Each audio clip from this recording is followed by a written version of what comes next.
Alright. Hello, chat, and welcome back. Right now, I'm taking a break from doom scrolling to jump into Genshin Impact here on the iPad Pro. But real quick before I get started, chat, I want to take a second to let X know which platform we are currently live on. Also want to let you know, chat, that right now in Florida, it is 78 degrees. Doesn't sound like much, but if you're caught outside unprotected, chat, a lot of friends of mine coming down with a cold, so make sure you protect yourself. But alright, chat, without any other further ado, let's get started, and I will see you in the chat.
Some say the god of fate calls the outcome of every dice roll before it's even made.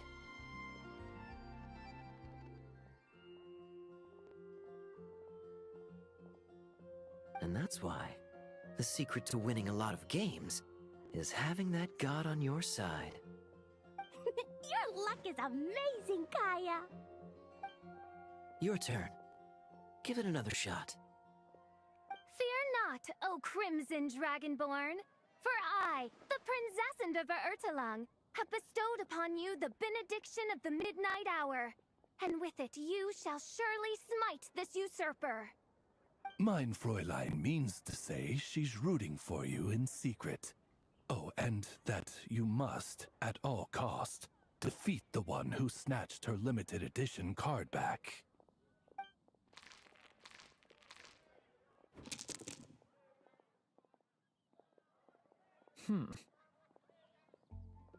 I'm not too sure if that counts as good luck or bad.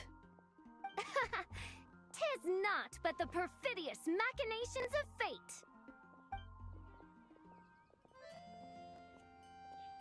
Hey, everyone!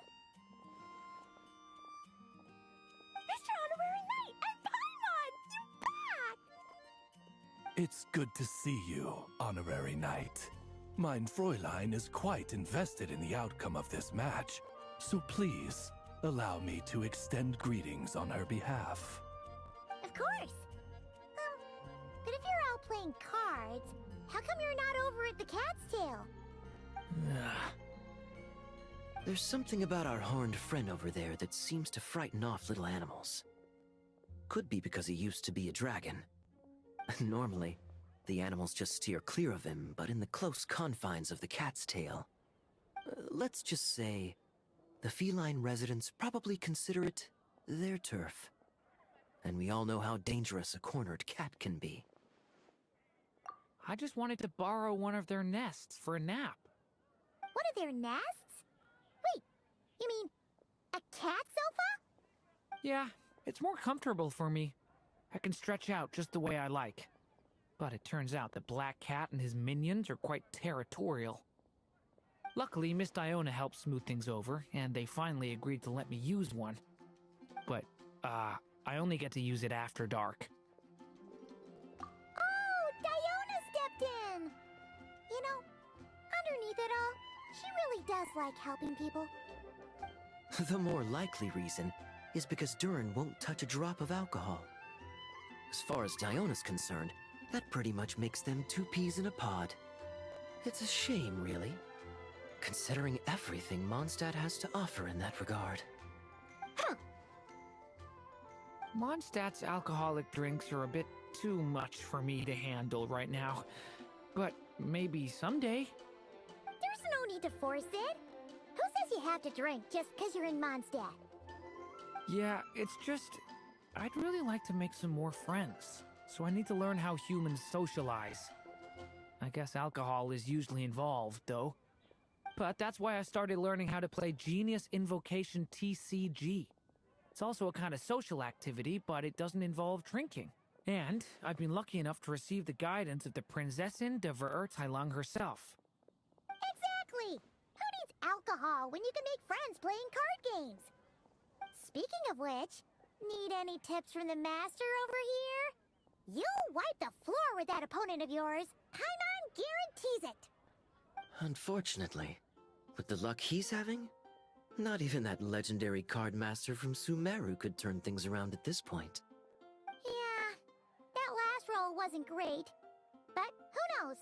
Maybe you'll have better luck next time? He keeps getting the exact same roll over and over. This is the third time already. If there really is a god of fate, they could have cut this kid a bit of slack. Like, I don't know, make it possible for him to roll at least one other side of the dice? I think I've lost. Must even a dragonborn, sanctified by the power of benediction, succumb to fate's insidious snares?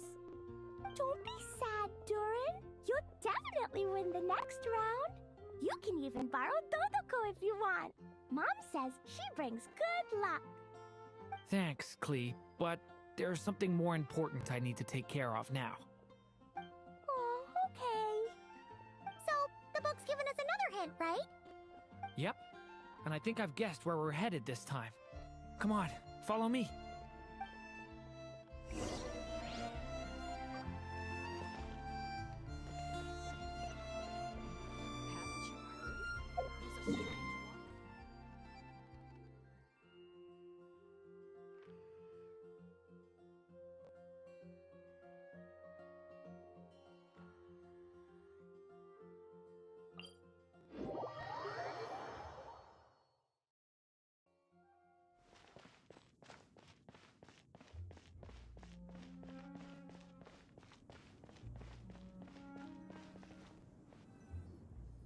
In what sort of castle might a storybook dragon dwell?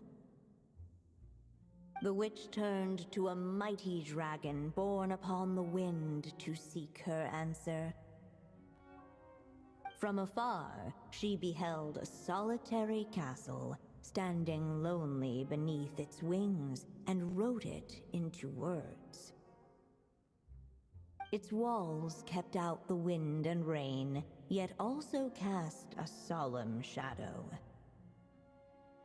Enveloped by their shade, the story's boughs were lulled into a torpid slumber and reached no further skyward. So that's the clue. I think we're meant to find a place where dragons live, and this time, in the real world. I asked around, and it just so happens that there's a place like that in Mondstadt. Yep, that checks out. I've heard that the dragon here is called Dvalin, and that he's a magnificent creature. I hope I get the chance to meet him.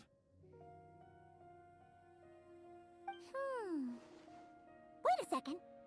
Do you think having the two of them meet is the best idea? You know, considering everything that happened in the past? How would we even explain everything to him? Well, if we do run into Dvalin, it should turn out okay with us there at least. Is something wrong? Nope. Let's go!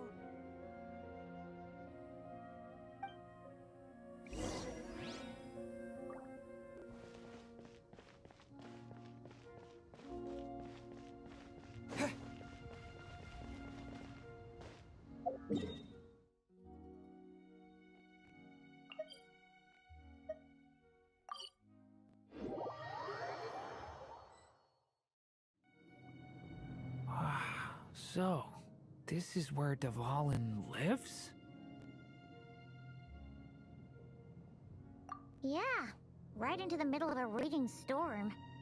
If you're afraid of getting blown away, Paimon, you can always hang onto my sleeve. This isn't Paimon's first rodeo. Come on, let's get going.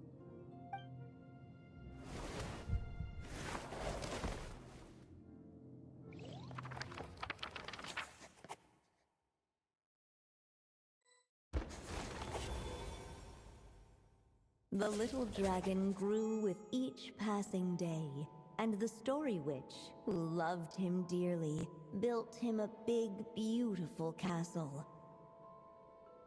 Yet in the end, she herself succumbed to time's merciless march, setting forth on a journey to a place beyond even the stars. All of a sudden, the little dragon found himself alone. He tried leaving the castle to make some new friends. But already, he had grown the claws and scales of an evil dragon, just as the prophecy had foretold. Afraid he might hurt someone, the gentle little dragon hid within the castle his mother had built, and came forth no more.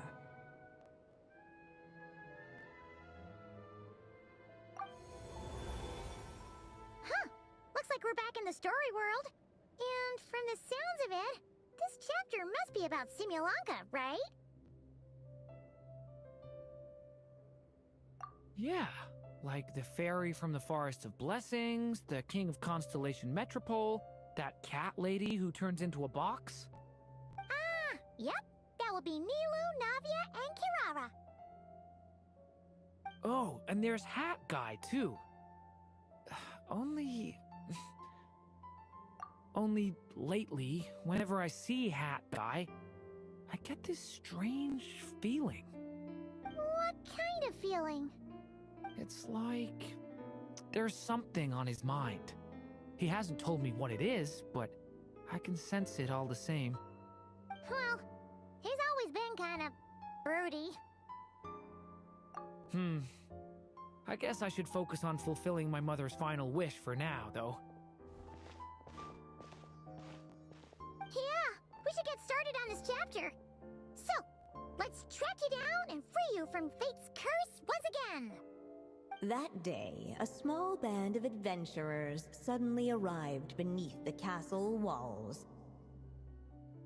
They promised to help the little dragon cast off the curse of fate.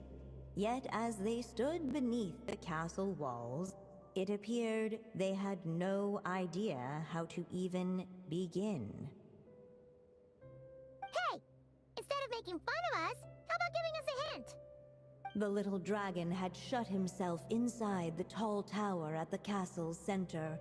Anyone who wished to reach him must traverse the barriers that wall off his heart, for there is no other way.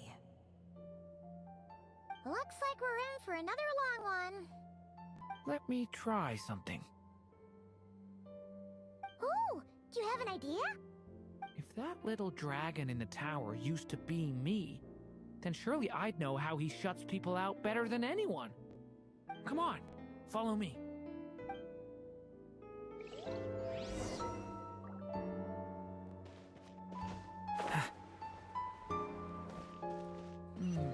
That telescope. I've seen magical tools like that before. It should come in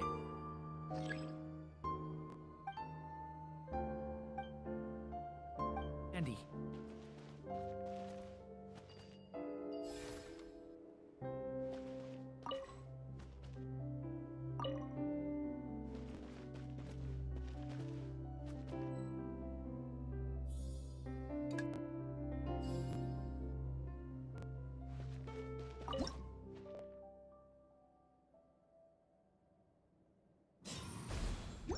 Whoa!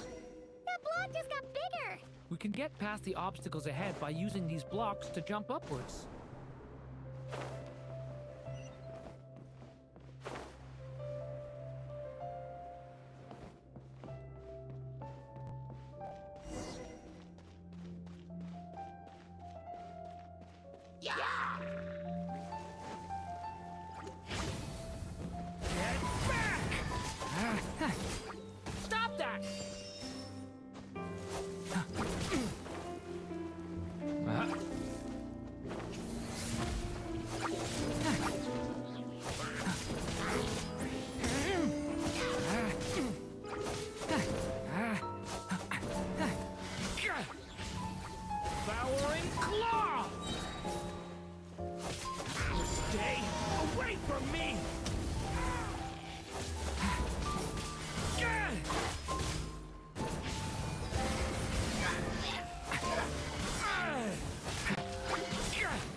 like a maze. How are we supposed to get through? We'll just have to check each spot.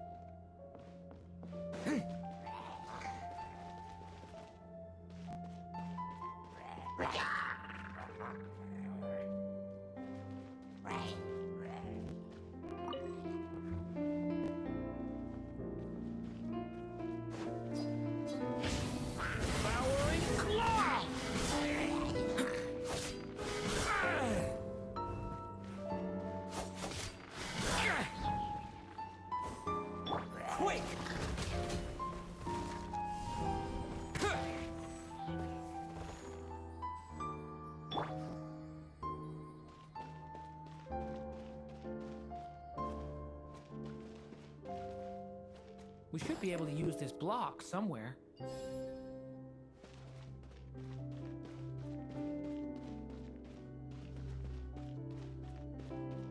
Looks like this telescope is missing some blocks. Oh. Let's try the one we just picked up.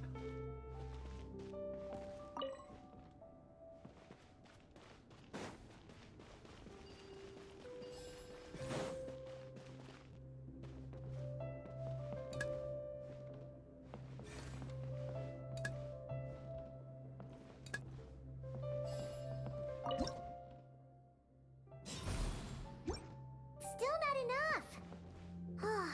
Guess we'll have to keep searching.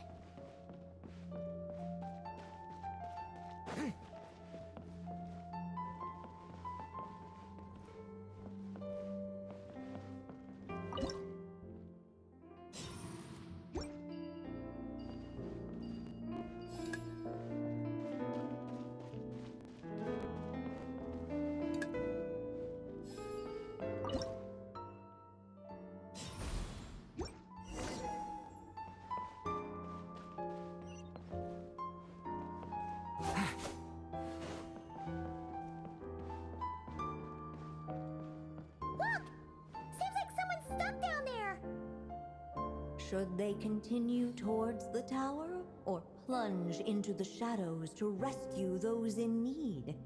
A difficult dilemma indeed. The path to the tower is up ahead. We better stick with Durin. It's so dark here. Hey, Wait, is that? A little pixie that can fly. Are you here to help the dragon break his curse too? Oh, what's this?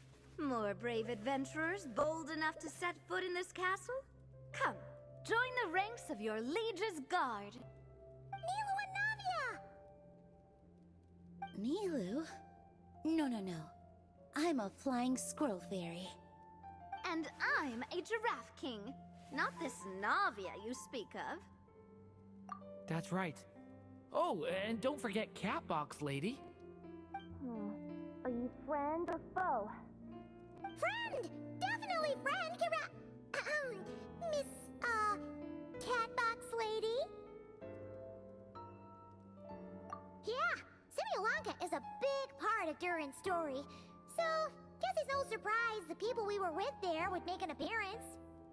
Okay, I think I get it now. Flying Squirrel Fairy, Giraffe King, Catbox Lady, please follow me. The shadows cast from the high walls of the tower were manifestations of the dragon's loneliness, barring the path of any visitor who wished to be his friend. The group of brave creatures sought to aid the little dragon in lifting his curse, yet without light to lead the way. The group was trapped, waiting on a miracle. These shadows are blocking our path. It seems like the little dragon is afraid to meet us. If only we had more firelight. But you three don't seem to fear these shadows. Why? Because I carry more than enough firelight for all of us. Besides, even though we're here to complete the story, Who says it can't look a little different this time? Before I met you all, I was so sure I'd never make a single friend. I pushed away anyone who tried to get close, until some kind of miracle brought you to me. This time, allow me to return the favor. I'm not sure I followed all that, but you want to help the little dragon break his curse too, right? Yes, so please, come with me.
Come on, Durin, or, little story dragon, just calm down. Stay back! I don't want to hurt you. Loneliness and fear had built a cage around his heart, shutting out all who would look upon him. And thus, all the adventurers could see was his shadow. Don't worry, we can help you. Don't come any closer! And that was the last the little dragon spoke. How are we supposed to persuade him if he won't even talk to us? If you can still hear me, please listen to what I have to say. Your claws and scales aren't some kind of inescapable curse, you know? You'll overcome it one day and make lots of new friends. I'm sure you think I'm lying. After all, no matter how many times you've tried to break it, nothing's ever worked. But this time is different.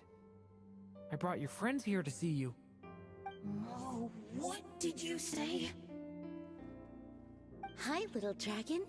I'm the Flying Squirrel Fairy, and I'm here to help you lift your curse. Will you talk to me? And I'm the Giraffe King. Don't be afraid, little one.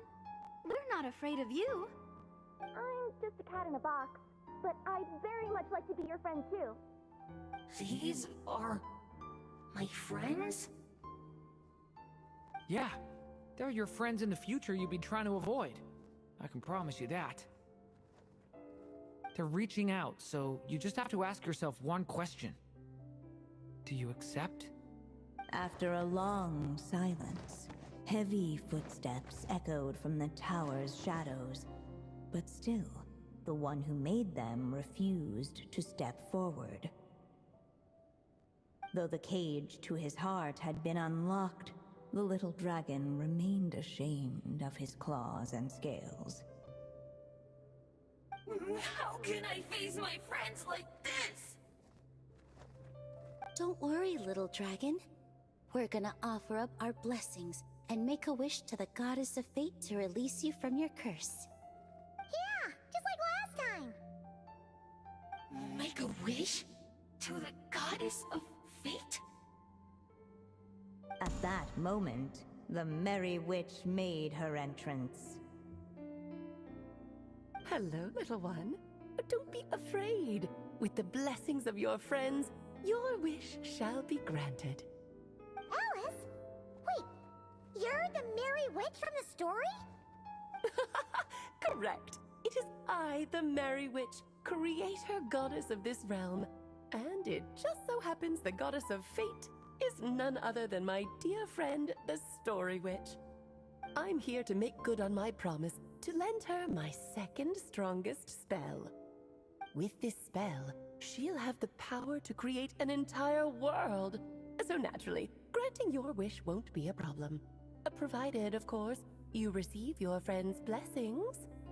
But before we proceed, I must check something on her behalf.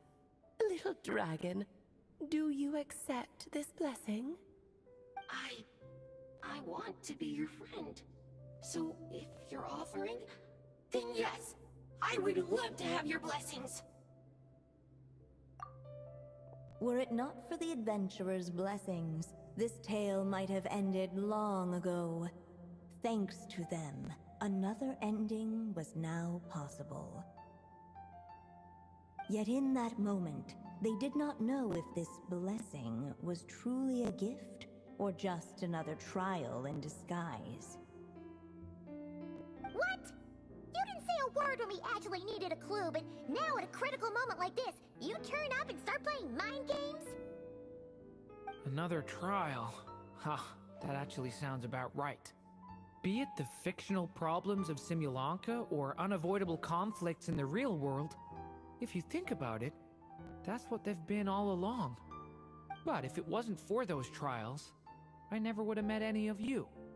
So, despite all that, I'd still like to give my blessings. That's the spirit! Come on, Durin! Let's help you make your wish come true again! On behalf of both my past and present selves, thank you, my friends. Fortunately, a brave band of adventurers heard tell of the little dragon's story. Determined to lift his curse, they fought their way through countless trials. To help him, they offered up their blessings and made a wish to the goddess of fate. At last, their wish was granted. Shaking off his scales, the little dragon stepped out of the tower's gloom. But his time in the world beyond the castle would soon teach him this gift would bring blessings and trials of its own.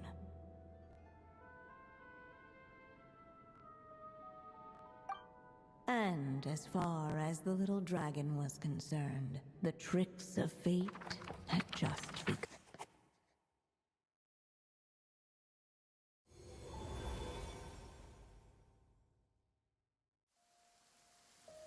So, Durin's wish came true, just like it did before.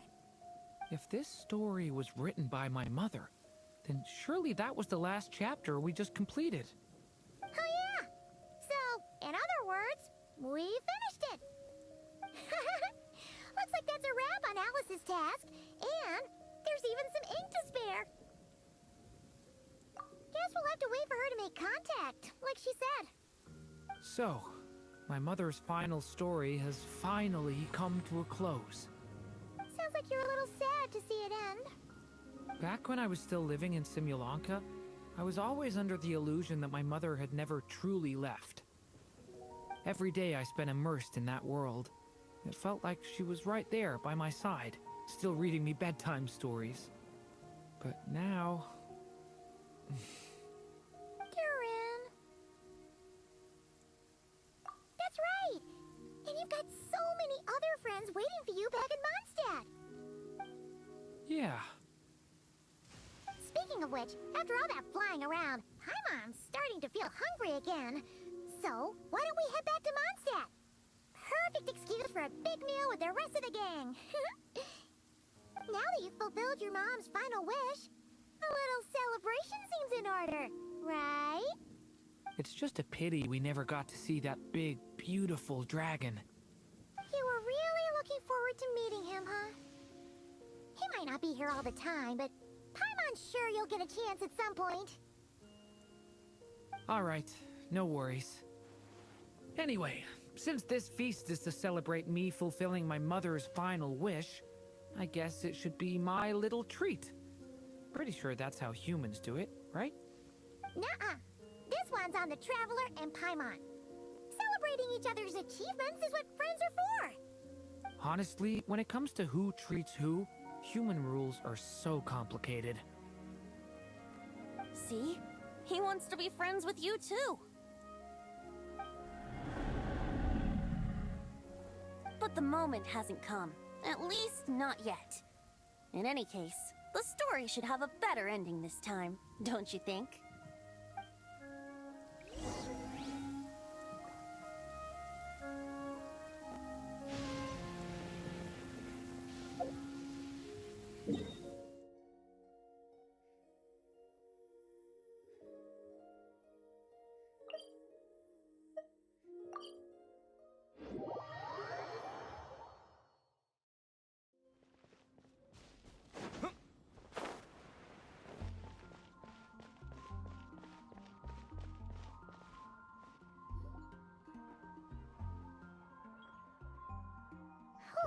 Feels like we were gone for ages. Hopefully, everyone's still here. So, your adventure was a success, huh? Want to grab a drink to celebrate? Absolutely not. No booze allowed. Mr. Honorary Knight, Doran, I want to hear all about your big adventure.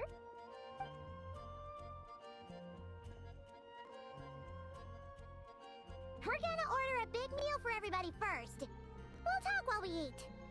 Yippee! Excuse me. Did I hear you call him Durin just now? But wasn't Durin the evil dragon that fell on Dragonspine? Come on, miss. This Durin isn't that evil dragon from Dragonspine. Albedo said... well... It was kinda confusing. But anyway, it's super cool. Oh, is this your first time meeting him, Marjorie? No wonder you're getting him confused. Still, even if you hadn't met him yet, shouldn't you have heard about him at the very least? At this point, pretty much the whole city has.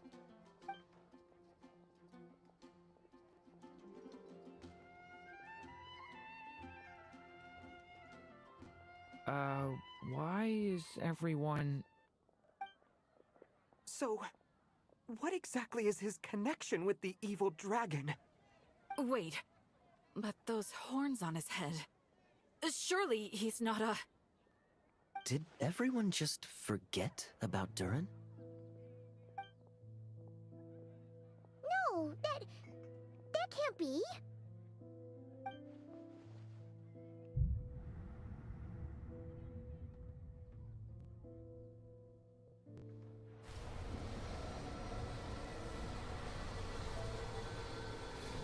The tricks of fate had just begun.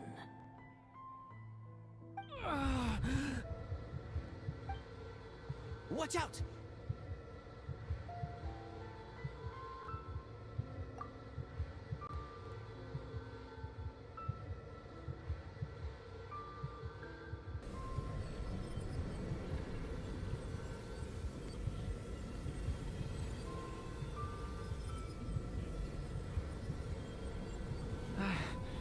No one got hurt. Did they? Durin! Durin!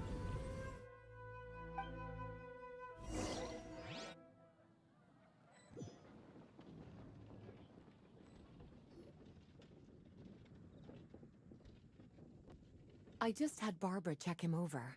He's not badly hurt, but he seems to have burned through a lot of energy fending off some kind of dangerous power. He'll need some time to rest before he wakes up.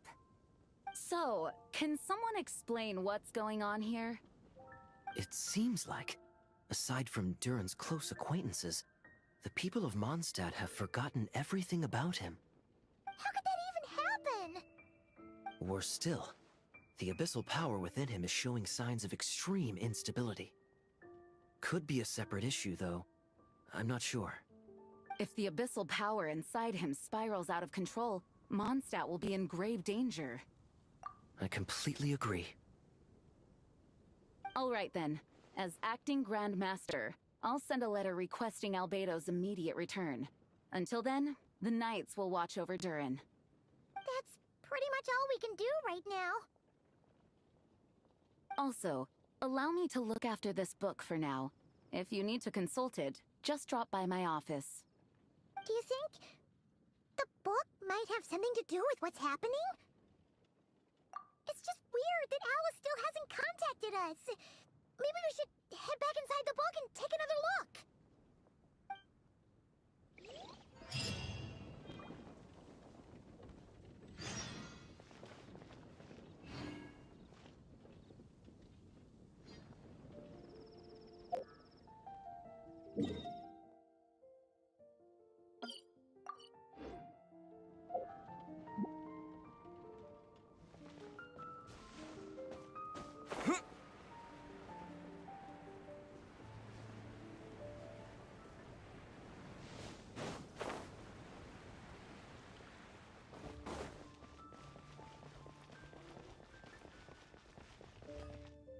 Ad Astra Abyssosk.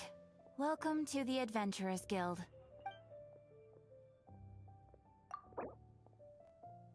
Thank you for completing today's commissions. Here is your reward.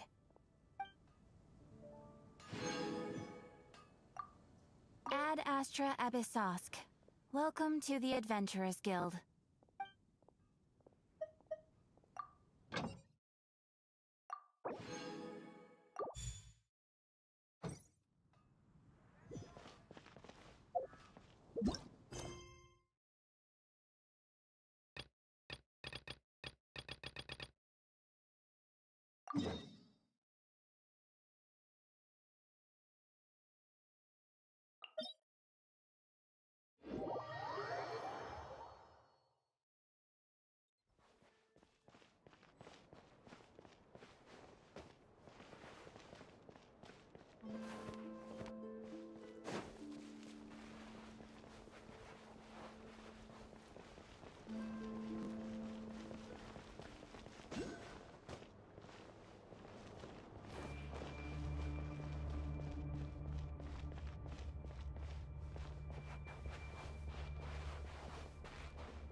Freeze!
Are these people...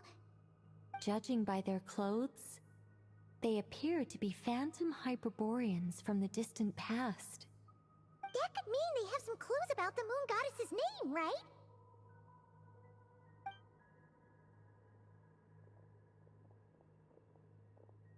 Hey there! Could you tell us what the moon goddess's name is?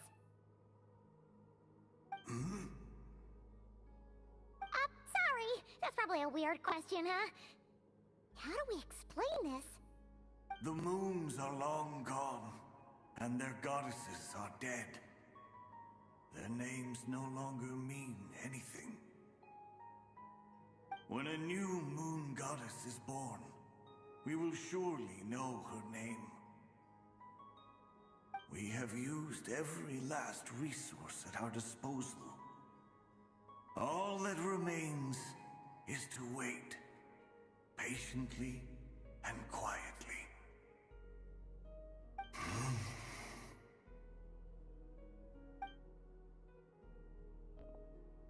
Were the people of the past all this devout?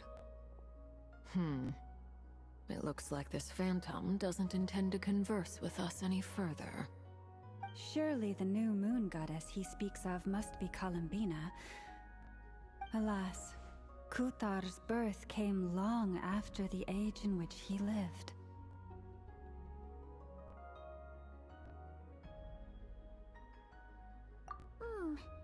But, maybe if we find a phantom from a more recent age, they might know Columbina's real name. True. Keep an eye out. We should be able to tell which era they're from by the clothes they wear. Yeah, you've been pretty talkative this whole time. What changed? Oh, nothing. I'm fine. You all make good points. When the Hyperboreans speak of moon goddesses, they mean the three from truly ancient times. I can't imagine they would know anything about our current moon goddess. There once was a time when the moon goddesses blessed them greatly and protected them from harm. So, when the war between the gods and dragons plunged the world into chaos, it seems they looked once more to the moons for help, praying for a new goddess to be born. Yeah, that checks out. Let's continue on. Who knows what else we may discover?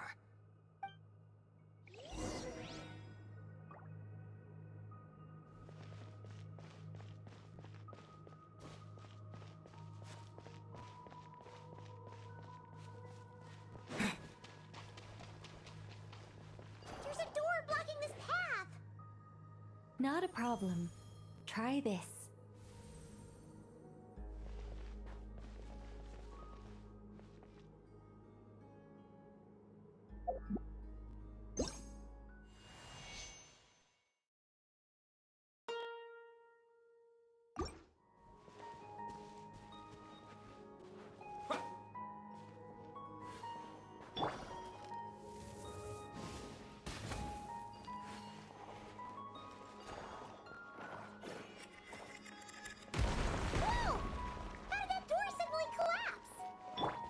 This device was maintaining the door's integrity.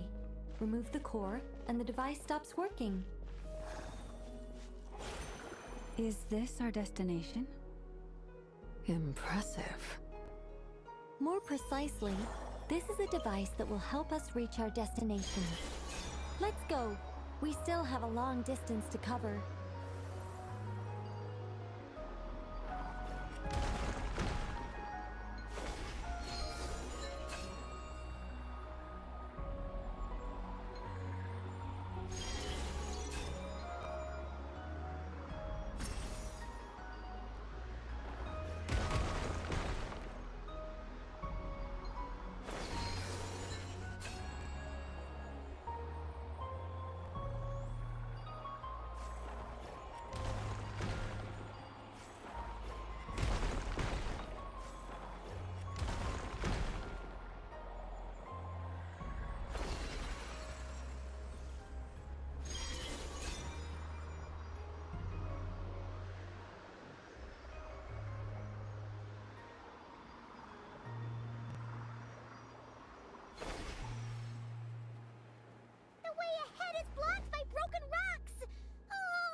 Let's try that device again. Remember the door from earlier?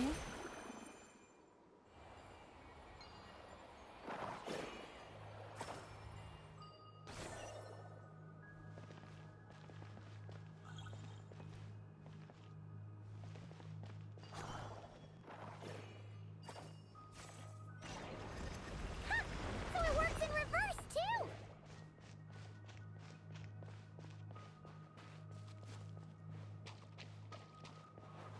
The humans we see are all phantoms, but the monsters are real. What a fascinating place. There'll be plenty of time to admire it later.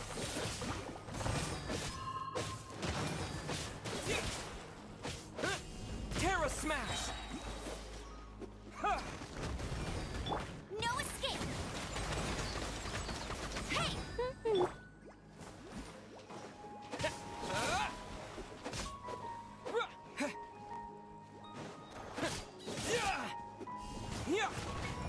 Cool it!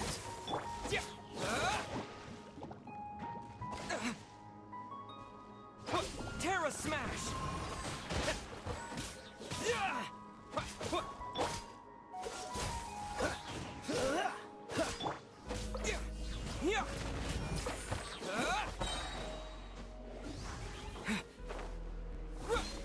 Quake!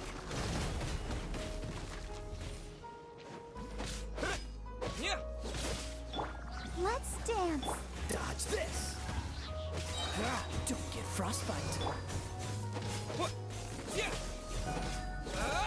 Terra Smash!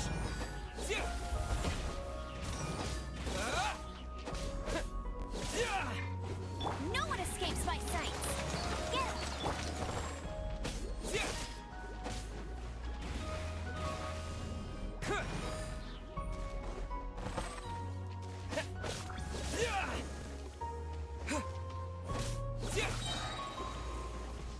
To dust!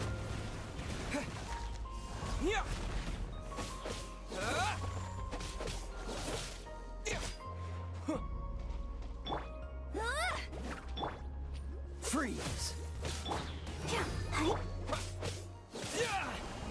Terra Smash!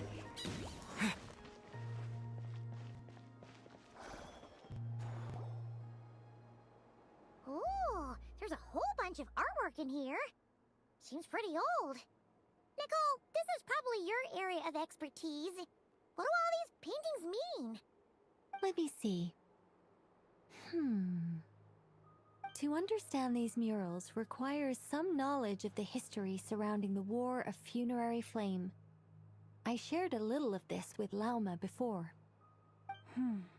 Yes. I think I follow. The dispute between the Moon Sisters. The transformation by Nibelung. Oh no, it's no trouble. I'd be delighted to share the tale again. Alright then. Tevat's 3 moons and their goddesses were brought into being by the will of Nibelung, the then ruler of Tevat. But when the heavenly principles came, they changed the world completely, down to its very foundations. The moon goddesses were nowhere near strong enough to challenge this entity. But the heavenly principles did not view them as heretical entities that had to be removed. Essentially, the three moons existed to keep this planet alive and operational, which did not directly conflict with the heavenly principle's aims. Nevertheless, the inherent precariousness of this arrangement would soon be revealed. Nibelung returned. Yes. He did, and thus began the War of Funerary Flame, a battle for dominance between Nibelung and the heavenly principles. Discord would soon emerge between the three Moon Sisters. One would voice the opinion that they should follow Nibelung, for it was he who first hung the moons in the sky. Another would argue that taking sides in the conflict would only bring the world closer to ruin. There was no telling where it would lead, especially since their creator had returned, bearing the perilous power of the abyss. Nibelung would eventually discover their disloyalty. He had all three imprisoned before transforming the moons into weapons with which to fight against the heavenly principles. What? Weapons? Yes. The very moons that had once defended the planet became instruments of death and destruction, striking terror into the hearts of all living things. And although the heavenly principles and the three Moon Sisters had once been at peace, it now seemed that the moons posed an unacceptable threat to Teyvat. It is possible that the heavenly principles did not know of the goddess's imprisonment. If so, the weaponization of the moons would surely have been viewed as an intentional breach of the peace agreement. Regardless of who knew what, when, the heavenly principles shattered two moons and flung the other beyond the skies. Whether the goddesses managed to escape Nibelung's captivity after his fall, nobody knows. But this much is certain. From that day on, the moons no longer belonged to Teyvat. The rejection slowly drained their power until eventually they passed away. So that's the full story. You say the moons ceased belonging to Teyvat from then on. Why then would Columbina be born here? That is perhaps due to the lingering connection between the Frost Moon, which was not shattered, and this world. You could see it as the three sisters' dying wish. They never desired war. All they ever wished for was to protect this land. I see.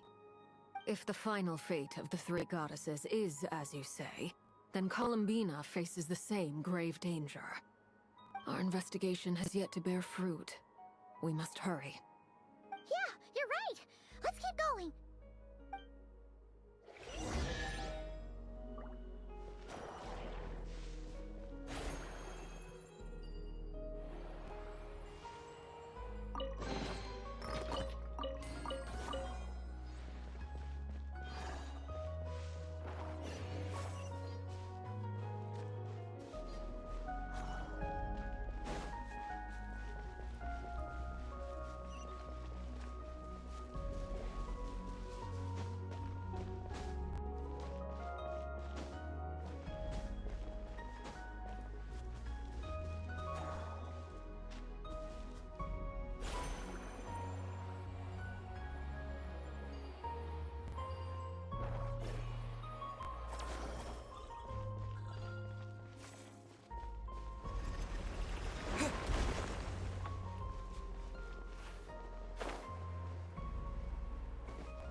need to activate this thing? Indeed.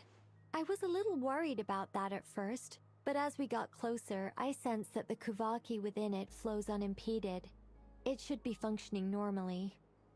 The only issue is how to activate it. It's looking a little worse for wear. What about the cores from some of the other devices we've seen? Can we repair it using those? In all likelihood, yes. I imagine that would have been the Hyperborean's backup plan. Let's look for some cores.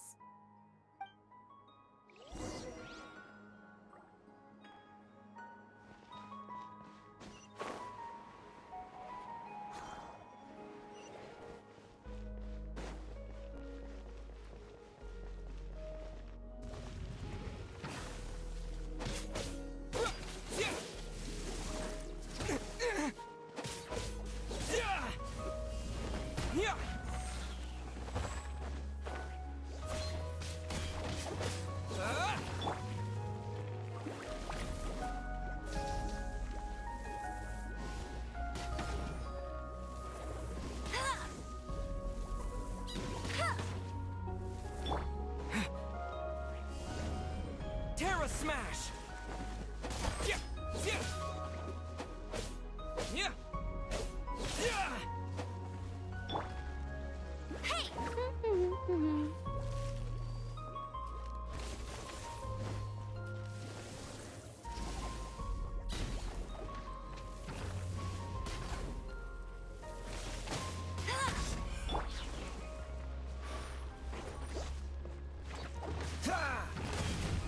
No escape!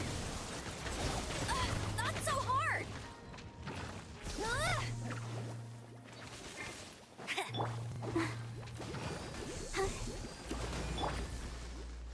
Dodge this!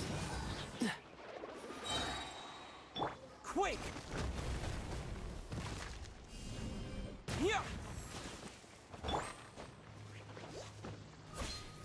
Oh, so sorry. Terra Smash! Yeah! Yeah! Yeah! Yeah! Yeah!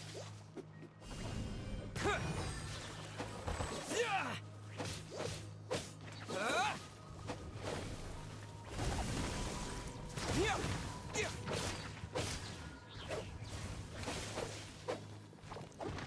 What?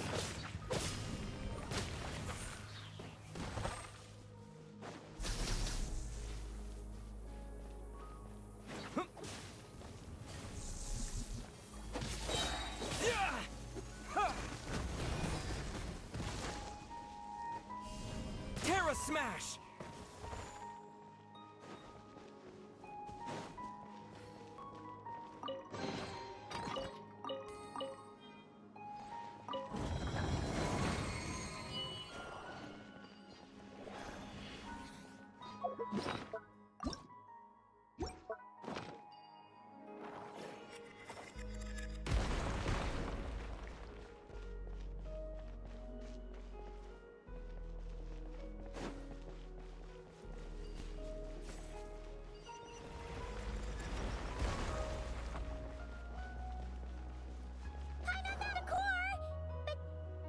How do we get across? Walk up, then jump down.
course. Let's head back.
The device is up and running.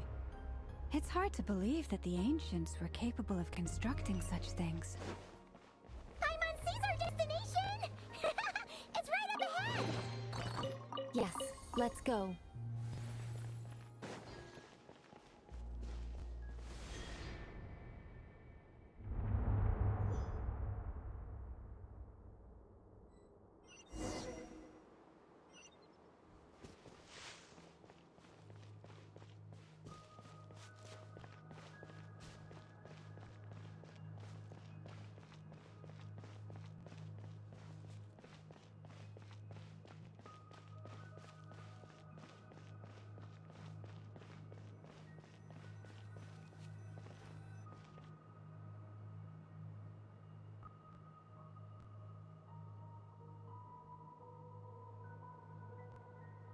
This is where the people of Hyperborea communicated with the moons.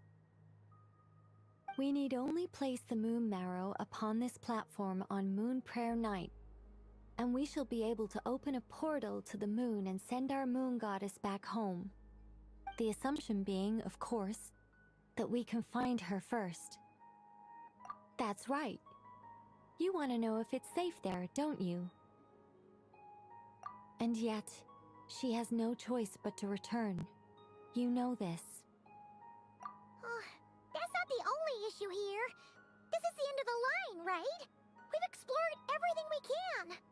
And despite looking at historical artwork and talking to people from Hyperborean times, we're still no closer to learning Columbina's name. If it's not too much trouble, could you tell me exactly what Alice said to you about finding her name? Oh, sure. What she said was... Then your first job is to find it. As a moon goddess, I'm sure she must have a name she identifies with. Neither Columbina nor Kutar is her true name, and she's never really accepted either of them. Is it not also possible that she has never had a true name? Not at any point in history? That would be a hard pill to swallow. But at this point, we may have to accept that that is the truth. No one knows how she came into being, and she certainly doesn't have parents in any sense that we're aware of. Perhaps she was never granted a name at all. Does that mean there's no way to get Columbina back? She's just gonna disappear and there's nothing we can do about it? Huh? Wait, why all this pessimism? Was it the way I phrased this question? You all seem to be taking this in completely the wrong way. Well, just because she's never had a real name in the past doesn't mean she can't have one now. What? Think about what Alice said again. She never once said that you'd have to find a new name, did she? Are you saying what I think you're saying? Yes. Names are anchors that connect us to the world. If she doesn't have one already, then all we have to do is create one, no? It's like... yes. Traveler, when you first arrived in Teyvat, do you think you would have turned around if someone behind you shouted, "Hey, Hermione"? But what about now? I understand what you mean. Life is a long journey. Even the friends and family by our side can change over time. When people call you by different names, what matters isn't so much the words themselves, but what they symbolize. And of course, whether that resonates with you. Lumine. So, close your eyes and picture the moon goddess in your mind. If you were to call out to her in this moment, what would you say?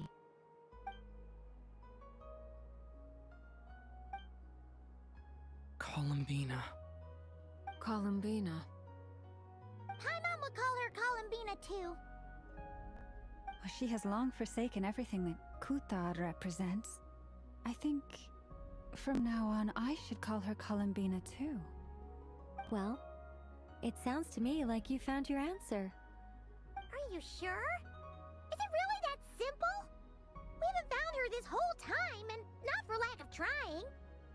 For a journey like this, the process is every bit as important as the outcome. Had you not searched far and wide, rejecting every other answer you were offered? How could you have come to an answer you felt was finally correct? Oh, it all makes sense now. This has Alice's fingerprints all over it. Are you suggesting that Mage knew from the start that Columbina never had a real name to begin with? I can't say for sure. But I can definitely imagine her chuckling in satisfaction somewhere right now, saying, "Ah, what fun." Llama, your antlers! You should hurry. The festive moon has begun to rise. Do not worry, for when you called the name Columbina just now, I could sense that the power within was enough to summon back the moon goddess. The power within what? The name? Yes. So, the thing is...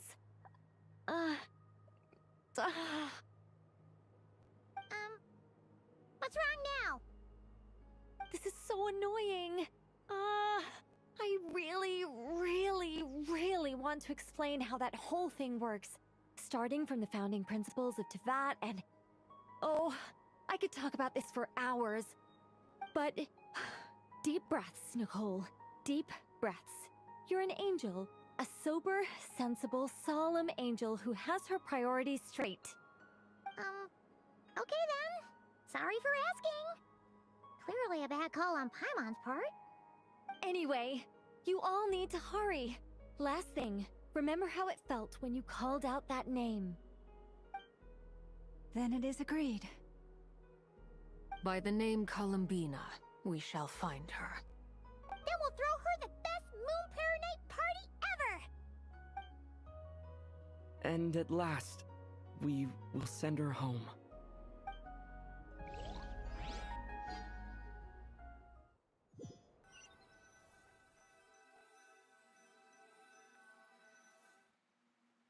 I can barely move anymore. My consciousness is fading away. Have they come back out?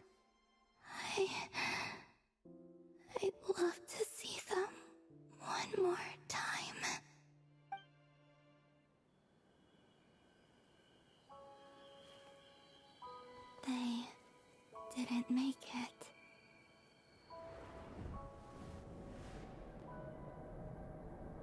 Could you tell me your name?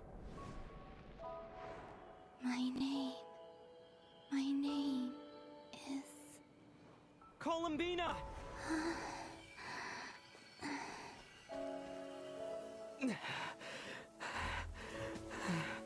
Columbina! Are you here? Columbina! That's the name you gave when we first met. And it's what I've called you ever since. Columbina. It's a fine name. I have many fond memories of Columbina, and so do all of your friends.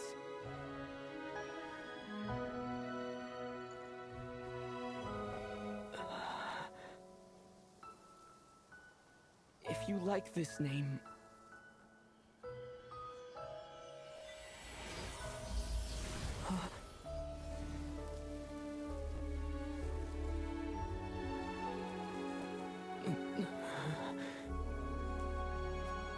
Looking for me?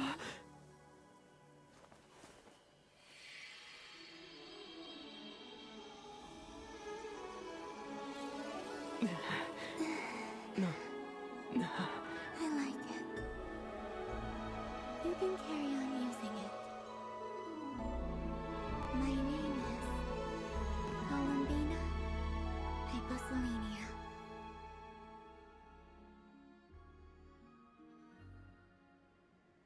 Columbina Hyposelenia. That's a wonderful name. I never thought that Columbina would become my real name. But after I met you and my other friends, the things that this name stood for slowly began to change. It went from being a Fatui code name to something my friends call me.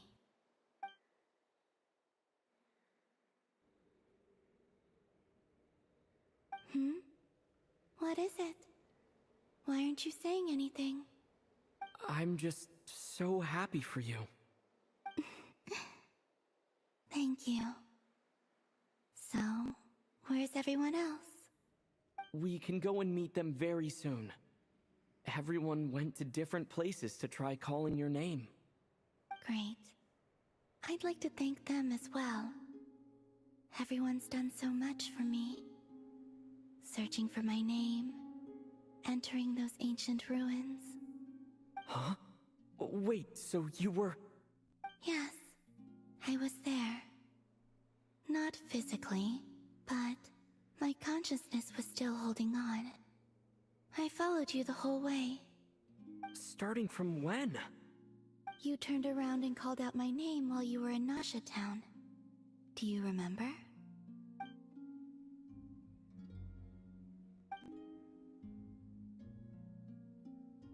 Let's go. We don't want to keep them waiting. Sure. In that case, come with me. But... Hmm? Before that... Could you call my name one more time? Sure. Come with me, Columbina Hyposelenia.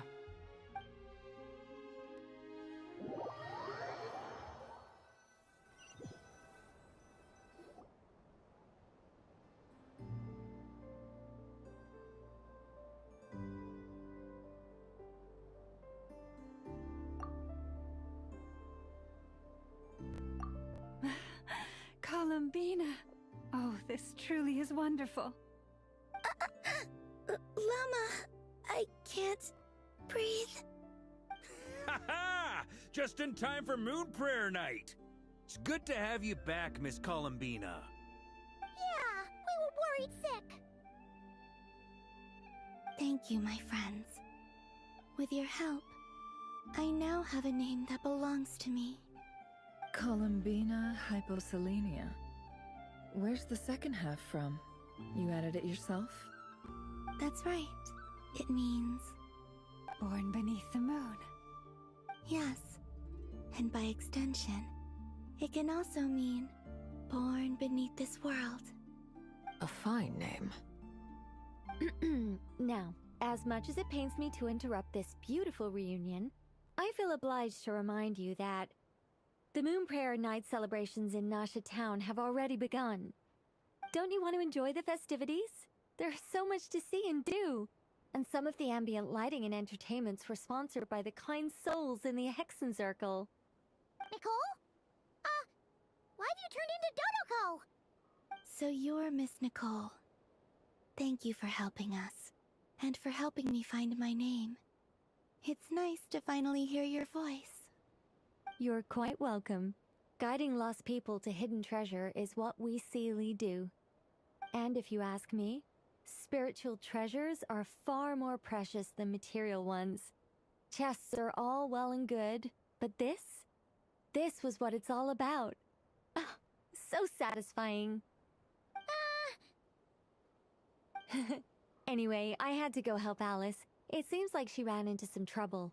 That's why I couldn't be here in person. But don't worry, we're with you in spirit. We'll be celebrating right along with you. Keep an eye out for the Hexen Circle's festive stalls in Nasha Town. I think you'll like what we came up with. Alice said she even managed to rope B in this time. The Frost Moon Scions have also prepared various attractions. I believe Aino and Effa and their crew are setting things up as we speak. On that note, Nefer, about that request I made. It's all in hand. Yehoda is on site to ensure that everything goes off without a hitch. Wonderful. In that case, Traveler? Huh? Come on, Columbina. It's time to celebrate the best Moon Prayer Night ever.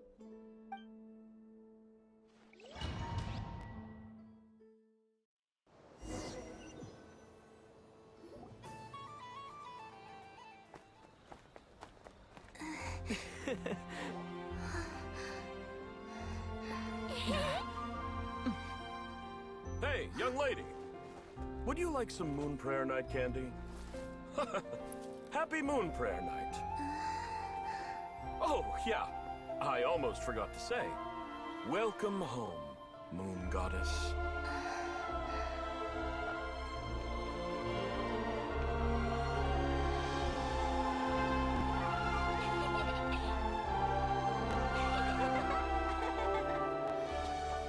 Welcome home, Moon Goddess.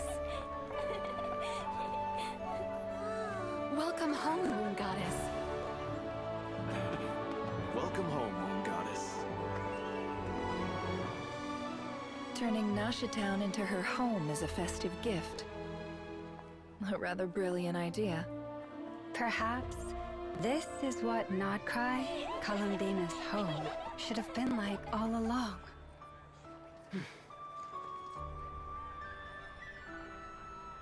Thank you for the gift. I like it a lot.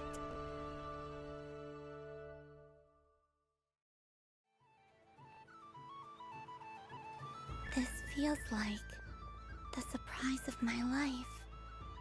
I do. I never imagined I'd ever get to enjoy Moon Prayer Night with everyone so freely. If you're happy, we're happy. Quite a strategy you came up with. Hide the tree in the forest. It's not your usual style, Lauma.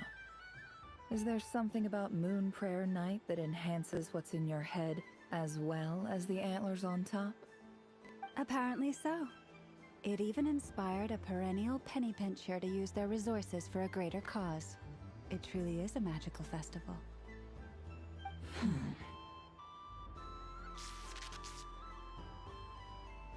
I see it now. This bickering is actually a sign of a strong relationship. Huh? What's everyone doing here? Oh, Miss Columbina, you're back. Yes, I'm fine now. Thanks for your concern.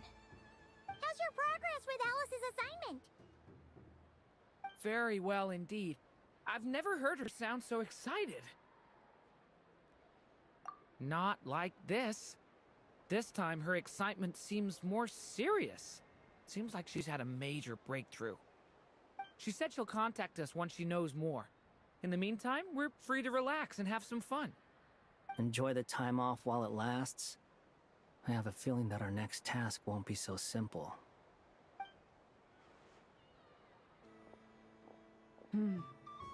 I should go.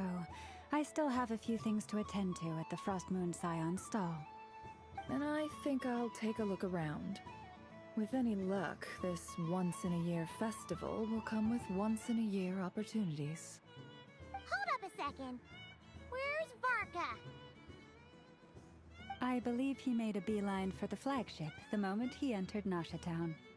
Ah, that's Monsters for you. They know what they want when festivals roll around. Goodbye for now, Columbina.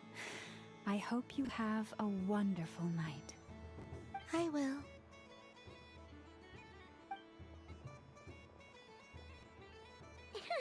Well, in that case, don't just stand there. Get out there and have some fun. You'll definitely get a warm welcome at every stall. Oh, also, take this map with you. It's a guide to the festival.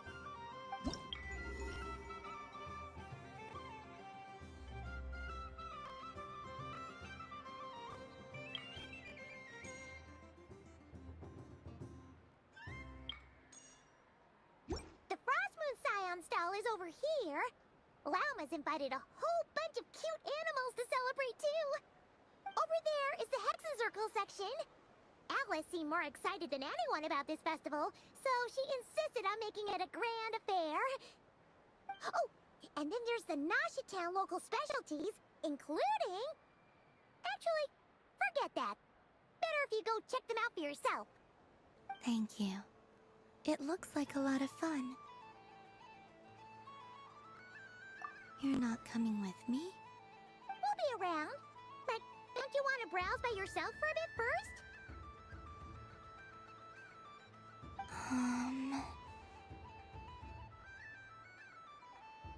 Yep. If you find something you like and want to try it out together, just give us a shout. We'll be right with you. Otherwise, just relax and enjoy yourself. There's so much on offer, so try to experience as much as you can.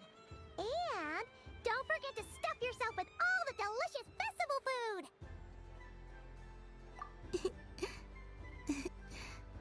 All right then. Off I go. Where should I go first? This must be the mage's. But I was aiming right at it! Aw, what a pity. I saw it with my own eyes. You were so close. So very close. That's not true. It dodged out of the way right as I was about to snag it. I'm sorry? You heard me. This paper frog can move. I swear. Dear, oh dear, what are you saying? How could a paper frog move? Unless you believe there really is magic in this world.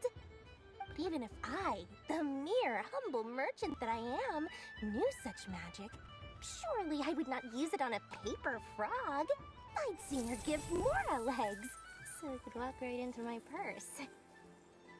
My dear, dear customer, why not have one more try? This time I'll give you 12% off, a very generous discount for one of my most regular customers. Just think about how much experience you have under your belt now. You're sure to win the next one. Darn, I used up all my coins. I'll be right back. Just gonna fetch some more from my house. Take your time, but don't take too long. This event is Moon Prayer Night only. Miss it, and you'll have to wait a whole year before I'm back. Next customer, please. Welcome.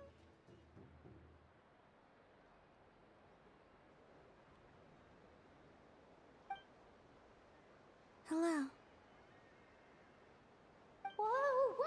What's this big one doing over here? How do I tell my employees not to go running around this time? Shooting them a glance won't work. I haven't known them long enough. Dory? Why, hello there, Miss Columbina. would you like to play my ring toss game? The rules are very simple, and it's easy to get the hang of. How much for a round? Oh, first time's free. Not a single mora. After that, well, we can cross that bridge if and when we come to it. But with your sharp eye, sharp skills, I'm sure you'll win all the prizes in one fell swoop. That was an obvious enough hint for them, right? Right?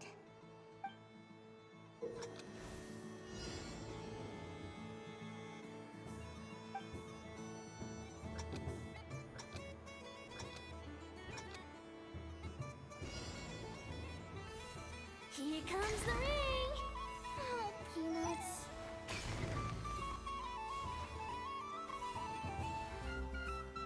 Change track. Roselle, should we move or not? Just a tiny bit. All right, then I'll... Oh, sugar plums, not the clock hands. How do I move the legs again?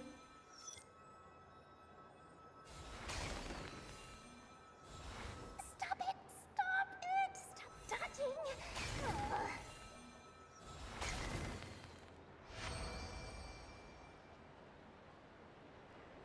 Let's see now. Let's see. Wow, very good. That's the highest score we've had all night. And here's your prize. Now, how about another round? As for the cost... Happy Moon Prayer Night, Miss Columbina. Happy Moon Prayer Night, Durin and Hat Guy. Are you here to play the game? Yes.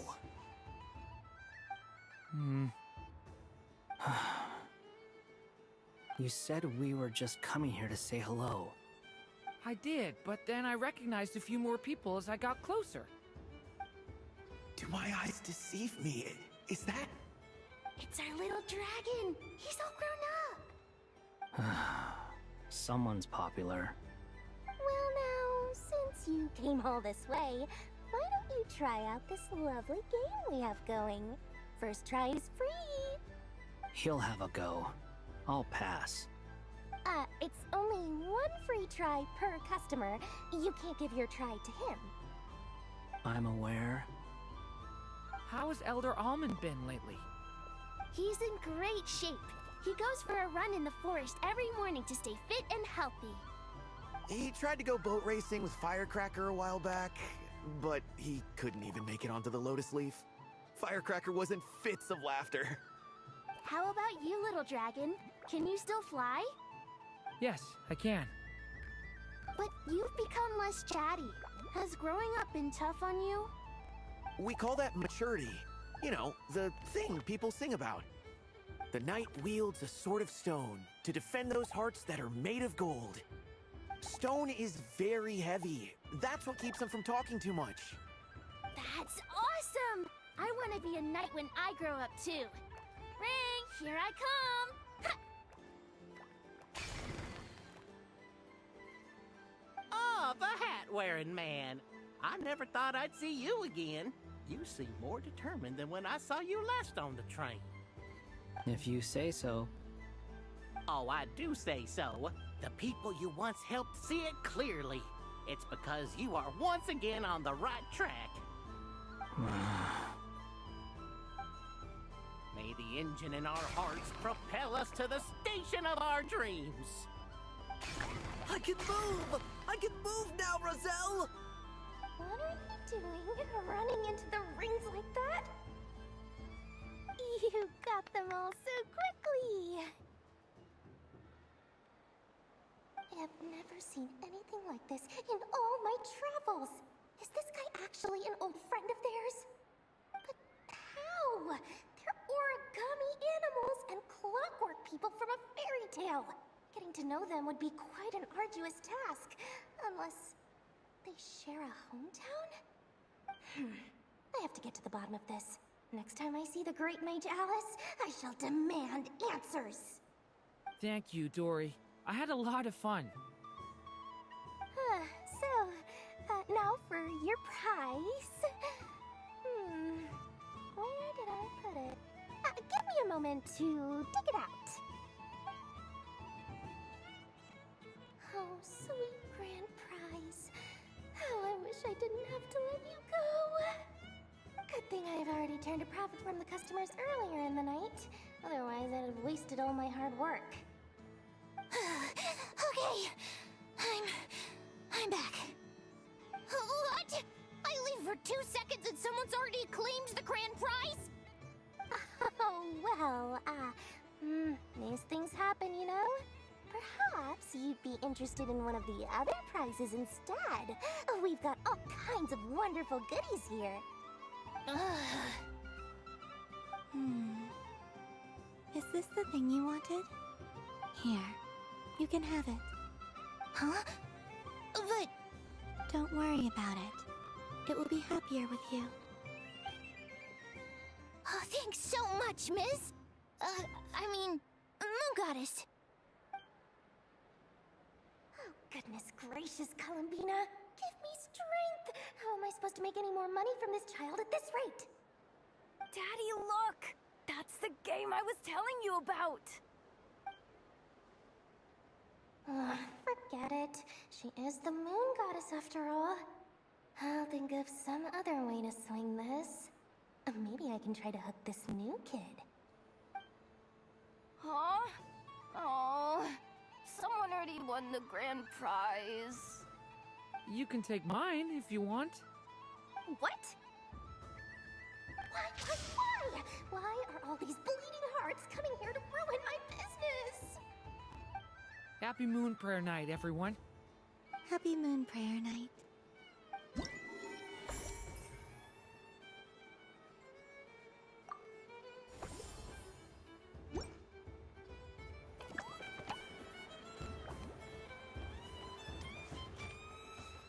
What's this?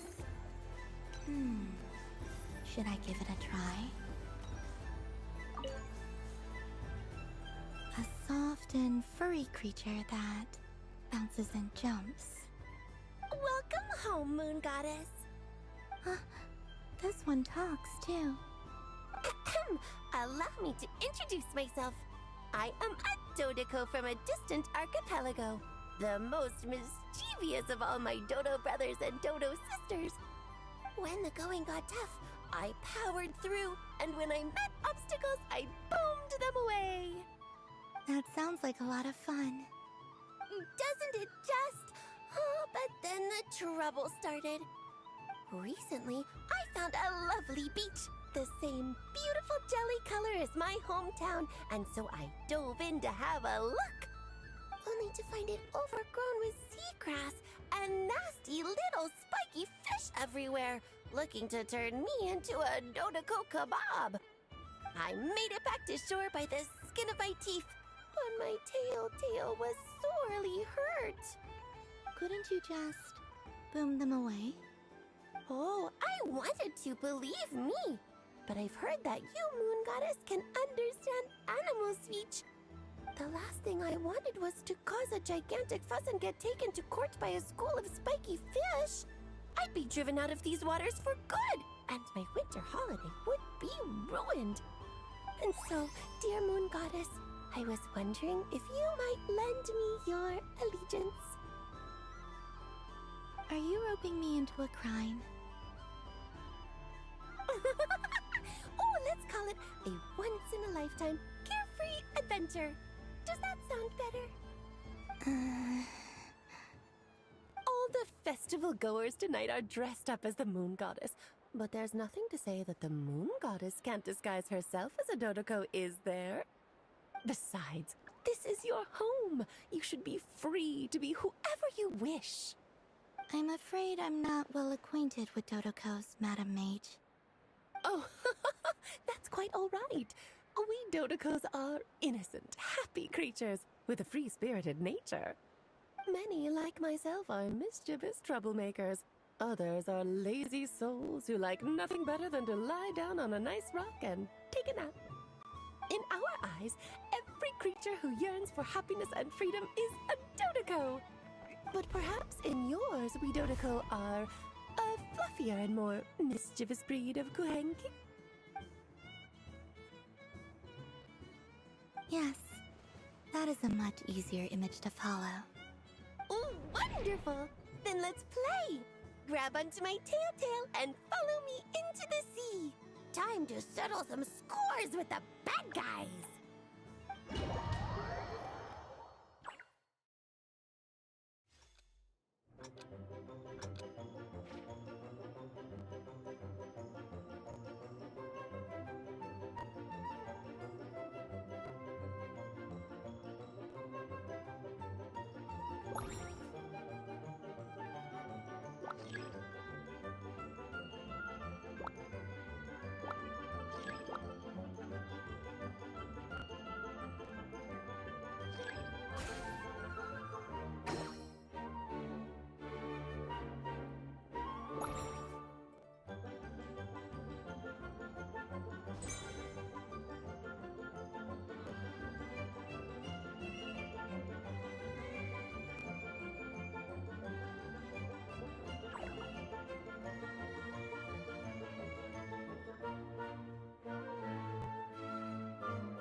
Ooh, a remarkable talent! So, what do you make of it? The use of Jumpy Dumpties doesn't come as naturally to me as Kuvaki, but their unpredictability makes it fun. I think they call this... novelty? Indeed! And how did it feel blowing those pesky nuisances away? Not bad. Any guilt? Hmm? What do you mean? Oh, wonderful! Lovely answers to all 3 questions. You've passed the safety test. Now I can give this special bomb to you as a souvenir. Remember, if you find any meanies living on the moon, you can use this to boom them into oblivion. I will. Up for another round of fish blast? Oh, I mean of bye-bye bad fishies. Of course! Feel free to come back whenever you like. There's always time for a dodo venture.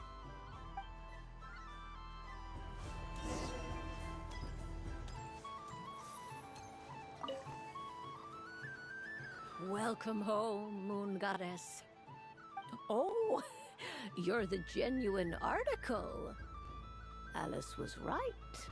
This moon prayer night was worth watching after all. Another one that talks. Greetings. Pleased to make your acquaintance. I am the Hexenzirkel member they call B. Barbeloth Trismegistus. Columbina Hyposelenia. Pleased to meet you too. Hyposelenia. A fine name indeed. Now then, Miss Columbina, do you wish to hear a mage's divination? Divination? The Frost Moon Scions used to ask me what would happen in the future. Is this like that? From the perspective of the one seeking answers, perhaps.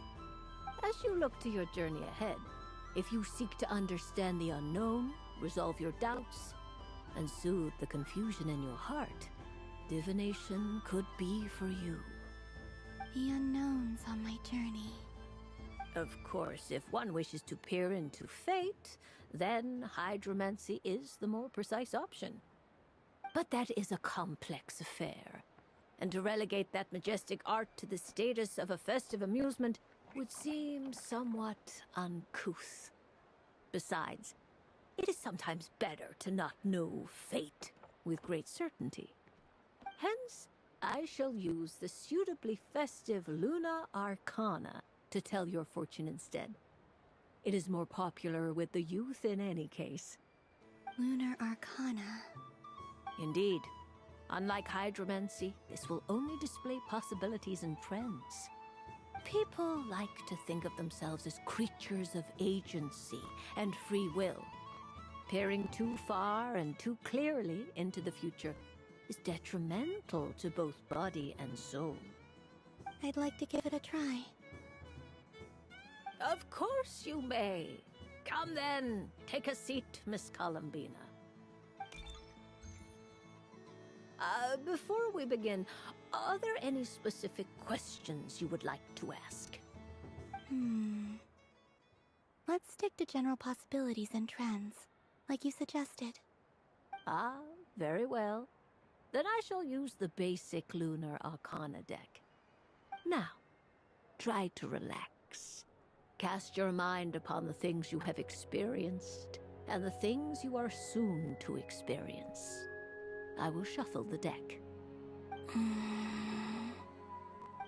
Would you like to cut the cards yourself? You do it. No problem. Now then, to make things easier for the seeker, that is to say, you, I shall decipher the cards from your perspective.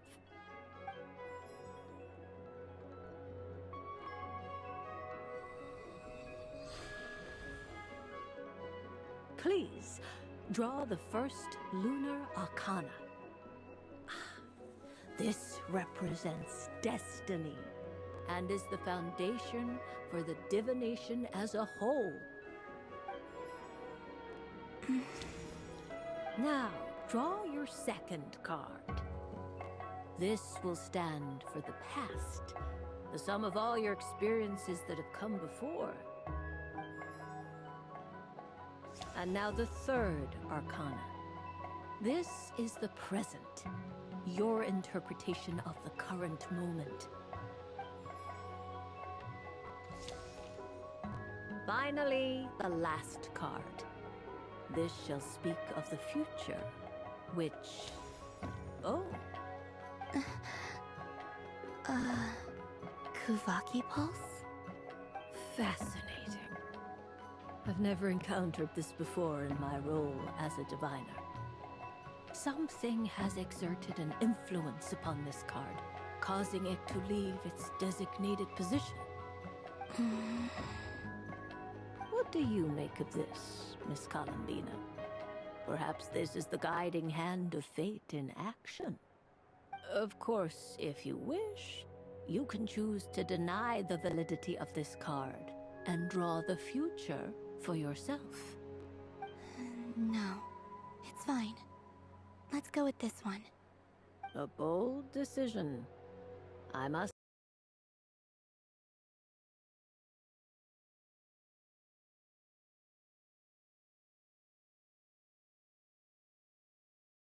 say I'm looking forward to the results. Well then, let us flip the Lunar Arcana in sequence and see what emerges. Sure. First, Destiny. No surprises here. The card that represents yours is the moon. The moon. Indeed. The moon can represent the truth at some times, but deception at others. False peace, destructive calamity, and the world-changing power that lies within. When the moon is placed on the destiny tile, it indicates that your destiny is not what it may appear on the surface. Instead, it may yet have a hidden side. It symbolizes a journey through the fog, fraught with uncertainty and deception, where one must face inner challenges head-on. I don't understand. Patience, my dear. This is but the first card, which serves as a basis for the interpretations that follow. Our divination will only grow clearer from here on out. Now then, flip the second card, the one that speaks for the past.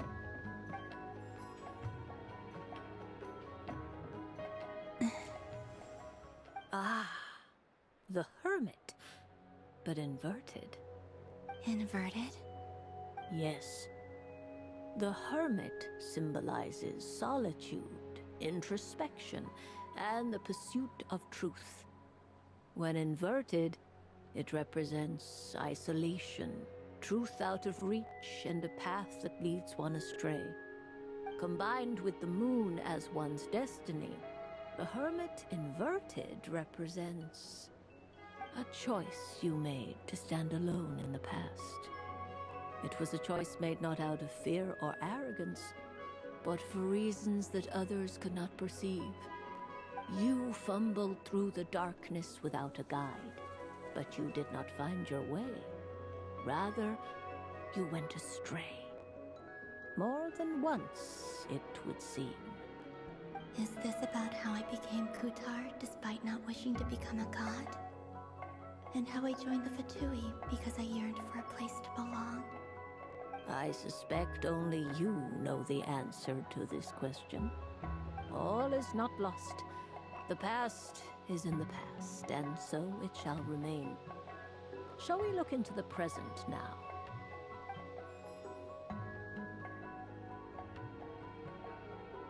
Oh my. The Lovers. One of the most interesting Luna Arcana. What does this one mean? This means that you have had an unprecedented emotional experience. The joy of finding your soul becoming intertwined with that of another.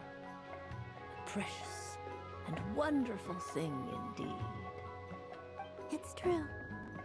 I've made a lot of friends recently, and they are very good to me. I like them a lot. That sounds lovely. I am most delighted for you. The Lovers can also represent important decisions, perhaps related to a parting of ways. Now, if I were to guess... Yes. My return to the moon. I understand. Parting with friends is never easy, Columbina. But rest assured, this is not the end of your journey. There is always another story waiting to be told. The future always lies ahead. The future. Well now, it's finally time to flip this most mysterious of cards. Why did it appear? And what does it wish to tell you? I'm ready. Very well. Flip this card and see what lies on the other side.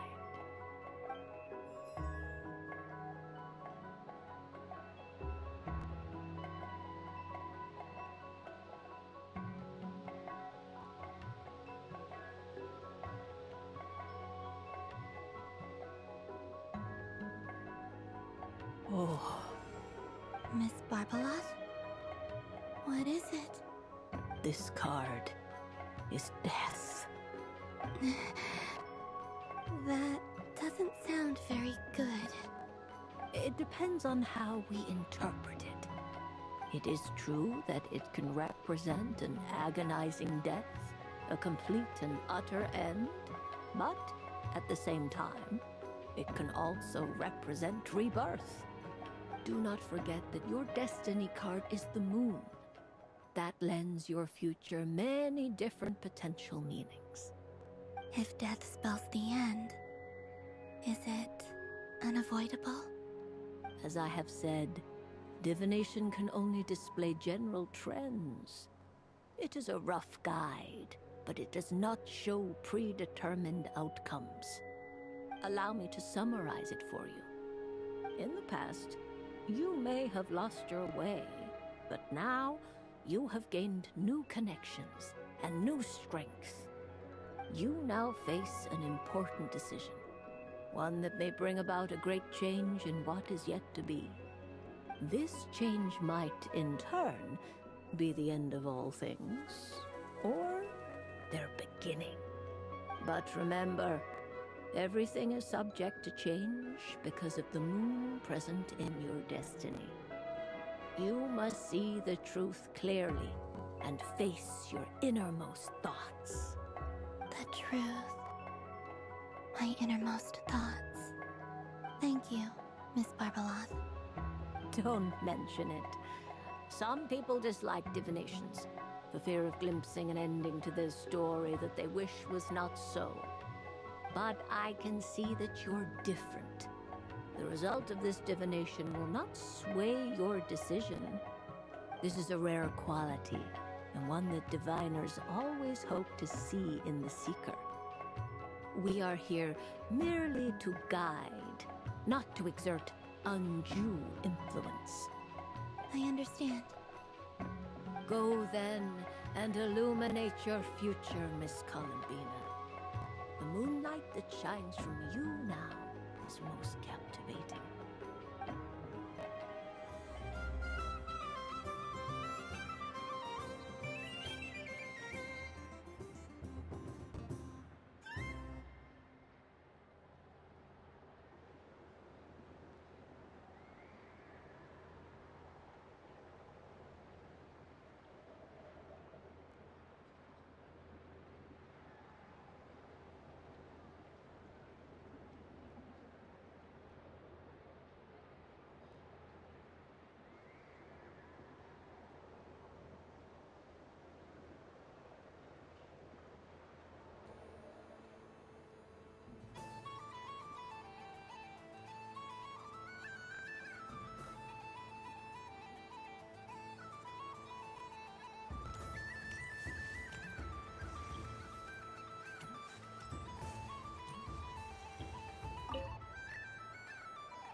I wouldn't say it's unfair, exactly.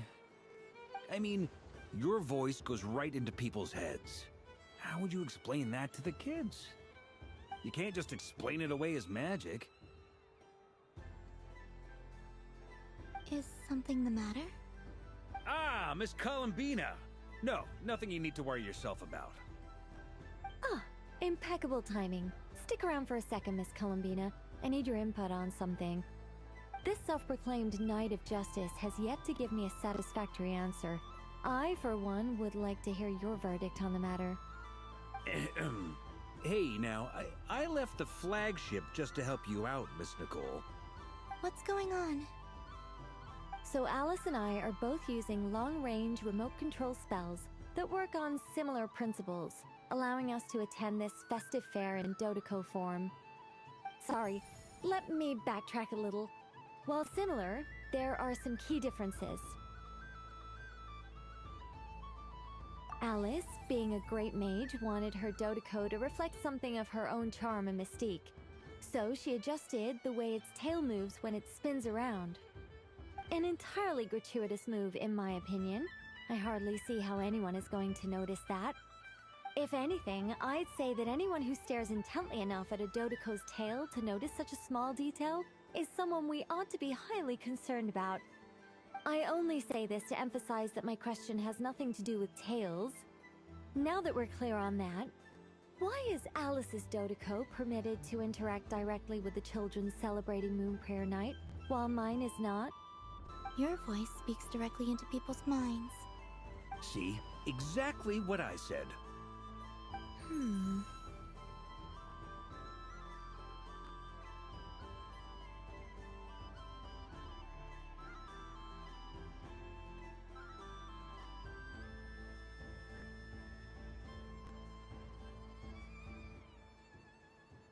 Miss Nicole? Ugh, I can't stand it. I know that probably makes me sound like a whiny child acting out in front of their parents. And it's a little embarrassing now that I think about it. But hey, I said it now, I can't take it back. That would be even more embarrassing. Also, don't go reading too much into that analogy. It was off the top of my head. I'm actually an awful lot older than either of you. Miss Nicole, are you saying that you'd like someone to play the game you've prepared? I'm not so invested in that. It's just something cobbled together using items I borrowed from Alice. She probably didn't even make them herself. The point is, I want to know everyone's thoughts after they receive their prizes. But as you've said, I can't just ask. I've been biting my lip for so long, and I've had no one to vent my frustrations on. I thought this was going to be a nice, straightforward festival where I'd get the chance to guide people to treasure. Well, can I play? I can't guarantee that I'll win a prize, but... You will? I'd like to try. Then what are we waiting for? Let the game begin! It's like they forgot I was ever here. Ha ha ha ha.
Congratulations, Miss Columbina! With your great wisdom, you have overcome every obstacle in your path and conquered the great challenge posed to you by fate. Fate? Well, something to that effect. If you'd prefer something more poetic, it could be the icy winds or the dawn. Anything you like, really. You could even go with the challenge posed to you by Dodeko, if that's what you're into. Anyway, you can take or leave my suggestions. Moving on. All my hopes are now resting on this. Can I open it now? Stop teasing me! Please, I'm begging you. No more talk. Just open it. Wow. What a lovely sculpture. Classic and cute at the same time. Thank you, Miss Nicole. I'll always treasure it. Ah, there we go. Music to my ears. You have my sincerest gratitude, Miss Columbina. Thank you for sharing your precious time with me and fulfilling my wish. Don't mention it. You've all done much to help me. And still, I'm the one receiving all these gifts.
It'd be rude to just leave without saying anything.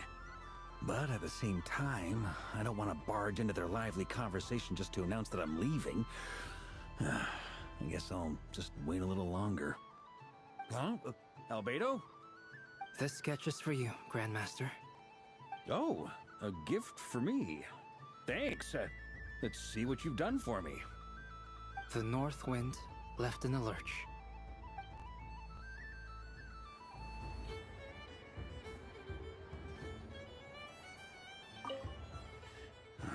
To be rude. Huh? Albedo? This sketch is for you. Oh, a gift. The North Wind.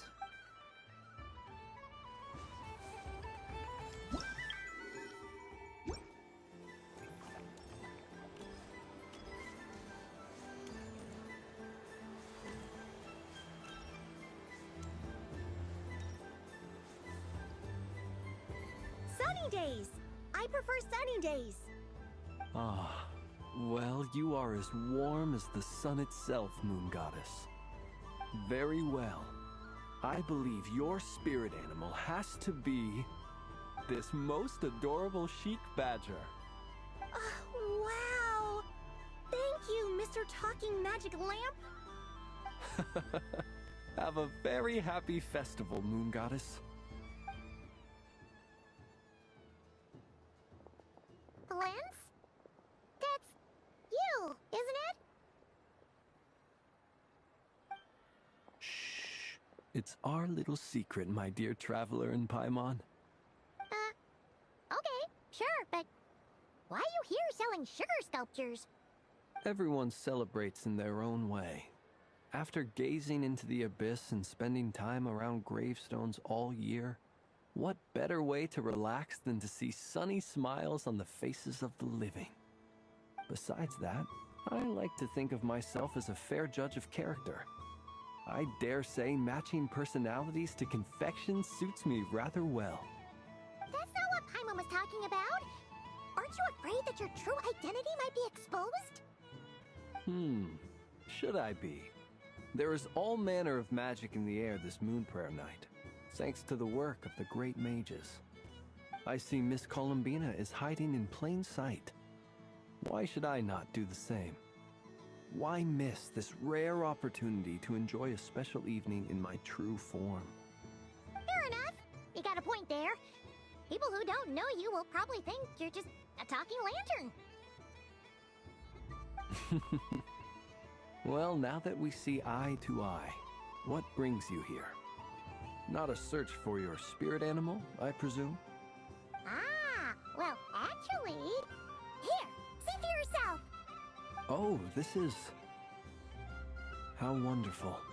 A beautiful idea. Yeah! We just met Barka, and he said that having everyone draw their own section was kind of boring. So, he did your bit for you. Ah, Varka. Ever the maverick. I see his artistic skills are truly one of a kind.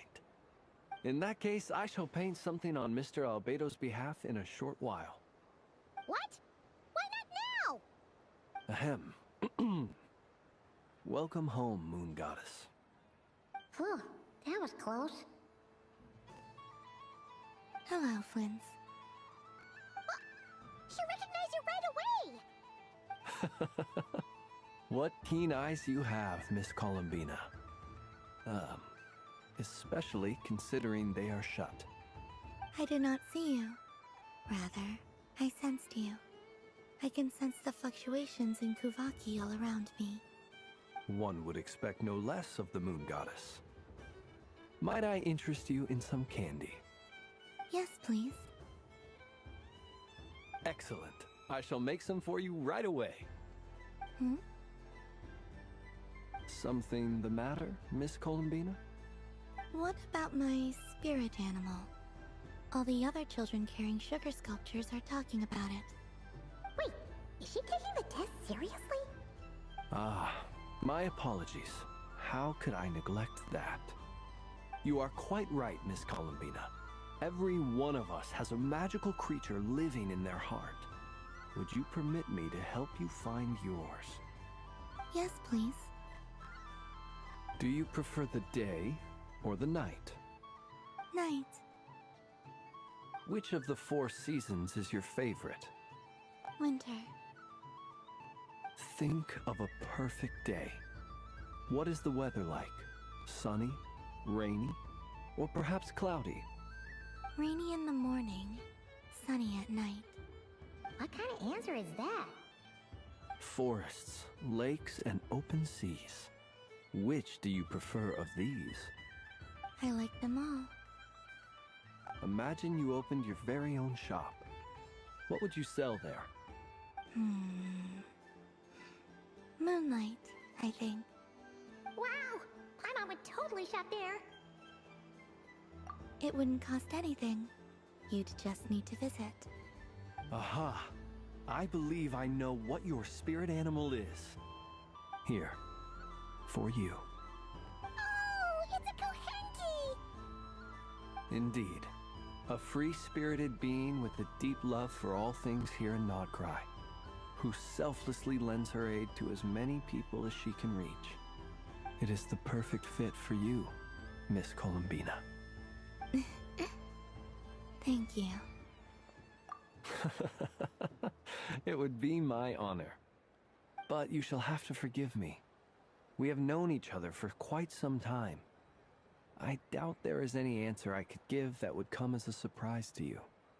So instead, would you accept this sugar sculpture as a token of our friendship? It's a lantern. Hey, why don't you two go enjoy your candy over there? Pieman wants to try out this spirit animal thing too. Right, Flint's? Come on, play ball. I get this drawing done. But I want to hear Pieman's answers. But it'll probably take ages. Pieman's a complex soul. And we don't want your candy to melt while you wait, huh? Oh. Okay then.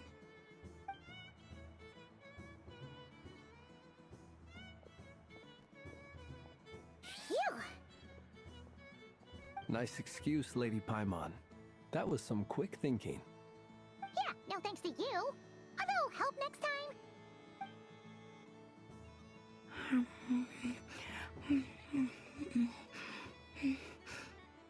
It's sweet. Is that Lockaberry? I wonder what flavor the traveler got. This way! This way! It's the candy-selling lantern! I'm coming! Of course. Traveler, maybe we can share? Yes. I found out recently that people share their food sometimes, so I'd like to try it. Or... is that a no? Thank you.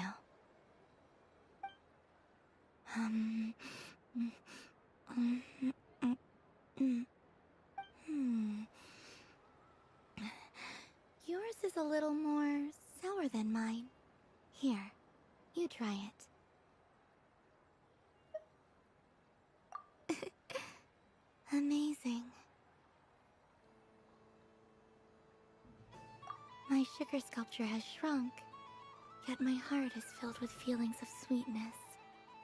I will remember this feeling. Sure.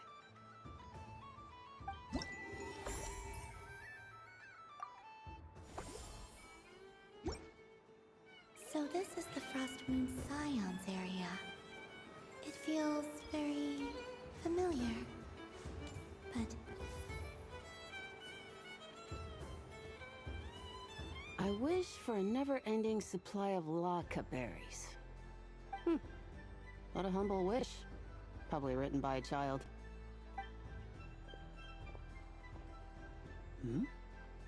Is that Llama the Moon Chanter?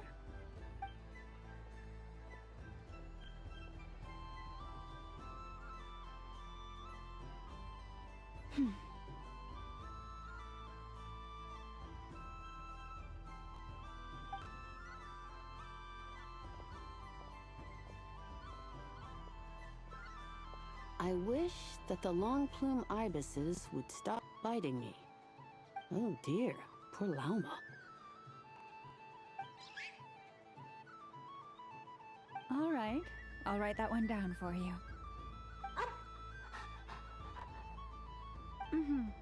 I got it. While everyone else is celebrating Moon Prayer Night, you're as busy as ever. I don't mind. It's rewarding work. A good kind of busy.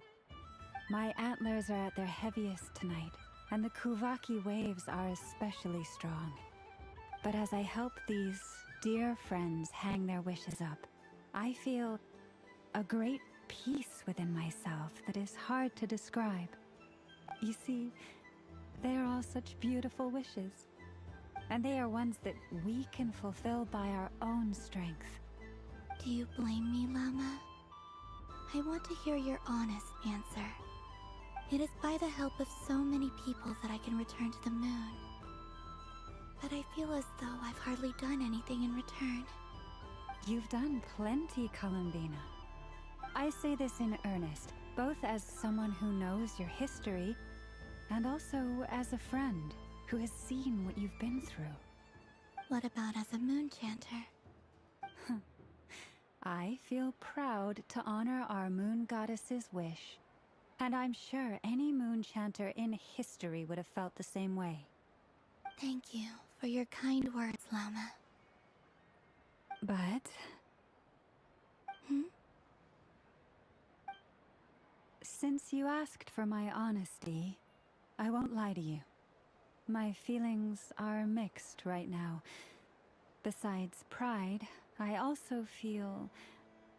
I suppose it's a reluctance to let go. Once you return to the moon, we will be far apart and separated by a false sky. I'm sure those of us left behind will gaze up at that sky, yearning for the moon once in a while, just as you used to do. I will miss you, Llama. I will miss you all. I hope to stay in touch. I will try and find some way to send messages down from the moon. Perhaps you could use Kuvaki. I've heard Yehoda say that signals can be sent using long and short waves, or strong and weak lights. That sounds a little complicated. What if we forget what the signals mean? We could prepare a codebook beforehand, but... You're right. It wouldn't really suit you. Still, whatever happens, I believe that you will find your own unique way of communicating with us. And now that I think about that, my heart feels lighter. Because you trust in me? Yes. I have faith in you, and in the power of truth. In my experience, the truth tends to be difficult. But that's what makes it stand out from what is false. So I'm confident that your thoughts and your love will shine through the curtain of lies. We will know it when we see it. Thank you. Now, could you help me hang up my wish? Is this? I wish that all who dwell in this moonlit world can find a place to belong. And I wish that I shall one day see my friends again. It's 2 wishes. I hope that's not too greedy of me. Not at all. And I think you speak for us all with the second one.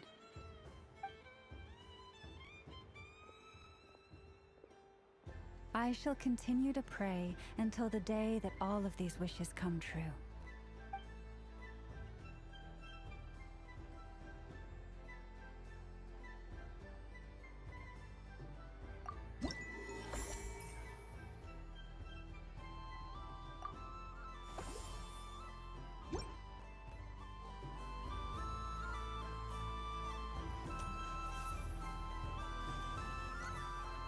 What's this? Should I give it a try?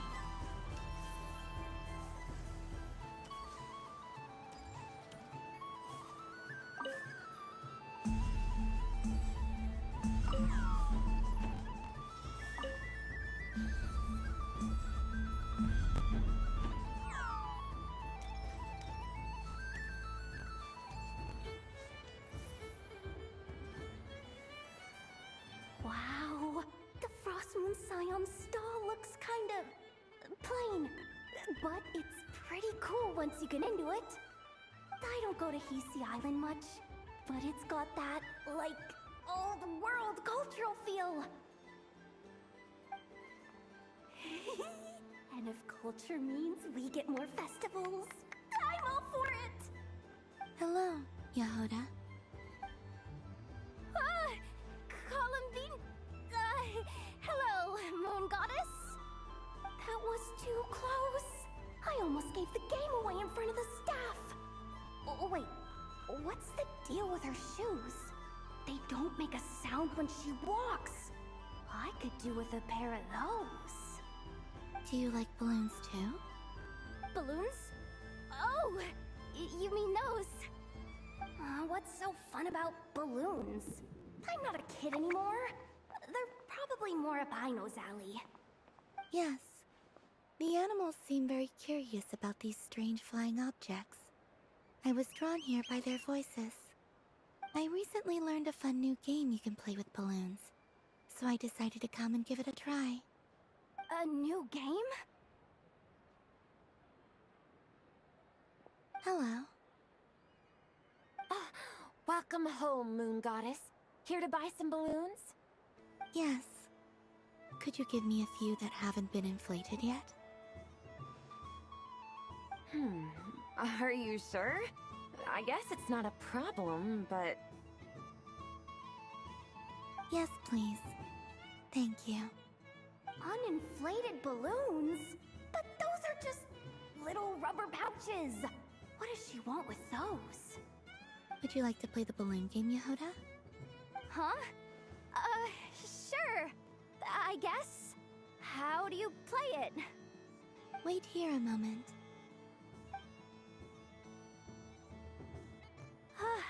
Oh.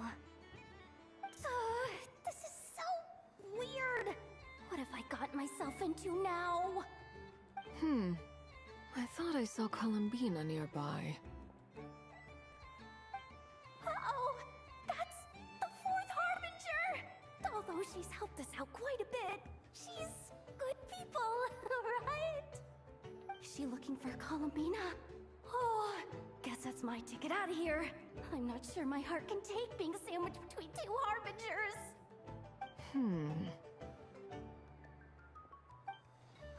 Which stall is she checking out?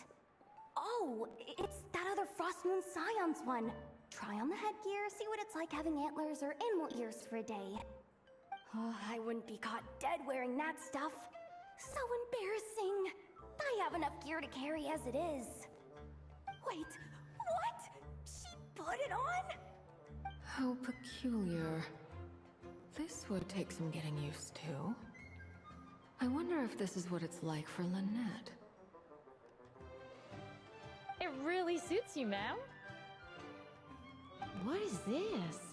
She was so intimidating a moment ago, but now, dang, she's really rocking those ears. How does she make them look so cool? I suppose I may as well keep them on for now. All part of the festive experience. She's coming this way. How do you do, Miss Yehoda? Oh, jeez. Don't talk to me while wearing that thing. Where am I supposed to look? Oh, hey there. I'm looking for Columbina. Have you seen her? She just... Huh?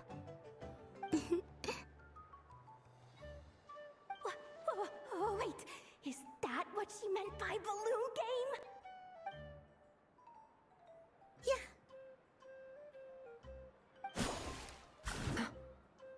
Huh? No fair! How come I get caught in the crossfire? An ambush from the rear? Is this a declaration of war, Columbina? Would you like to play too, Arlecchino? Seriously? Are they gonna start some beef right here, right now? Gladly. That said, I believe there is another who would like to join. Boss Nev! things are kicking off big time! Hello there. I'd like 10... no, make that 20 balloons, please. Uninflated. What? Miss Moon Goddess, I hope you're prepared to pay the price for assaulting my employee. Welcome to the game, Nefer. Just to be clear, let's keep this a fair fight, okay? No strange powers, please and thank you. Naturally. Don't just stand there, Yehoda. Aren't you going to team up with me? Huh? Do I have to? Of course. Don't forget, the Curatorium has a reputation to uphold. I knew something like this was gonna happen.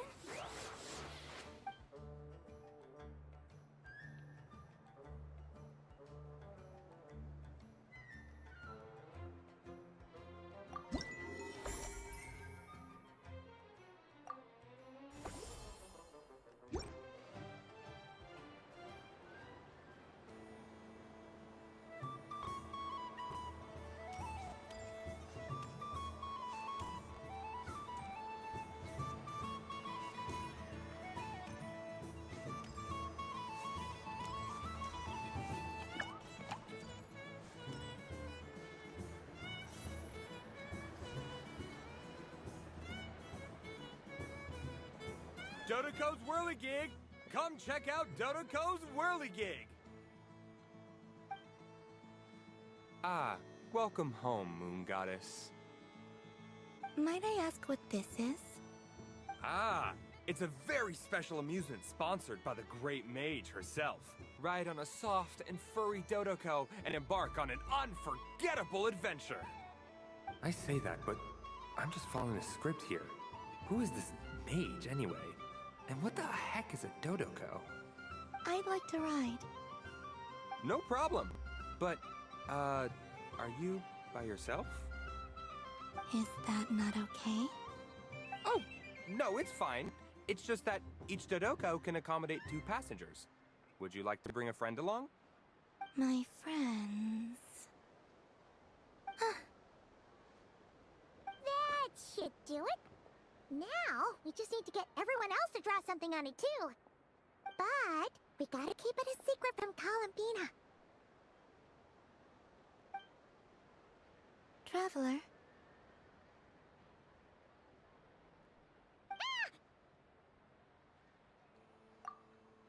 I want to go on that ride. Will you join me? Let's go then. Don't worry. Pieman will do the rounds. You go have fun.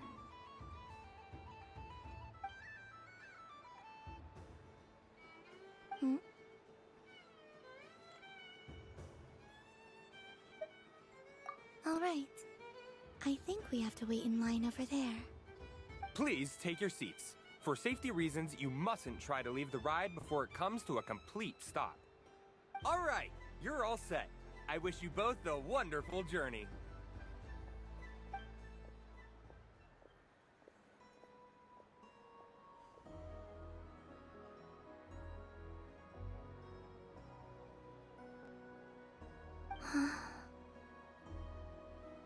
Not bad. It reminds me of riding a moon lane. Sometimes, the Kuhenki circle around me like this, playing their beautiful melodies. Yeah. I'm going to miss them.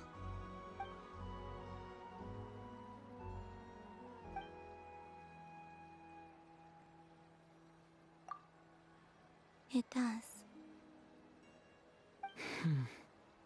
I've felt scared in the past, too. But this is a little different. You know something?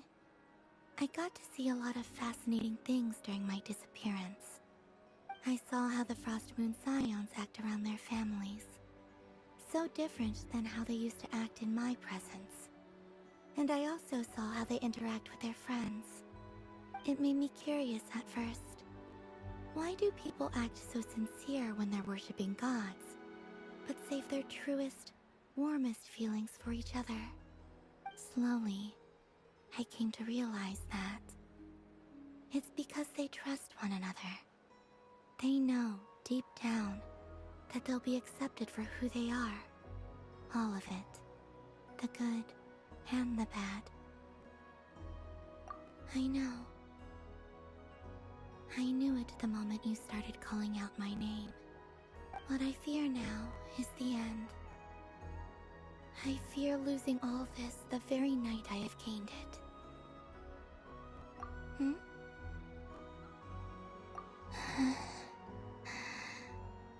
Thank you for this conversation. Thank you for listening to me. Don't worry. This fear I have, and the unknown that awaits me, they cannot hurt me.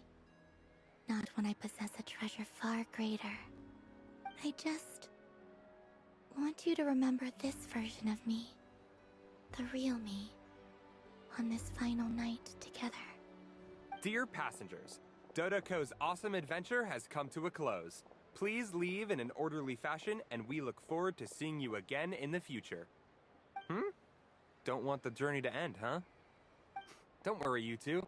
There's always another adventure waiting just around the corner.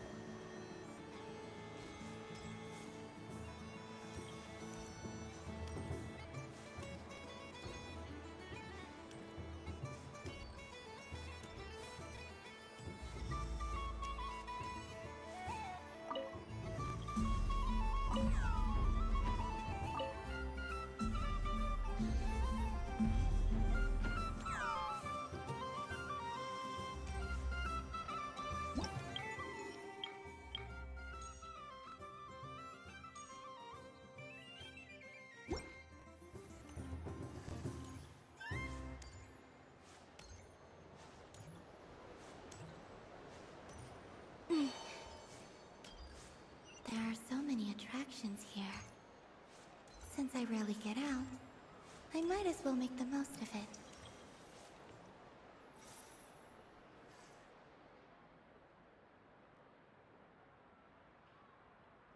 Well, look who it is. I heard someone went and disappeared on us the moment we let her out of our sight. They looked all over for you. Frankly, I didn't think you'd be back for Moon Prayer Night. Were you worried about me, Sandrone? You would like that, wouldn't you? Did you even hear what you're saying? It seems to me like you disguised yourself with festive headgear, just so that you could come see me on Moon Prayer Night and make sure I'm okay. You didn't even bring Polonia with you. You? I thought you couldn't see! I cannot. But I sense the confusion of those around us rippling through the Kuvaki currents. Based on what I know about you, let me guess what you're wearing. Is it cat ears? Shut up! I'm only here to protect the Fatui's interest in this territory. Running into you was pure bad luck. Really? But you were the one who asked Arlecchino to help everyone find my name. Columbina! Ugh! Just one more word, and I'll unscrew your vocal cords. It's Columbina Hyposelenia now. Tell someone who cares. I've missed you, Sandrone. The whole time I was gone, I was thinking. I hope I get a chance to say some ugly words to you. Is that supposed to be a joke? Anyway, let's go play that game. What? You mean that frostfin whale? Yes. It's some kind of game where you get bitten if you step on the wrong tooth. Seems like fun. Who in their right mind would wanna... Because you're not a scaredy cat. Fine! You wanna play? Let's play. Don't complain when I kick your sorry butt. Lovely. You old geezer! I'm gonna beat the pants off you! Just you watch! I almost forgot. Sandrone? What is it now? You'd better not lose, or I'm going to beat your head in. What? Allow me to demonstrate since I'm feeling so nice. You just step on the teeth, like this.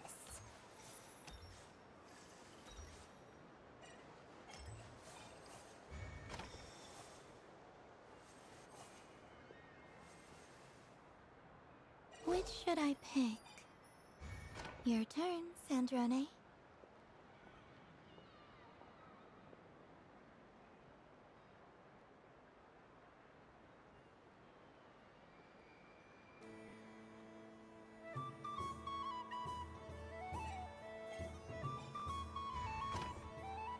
Don't come crying to me if you get bitten.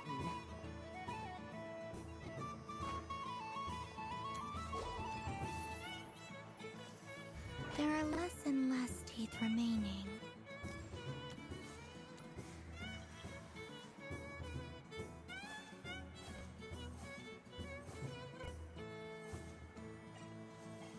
Huh? What's that noise?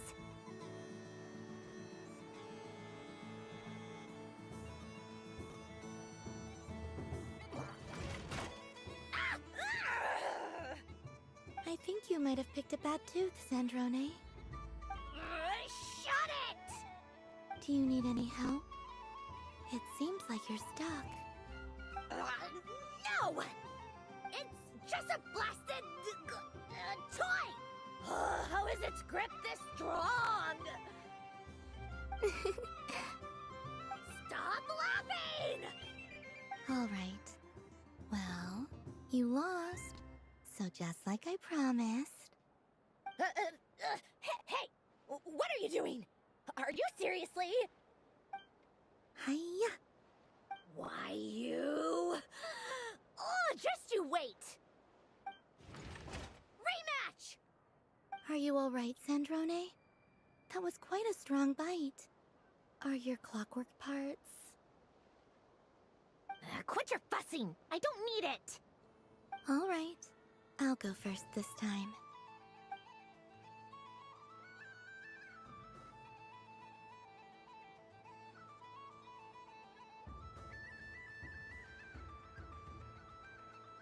I see it now. She can sense which teeth are rigged. So I just need to avoid the same ones that she does.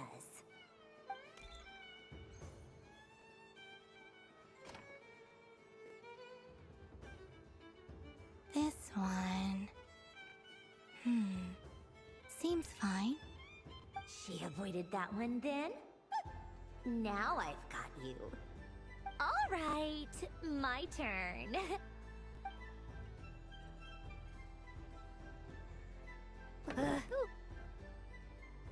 What? Looks like you lost again, Sandrone.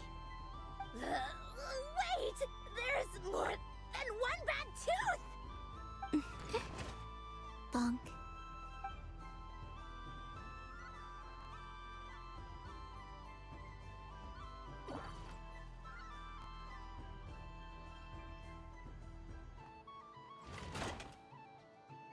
Stupid game! What idiot came up with this? Are you alright, Sandrone? You said some nasty things just now. Oh, I'm peachy. Should I let you bonk me on the head as well? Forget it! Come on, bonk away. It can be your consolation prize for losing so badly. I told you, forget it! Gah, you've always been so annoying. Singing right outside my door, inviting yourself to my tea parties, going AWOL. And now you're off to the moon or something. Of all my days with the Fatui, the times I spent with you, Arlecchino, and Rosaline, they were my favorite. I will not forget them. Just as I shall not forget this moment. We'll always be friends, no matter where we are, right? Who'd want to be your...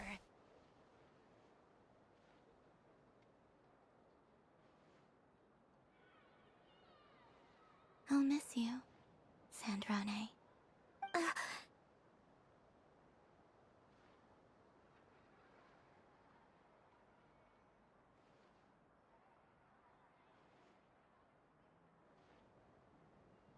Goodbye, Sandrone.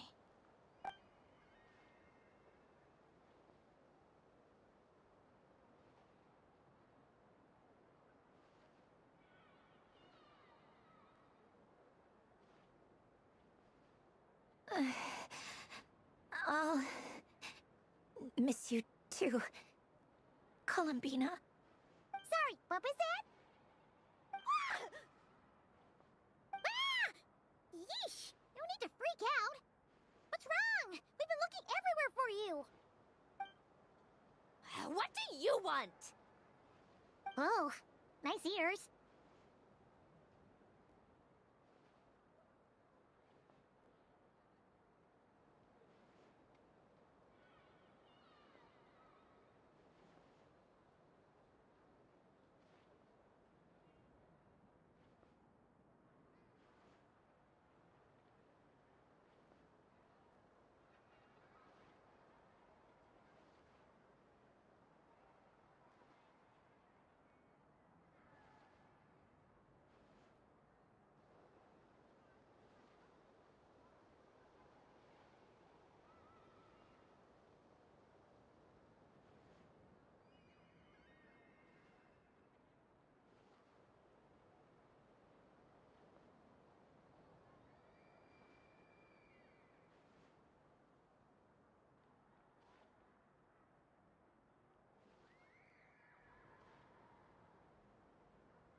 What do you want? This! Huh? It's your turn to draw something. You're one of her friends too, aren't you? Doesn't know how lucky she is.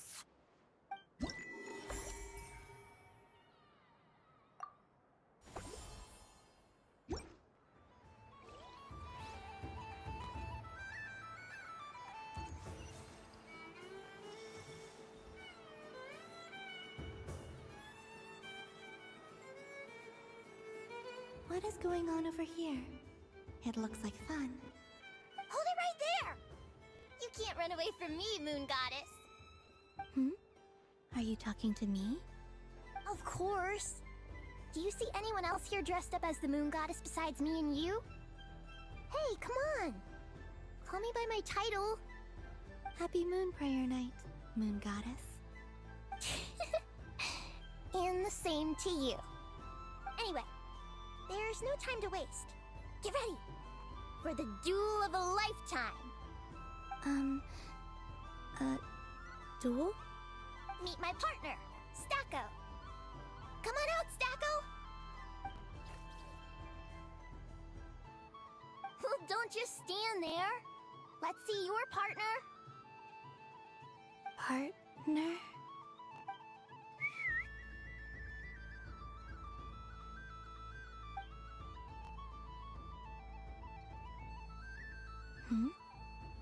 So I need to select a partner and command them in battle. Partner. I need a partner.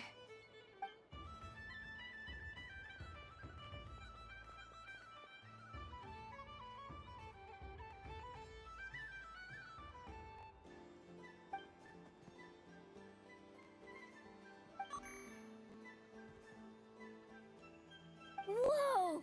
Am I seeing things? Where'd you get a Kuhenki? They're super rare. That's great. But you can only bring one partner to battle against me and Stacco. No ganging up allowed. They all look so eager to be picked. Which one should I choose?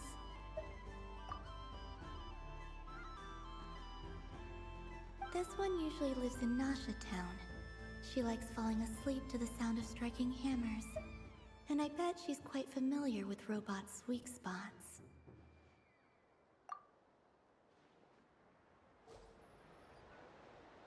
Testing! Testing! Oh, this is an emergency broadcast! An exciting battle is about to take place right here at the Nasha Town Special Arena! In this corner, we have the Moon Goddess and her robot partner. And in the other, we have the Moon Goddess and her Kuhanki partner. Only one Moon Goddess can be victorious in this ultimate battle of destiny. But who will it be? There's only one way to find out. Now, without further ado, let the Battle of the Moons begin! I don't care who we're up against. Stacko and I ain't gonna lose!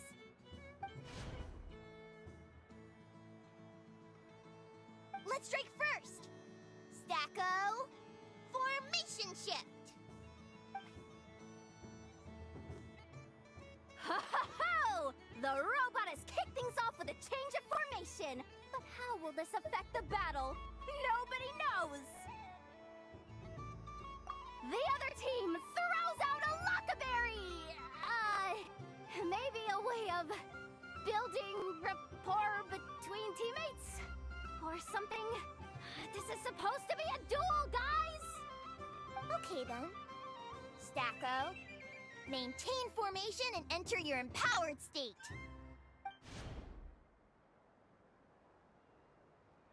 Empowered state! There we go! Now we're talking! Absorbing the immense Kuvaki present on Moon Prayer Night, this lean, mean machine has greatly increased its offensive power! Oh, they chose defense! But Stacko's about to attack with full force! Is it too little too late? The battle is heating up fast! I'm about to start sweating machine oil over here! Go for it, Stacko! Set Kuvaki to maximum! Can their opponents withstand this blow? And what will this Moon Goddess do? Don't be afraid. Fight however you wish. It's a moon lane! A deft use of a moon lane allows the Kuhanki to dodge the blow! And now it's spiraling around its foe in circles! One loop, two loops! The robot's screen is bugging out! It's getting dizzy! Stacko! Oh, Stacko is down for the count! Our winner is the Moon Goddess! The slightly taller one, I mean. You did your best, Stacko. I'll take you to Ainos for a checkup right away, don't you worry.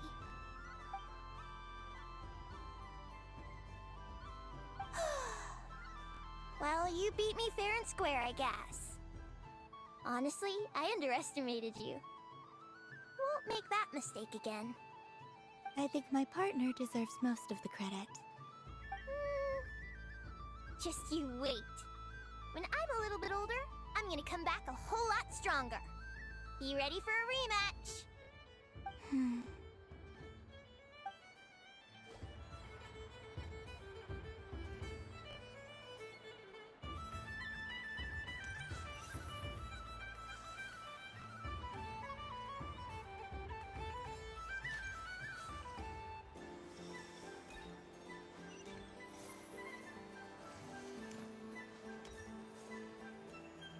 Moon Prayer Candy! Beautiful, tasty Moon Prayer Candy! Buy a whole box, share it with your friends and family! Candy? To share? I wonder what flavors everyone would like. Welcome home, Moon Goddess. Fancy a box of Moon Prayer Candy? Sure. I knew you would! Now, what flavor would you like? I'm not sure. What flavors do you have? Is this for yourself or as a gift? A gift for my friends. Ah, I see. In that case, I'd recommend apple, lockaberry, or midsummerberry. Those are the most popular. Do you have nocturnal blossom flavor? Huh. I've seen couples give those as gifts before, but I did not know they were edible. No? Okay then. Moonfall silver? You did say this was for friends, right?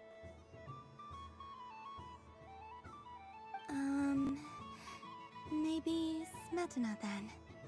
Hey, now that's a creative idea! I've never tried it before, but if you're happy to wait, I can see about whipping up a batch on the spot.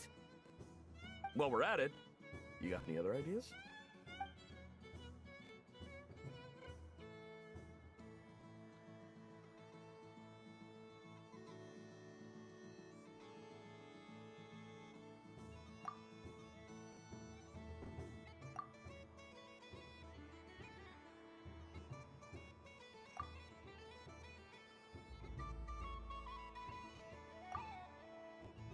Here you go. Every flavor you asked for is in there. Thank you.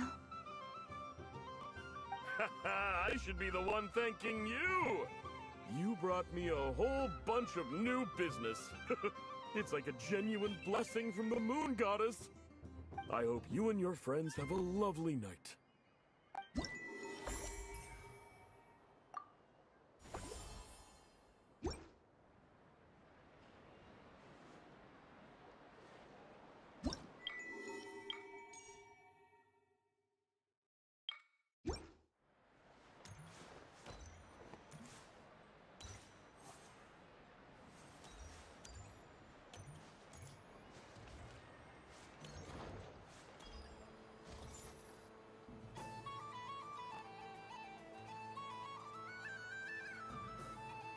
Doesn't make any sense. How am I losing every single time?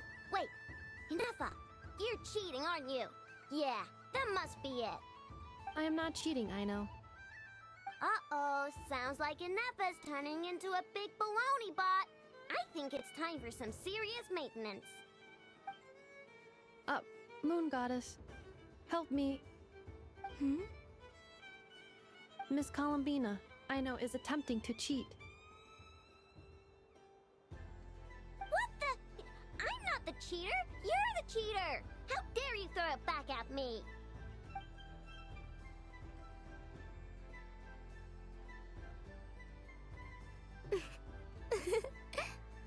Alright, fine. Let's all laugh at I know. Just you wait till I get home, because I'm gonna make a game bot that can win 100% of the time. Let's see you laugh when I come back and beat your butts. You'll all have your heads covered in stickers when I'm through with you. We came to check everything was okay after all that yelling, but,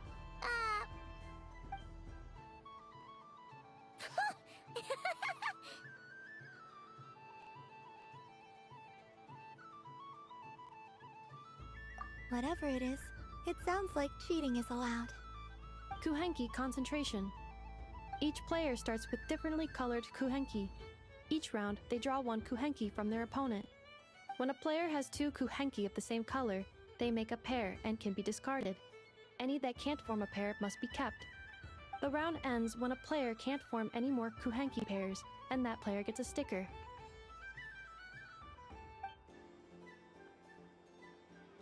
ooh, can 4 people play as well? That is fine, so long as the turn order is fixed beforehand. Alrighty then. In that case, the 2 of us will join as one team. Okay, but if you lose, you're both getting stickered. I don't want to hear any excuses. Sure. And if we win? If you win, only one of you gets to sticker someone else. I have taken to calling this. I know logic. Hey, lay off me, alright?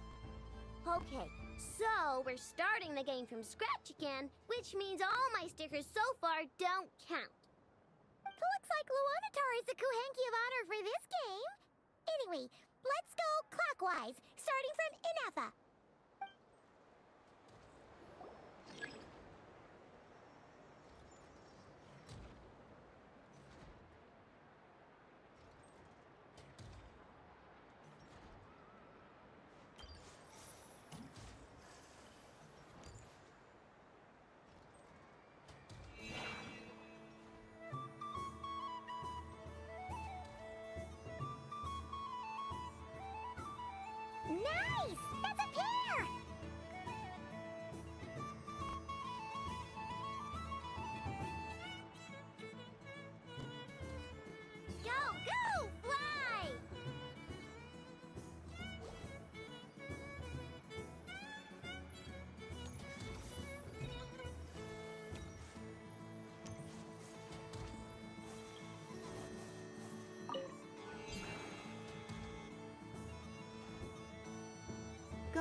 have a pair.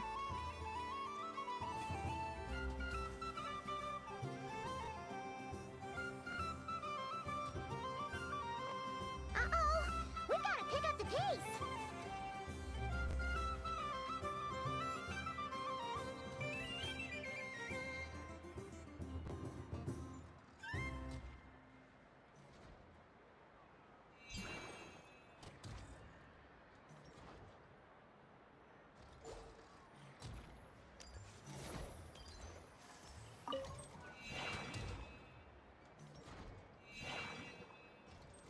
I win.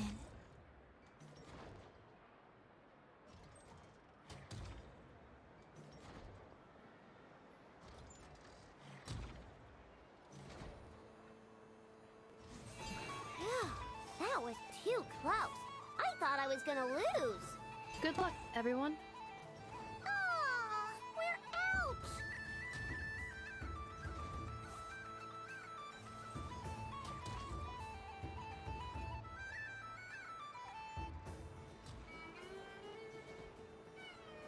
Let me pick a good one.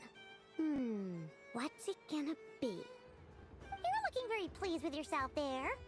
What happened to being a huge Grumposaurus? I won. Duh.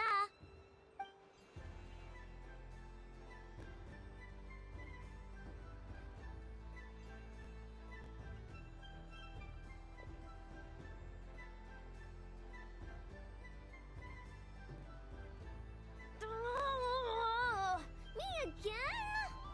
Don't fidget too much, Ino, or the sticker's going to fall off. I don't care. If it falls off, it falls off. If a pair of Kuhengi get discarded, why not a pair of stickers? Huh? Huh?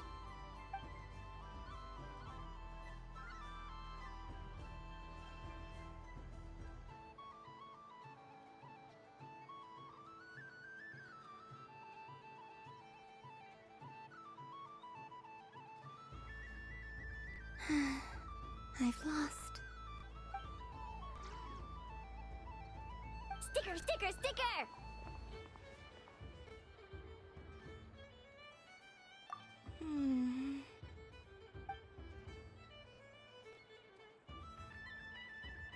Cute! You think so? Shame. I can't see it for myself.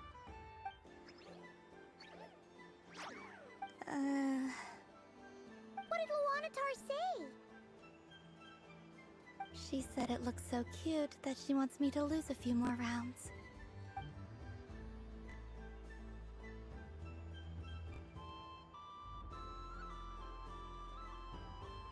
Who put these stickers on Paimon's eyebrows? Ugh, she can barely see!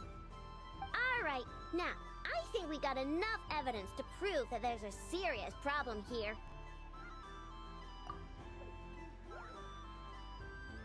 Yes, I agree as well.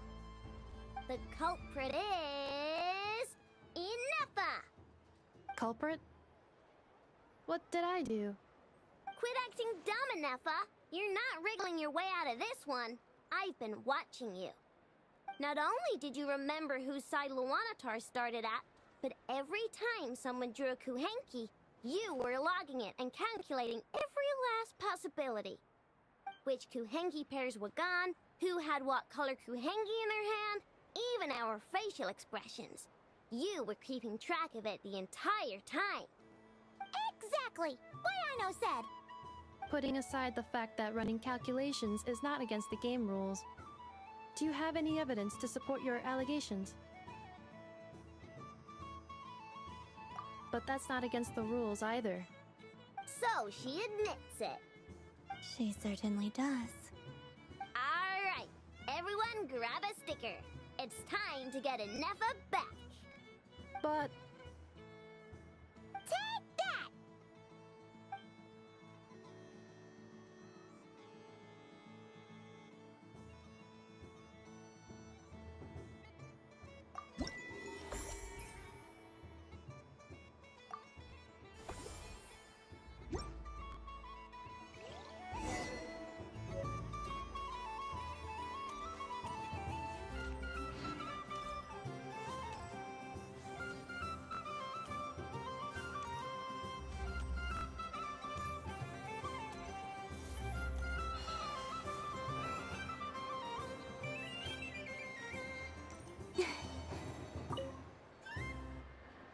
Traveler. Hey there, Columbina! Are you done checking out the festive amusements already? Are you sure you don't want to look around some more? You might not get another opportunity like this for a while. Right now, what I'd like to do is...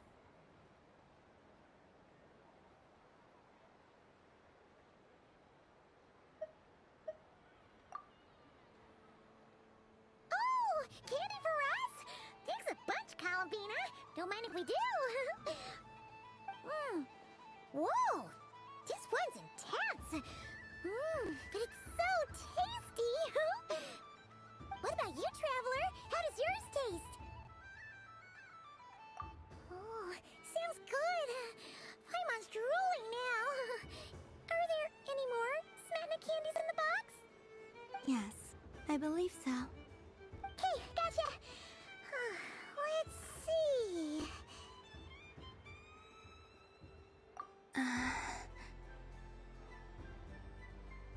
Sure. This one, and yep, this one looks right too. Okay, that's 3. Here we go. 1 per person. It's so sweet.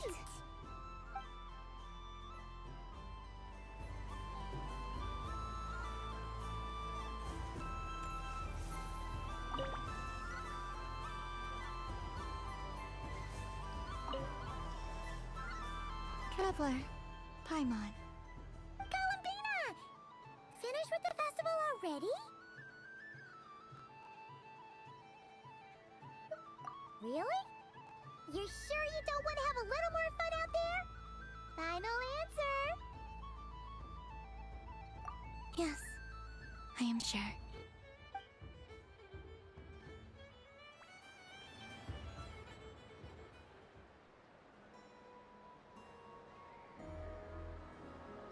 This was the most fun I've ever had on a moon prayer night.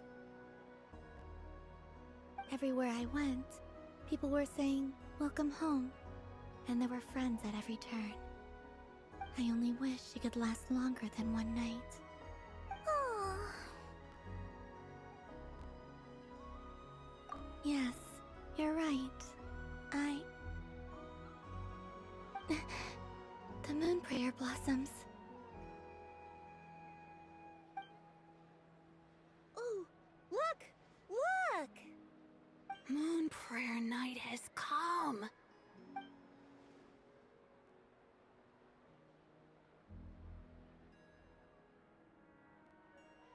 The moon. It's so beautiful. Happy Moon Prayer Night, dear. Happy Moon Prayer Night!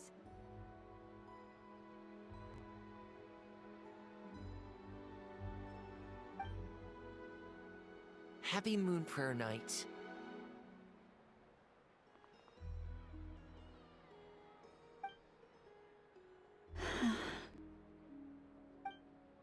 Aww. Huh.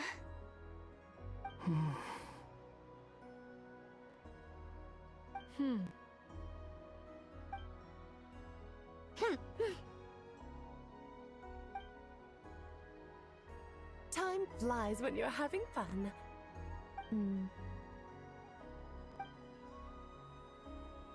Oh. Looks like the time has come. Columbina. You're heading off then? Yes, to the ruins you mentioned.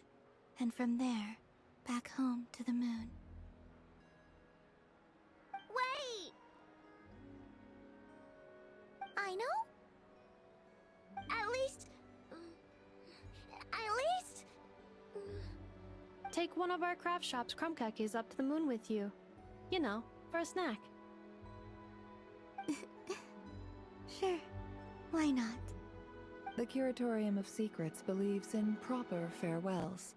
No story should be left without a satisfactory endnote. Never. Farewells are an important affair for the Ratniki, too. We never know when we might meet again. Haha! And here I thought grand farewells wouldn't suit tonight's mood. But I suppose friendly passion is not to be stopped, eh? We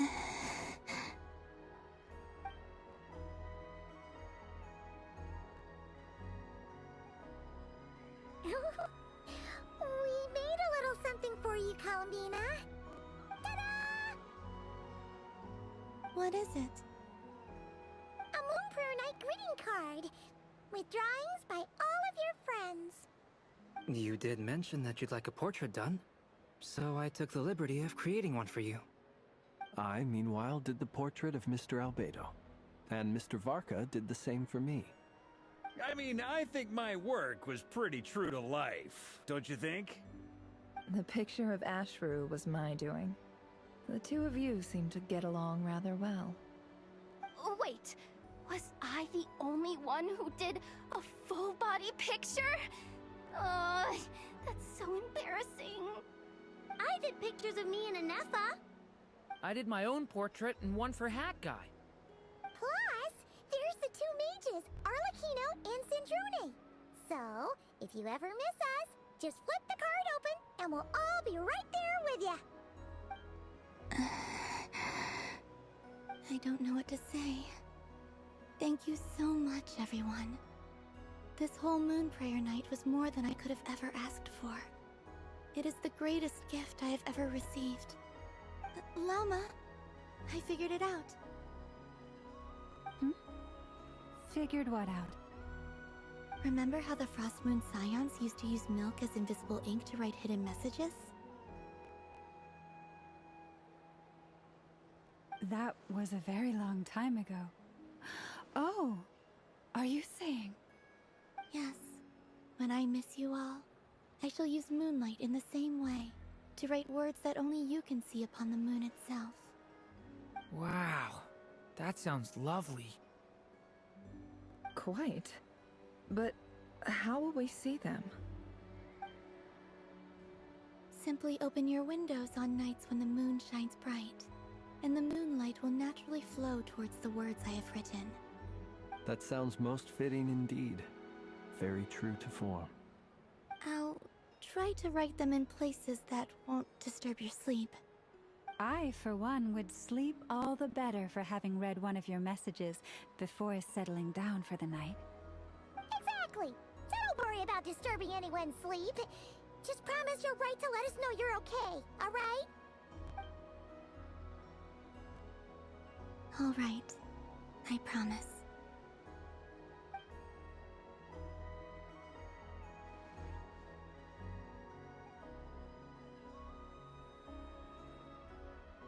In that case, Columbina. I'm ready. Very well. Let's go.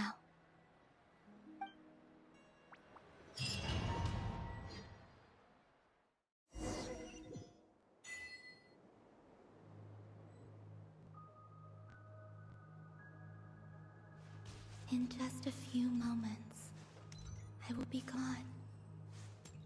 I still don't know what to expect on the moon. Will I really be able to send messages to my friends? The Kuhenki, the animals of Nod Cry. I'll never get to see them again.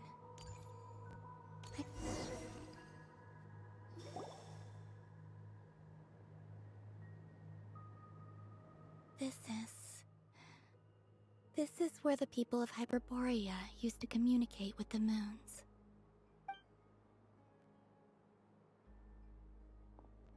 Eternal moon, frost moon, iridescent moon. When the power of all three converge, the gate to the moons shall open. Moon marrow preparations are complete. Only the final step remains. I'm sure Nasha Town is livelier than ever at this moment. Yeah, it's a shame you couldn't be there for it, but it's now or never, right? It's fine. I'm more than happy with this. My last piece of luggage. My only piece of luggage.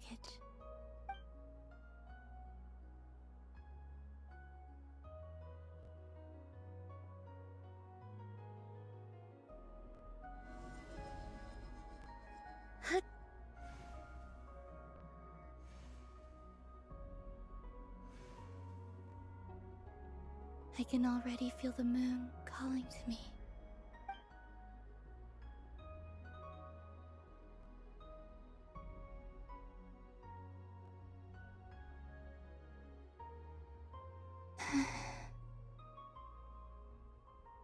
Your home lies on the far side of this light, Columbina.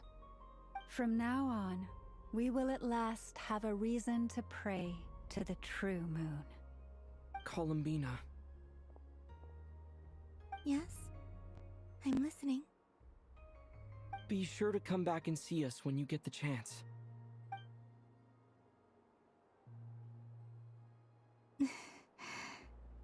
Of course.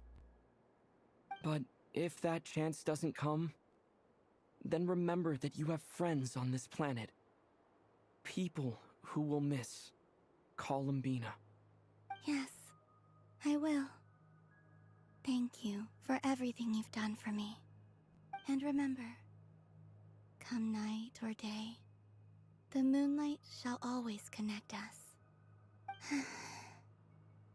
Well then, farewell, my friends.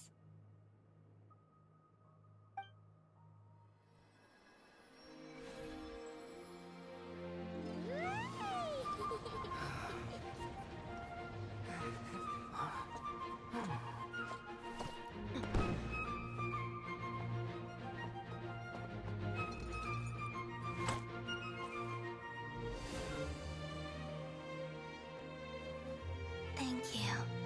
This was my happiest night in Teyvat. Farewell, Columbina.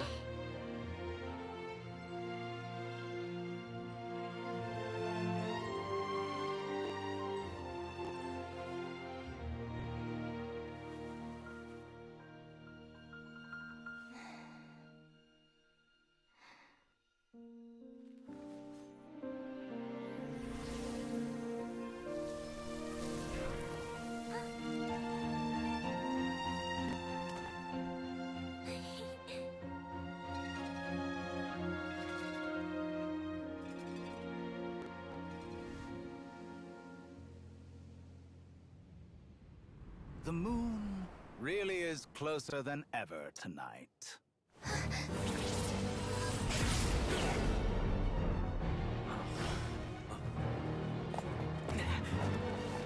Columbina. All 3 moons in one place. Time for one final experiment. Reason, life, death, time, and space. They all believed I would fail.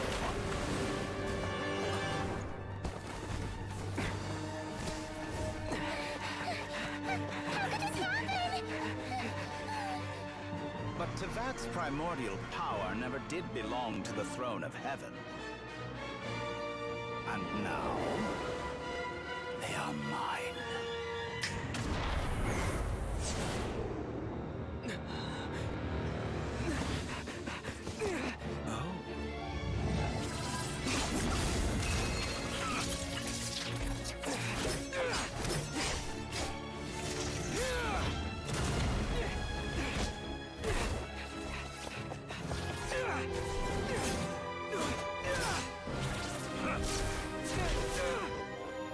No, as long as I'm here. The Doctor is free to wield the 3 moons' power.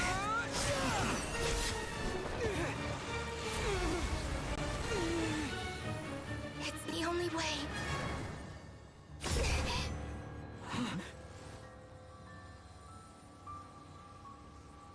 I guess I won't be going home today. Columbina! No!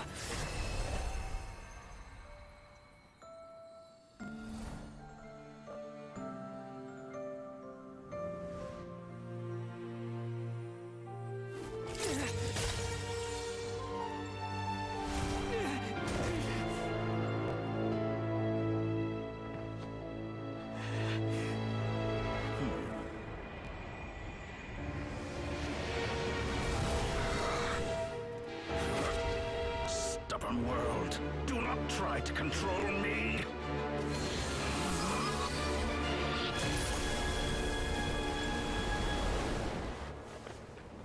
Columbina.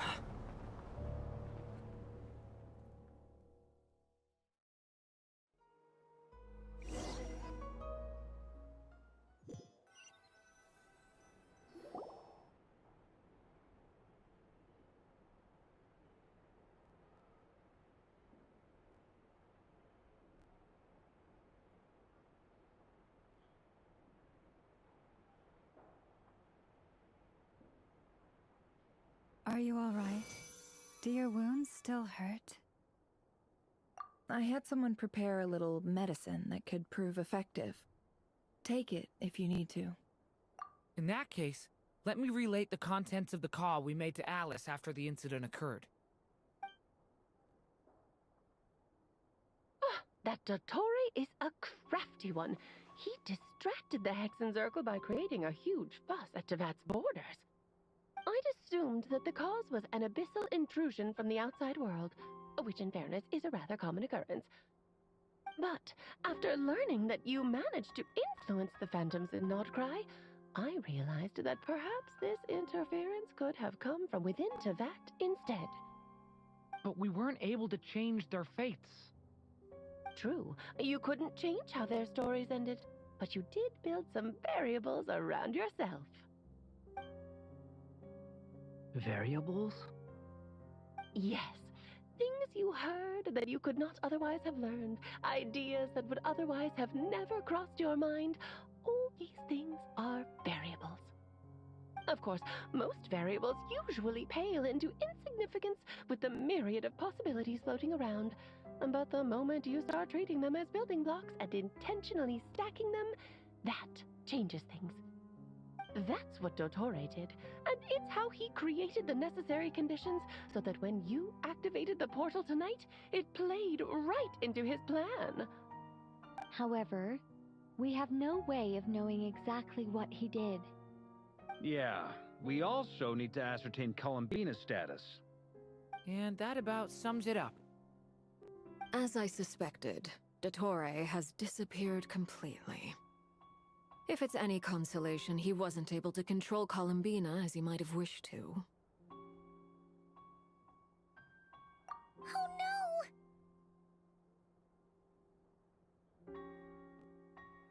What? She did what?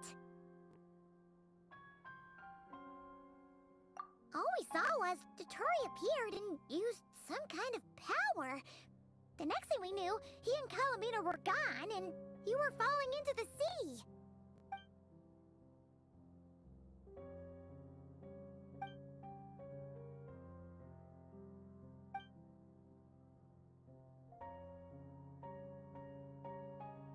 So, Columbina intentionally opened the Moon Gate and escaped into the same mysterious world as Rerir and Thalindis. Sounds like bad news.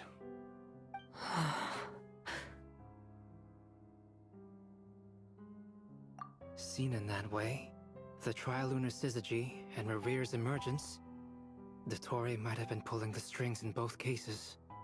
According to Miss Alice, he is attempting to transcend his destiny and finish an experiment that only a god might complete. An utter lunatic. Wait a sec, where's Hat Guy? Seems like he'd want to be here for this. He took off with the Dodo communication device after we spoke to Alice. He said he had a hunch that he wanted to investigate by himself. The look on his face was terrifying. I've never seen him like that before.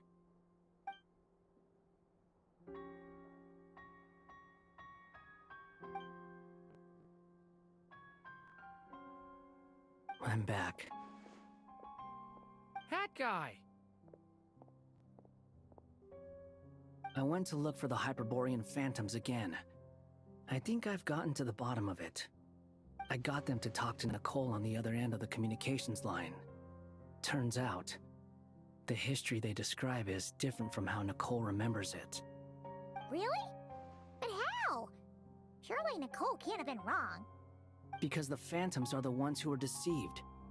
They speak of a savior who appeared in their history. One who never should have existed.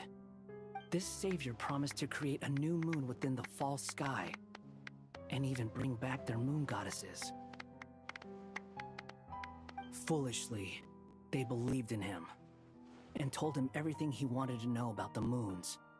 It's obvious that this was Dottoro's doing. Now you mention it, the first time we entered the Hyperborean ruins, we heard the Phantoms discussing their history, and I remember Nicole commenting that something sounded a little strange. But Dottore shouldn't have been able to get in there in the first place! He didn't. Nicole said that this was an anomalous state triggered by disruptions in the causal connections between phantoms from the same era. The variables that Dottore put in place were substantial enough that they even affected phantoms that he never met.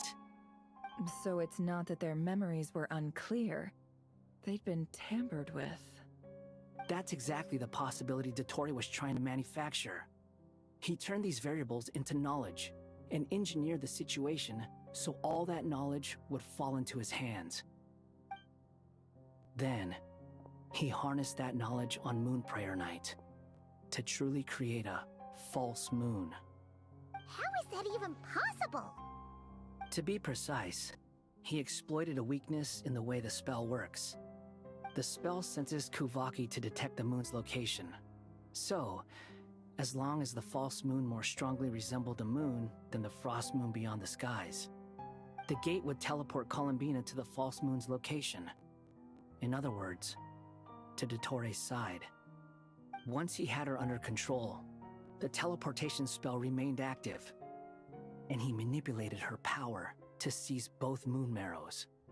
At that moment, the moon marrows disappeared right before our eyes. It was already too late, even as we were leaving the ruins.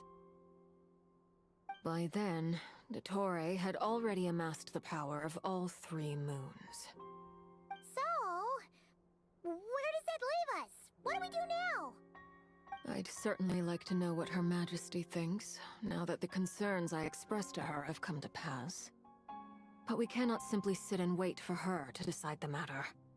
And in any case, it is not the Fatui Harbinger Damselette who sees us as her friends, but rather Columbina Hyposelenia. If, even in such extreme circumstances, Her Majesty will not lift the prohibition on Harbingers drawing steel against one another, then I will do as my heart demands. I will fight as Peruware instead. Oh, Arlecchino! Time is short, so I'll make the first move.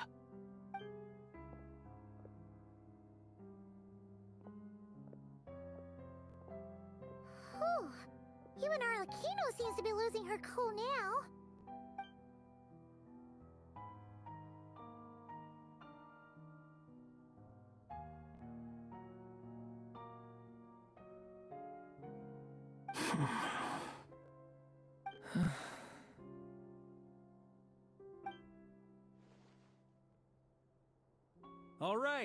All right.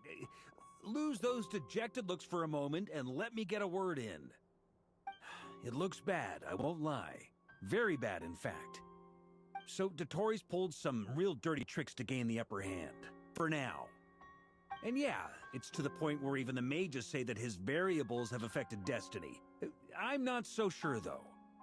Many have told me that Tevat's destiny is fixed, and that does appear to be the case. Well, what makes Dottore so sure he'll be the exception? And since he was able to stack these variables up, who's to say we can't do the same? You of all people should not be discouraged, traveler from afar. This isn't over yet.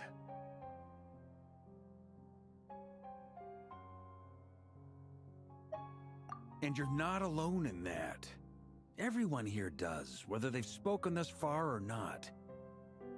But none of us are the type to sit back and wait for the sun to shine again. That's exactly how a knight should roll. If they knock you down, you get back up and get back in it. Don't forget, Honorary Knight, you're a legitimate member of Mondstadt too. Mark is right. This is far from over.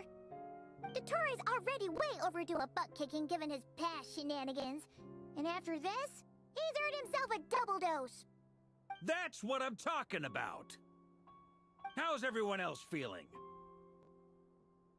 I'll use Kuvaki to investigate Columbina's whereabouts. I am not ready to give up either. Leave the intel gathering to me. Whatever happens within Nodcry's borders, when the Curatorium of Secrets wants to be in the know, we always find a way. Aino and I will do all we can to support you. We will attempt to reverse engineer Dotori's actions and seek a breakthrough that way. Alice and Nicole are busy dealing with an emergency at Tavat's borders, so they can't return just yet. But they're both very angry about this. They've asked Albedo and me to act on the Hexen Circle's behalf and do everything in our power to fight back against Dotori. Are you ready then? We're going to have to conduct a lot of research, even in the early stages. I'll do my best. As for me, I'm pretty familiar with Dotori's way of doing things, so I can try to predict his next move. I'll help with your investigation. Nice! Looks like we have our basic division of labor. I'll get in touch with Flints and Itlua, get them to have a chat with their Starshiner. It couldn't hurt to bring the Lightkeepers on board as well. At the same time, I'll pass on instructions to the Knights present in Nodcry to assist the Lightkeepers and other organizations in ensuring the safety of those living here. Yeah! We'll show him!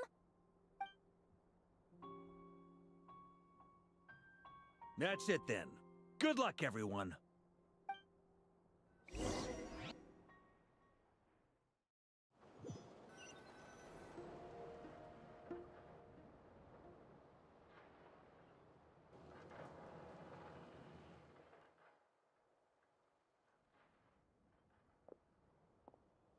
I never thought that Columbina would become my real name. It went from being a Fatui code name to something my friends call me. And remember, come night or day, the moonlight shall always connect us.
Is this an answer from this world?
of hilichurls before, and they're always the bad guys.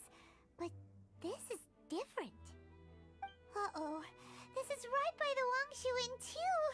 Oh, the guests are in great danger. Now that we've seen it, if we don't do anything about it, Paimon will feel really guilty. Let's go take care of them.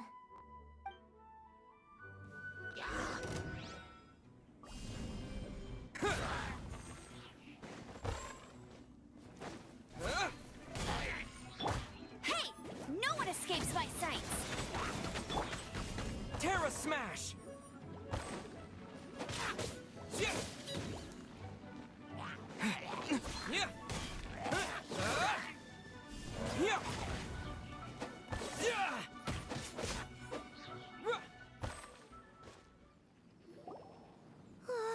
These super evil hilichurls are more difficult to defeat than the usual kind, too. Hey! Seems like people are gathering over there. Wonder what they're doing. Whoa! See that guy in the mask? He scared off all the hilichurls. Oh, you mean like Xiao? Now that you mention it, this guy's mask is kind of similar to the one that he wears. But the magic he was using seemed even more adeptacy than Xiao's. Shall we go say hi?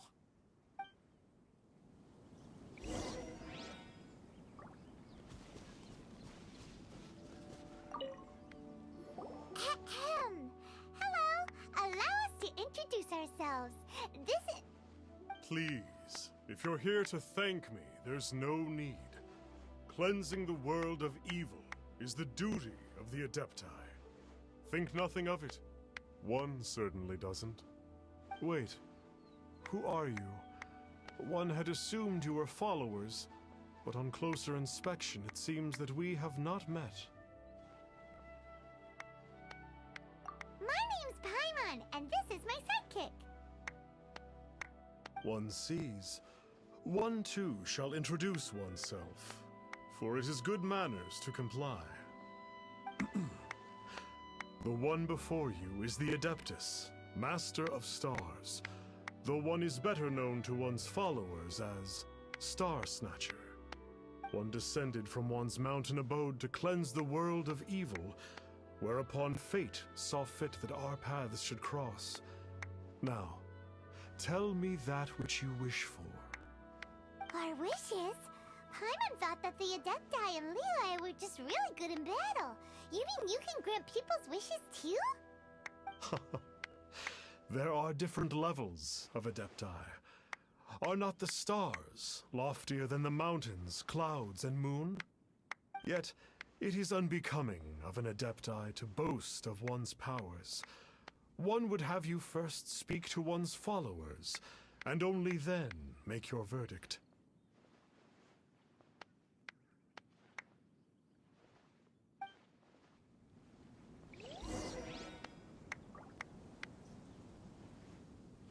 Chat with them as you please. Have you seen the Master of Stars in action? His power truly hails from the divine. I believe that now, there is finally some hope for my ailing father. Watching him use his magic is all the proof you need. A true Adeptus, no doubt about it. Not long ago, I sought some medicine from him on behalf of my ailing father. The difference with Boo Boo Pharmacy's prescriptions was like night and day, I tell you. Once it was boiled and ready, it gave off this really ethereal mist. Seemed pretty adeptal to me. Could have also been because there was mistflower in it, though. Adepti medicine is surely the most potent. My father will recover soon, I just know it. Sure, you have to make some sacrifices if you seek help from an Adeptus like the Master of Stars. I had to give a few antiques as offerings. But my father's life is worth much more than a few old relics, right?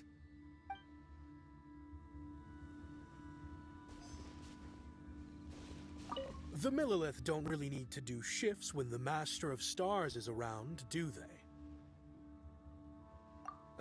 I'm a merchant, and I had an especially valuable batch of goods that needed transporting recently.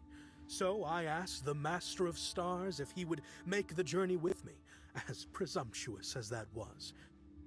Reason being, monsters run a mile as soon as he so much as holds up his talisman. We didn't have the slightest bit of trouble the whole journey.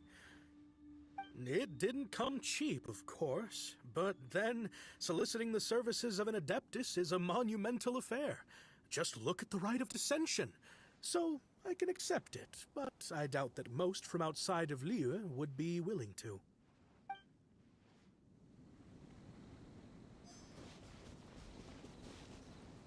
Finally, a life full of hope and purpose. Oh, are you believers too?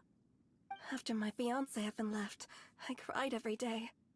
But then I turned to the Master of Stars for help. At his suggestion, I started burning paintings of my fiancé and casting the ashes into the ocean at sunrise. I can't explain it, but it really worked. I know in my heart that he'll return. This is not some sort of positive thinking trick. I'm certain of it. I'm so overjoyed that I gave a portion of my wedding budget to the Master of Stars as an offering. After all, if not for him, I wouldn't be getting my fiancé back, in which case I wouldn't need it anyway.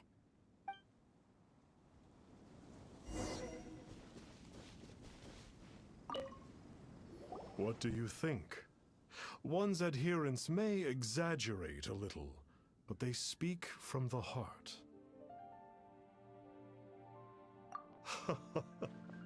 Surely you jest. There was once a senior Adeptus, Xie Wuliang, known to the people as Liangzi. He said this: all things are connected. That which mortals call imagination is merely the bridge betwixt the spiritual and the material. In other words, their wishes are already on the path of transitioning into reality. Does this make things clearer? Nope. It makes them way more complicated. But basically what you're saying is that their wishes can come true, right? Indeed. You are perceptive, my diminutive friend. Okay. So we also have one other question. Oh? You need but ask. One wanders among mortals, doing good and cleansing evil. One reveals not one's visage to avoid further disturbance to this realm than is necessary. Ah, got it.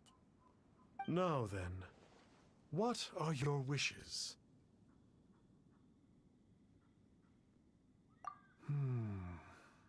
One senses that a tragic tale lies behind this wish. So be it.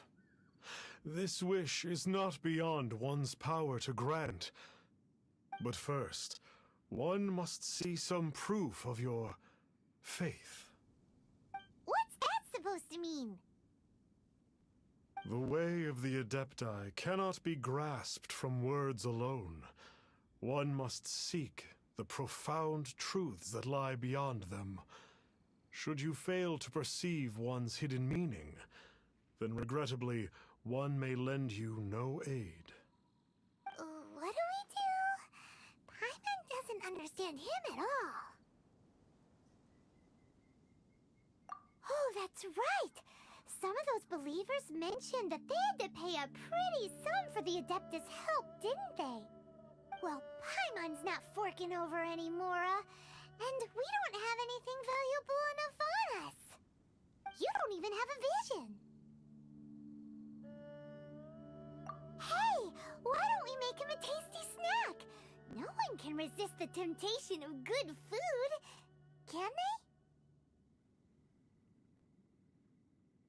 Yep, a tasty snack is sure to work.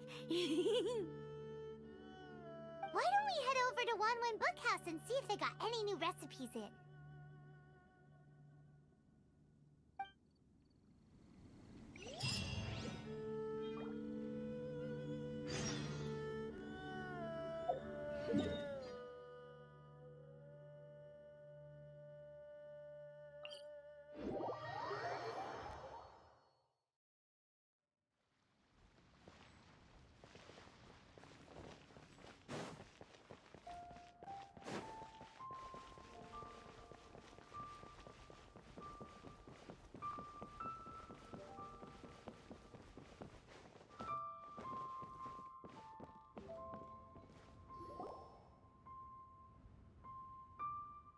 So, you'd like a copy of Yaksha's The Guardian Adepti?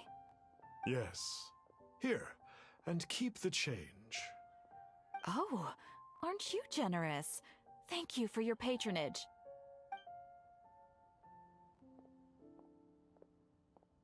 Hey, isn't that, Star Snapper? What a coincidence running into him again! Did you hear the name of the book he just bought? Was it Yaksha's The Guardian Adepti? Well, anyway, it was definitely a book about the Adepti. Why would an Adeptus want to buy a book about himself? Really? What's so fishy about him?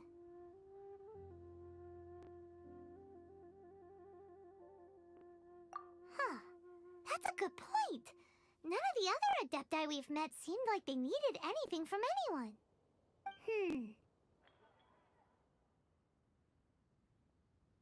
Pieman thinks we should check out that book. Maybe we'll find out something about this guy that we can use.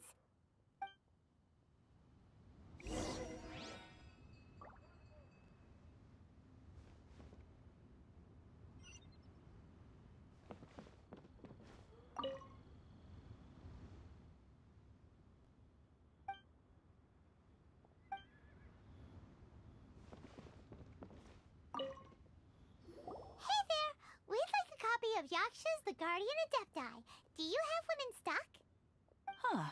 Since when did that old chestnut become a bestseller? You're a rare breed of youngster if this is what you like to read. But you should be able to find a copy somewhere on that desk over there.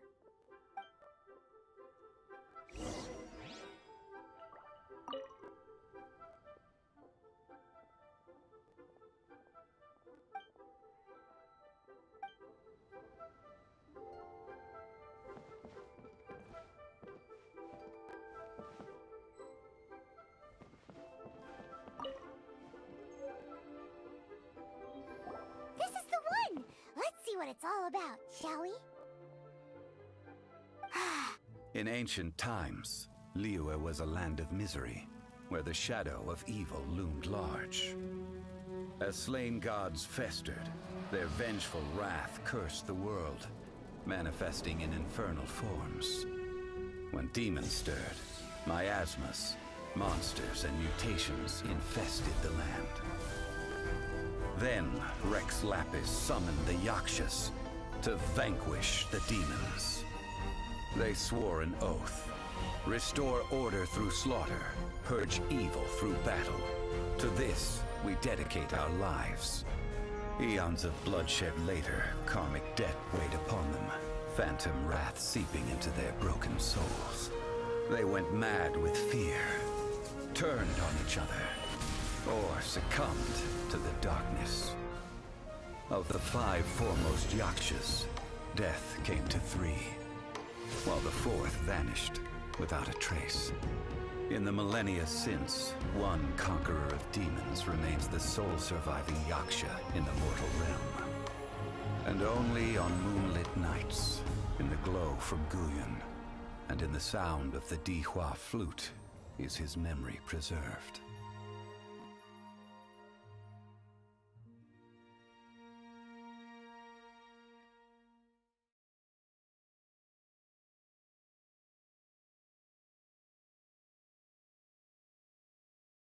This book is about the Yakshas, a group of Adepti who defend Liyue.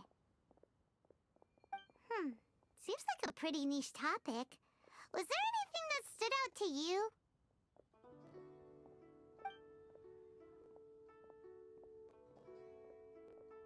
The book says that the wrathful spirits of the gods defeated during the Archon War can sometimes cause plagues, monsters, or mutations. All of which sound pretty horrendous. Hey, wait a second! Paimon wonders if... Do you think those super evil hilly churls we saw earlier were the mutations that the book's talking about?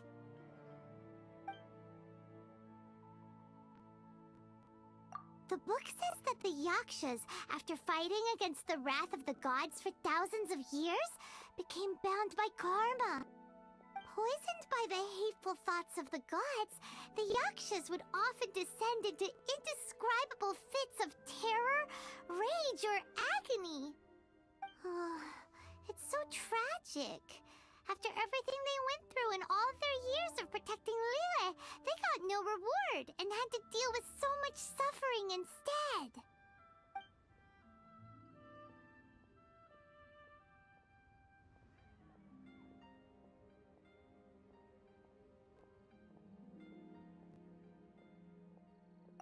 So, there used to be 5 main Yakshas, but supposedly only one of them is still alive today.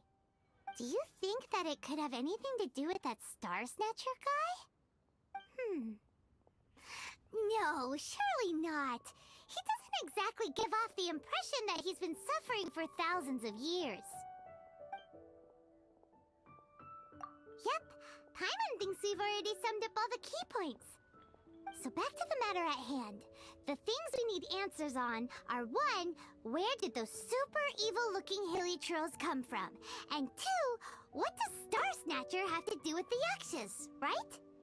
Now to head back to where this all started and commence our investigation. Let's part the fog of mystery that hangs over Dwayne Karst and let the truth shine through in its full glory. To be honest, Pieman actually hopes he is a real Adeptus.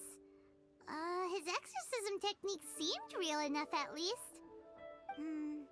But if we get our hopes up, there's further for them to come down. So it makes sense to investigate thoroughly first, just to be sure. Alright, let's head back to Wangshu Inn!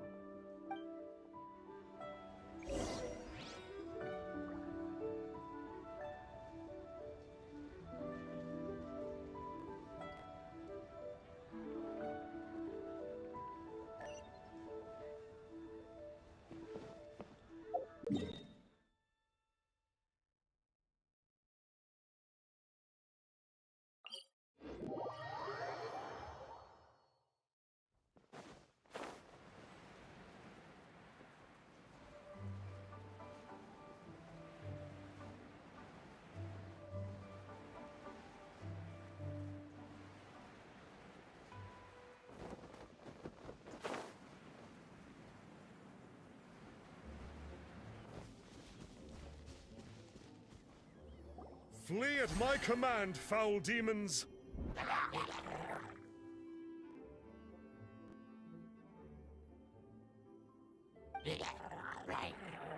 Flee!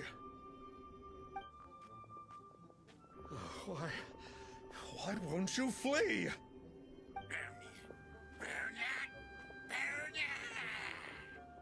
Uh-oh, looks like Star Snatcher's in trouble.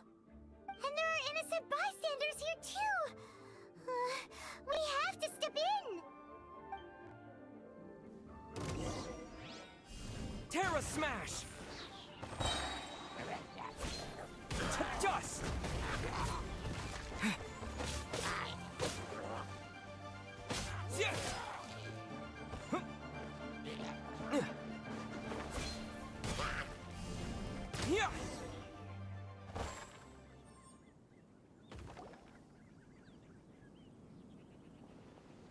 I don't get it.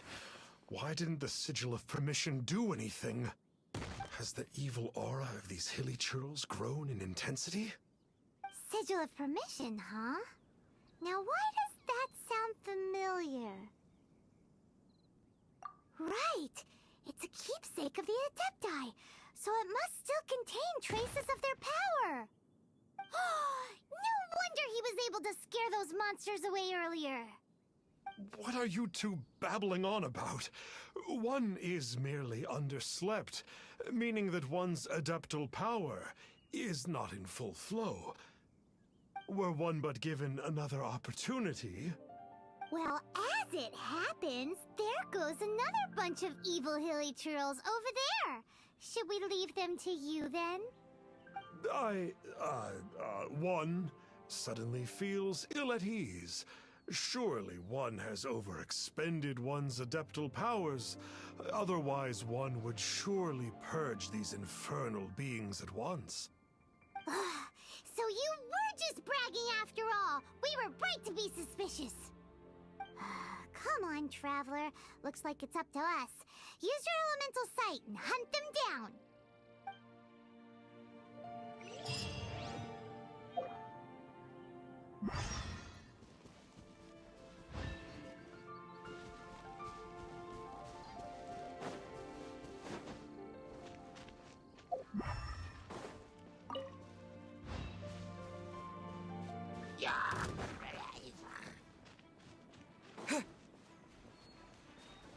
Oh, it's that Conqueror of Demons again. No wonder. Paimon was just wondering who could have... It's you. I remember you. I was purging some living beings that had been tainted by the demonic. It would appear that I have caused you some trouble. Huh? He isn't usually this polite. What's going on? But you are exorcising demons. How is that causing trouble? That is because the changes that occurred in these monsters stem from me. Or more precisely, from the karma I have accumulated. Mutations? Karma? Does that mean... Yeah! Paimon remembers that Xiao is also called the Vigilant Yaksha, isn't he? So that means... Oh... Poor Xiao!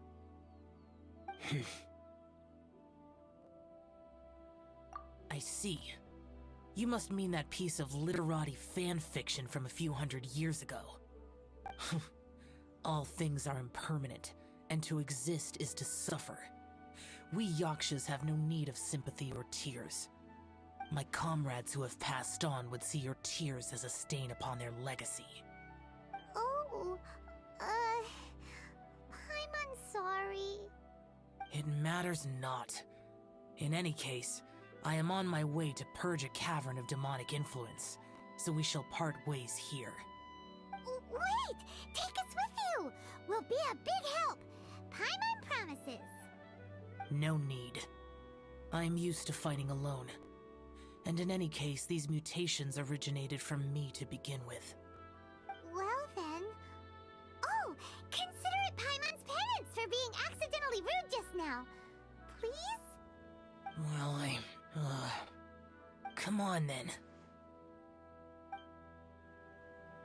So, Xiao, you've been suffering from the bad karma all this time? Suffering is my price to pay for eons of endless slaughter. I have come to accept this. But in recent years, other living things have suffered, when the burden should be mine alone to bear. I must reflect on this.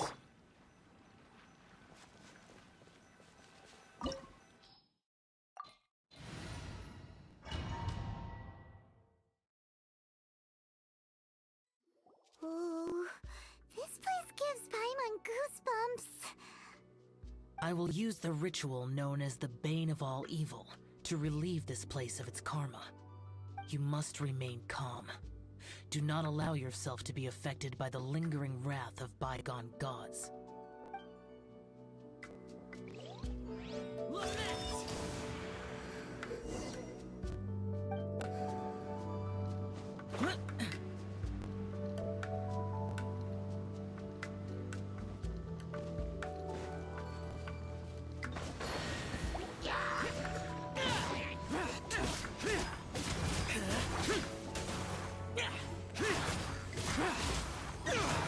Useless.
Boring! Bane of all evil. That must be the power you got for being a vigilant Yaksha, right? I must just realize that you only wear your mask when you're fighting the bad guys. But that Star Snatcher guy wears his mask the rest of the time, too. Star Snatcher? I am aware of no Adeptus by such a name. So he is a fraud! Well, we'll continue this discussion later. You should focus on your battle for now. Useless.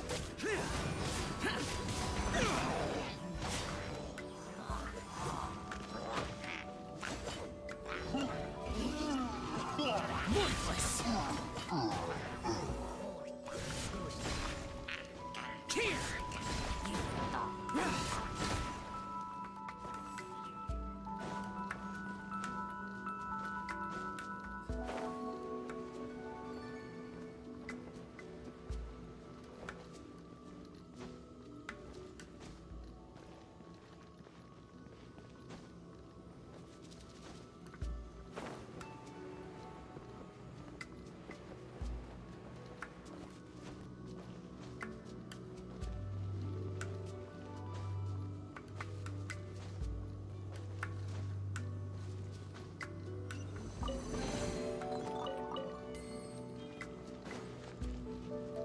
Boring.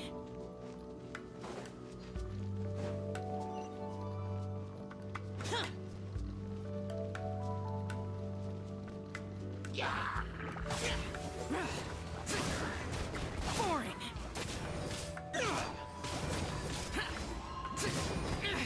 Prepare to die, fool!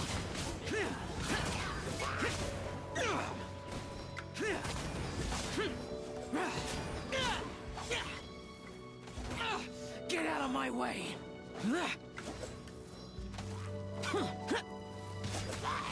Worthless!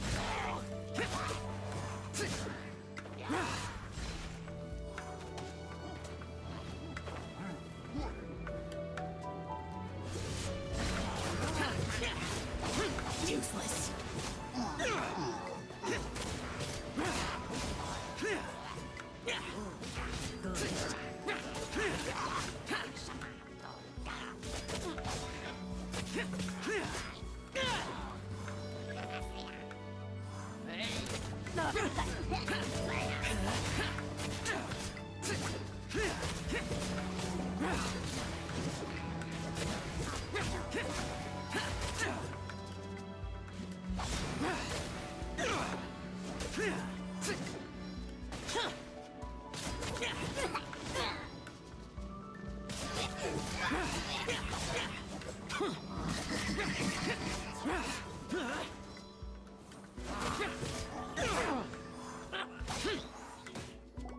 It is good that we came here.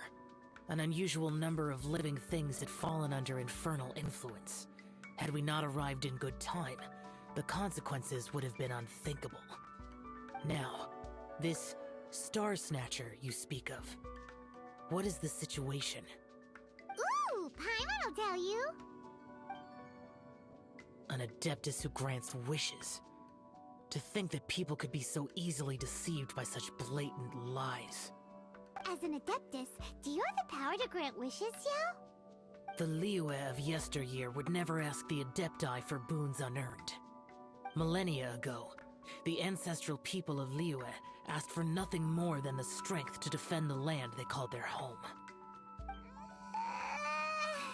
To be honest, an Adepti who grants people's wishes is probably more appealing to people nowadays. However feeble people nowadays may be, they are not my concern. I concern myself only with following Rex Lapis's original decree. Oops. Pieman spoke without thinking again. Oh, one more thing. That fake Adeptus has a sigil of permission. It's what he uses to exorcise demons. Wait. Truly? Fool. Exorcising demons without exterminating them. It is no wonder they have been congregating here. If this continues, things may spiral out of even my control. We must confiscate his sigil of permission. Great minds think alike! Pieman agrees. We've got to show that trickster what you get for trying to fool us. And it just so happens that we've got a real Adeptus with us too. If Xiao were to teach Star Snatcher a lesson, you can bet he'll never dare to pose as an Adeptus ever again. No. I only slay demons. I do not kill mortals. Who said anything about killing him? It would certainly benefit Liyue if we could convince him to cease his wicked ways. I possess an art called Dream Trawler. It is normally used to separate the soul from the body, that one might cultivate oneself in a waking dream. But it can also be used to call forth the spirits of others. Whoa. Now that's a real Adepti art for ya. A ritual must be performed for this art to be used. Assist me in gathering a few items. A censer, 7 lamps, and something to reduce the temperature. Reduce the temperature. Oh, some mist flowers will probably do, right? But as for the censer and the 7 lamps... probably not the kinds of things they're gonna just stumble across in the wild. Do you know of the 2 Yaksha statues that stand guard beside a merchant road on the southern face of Mount Tianheng? The ancestors of the people of Liyue built shrines there to honor the Yakshas. You should still be able to find some ceremonial items there. Once you have found them, meet me at the Yaksha statues after nightfall, and I will teach you how to use this art.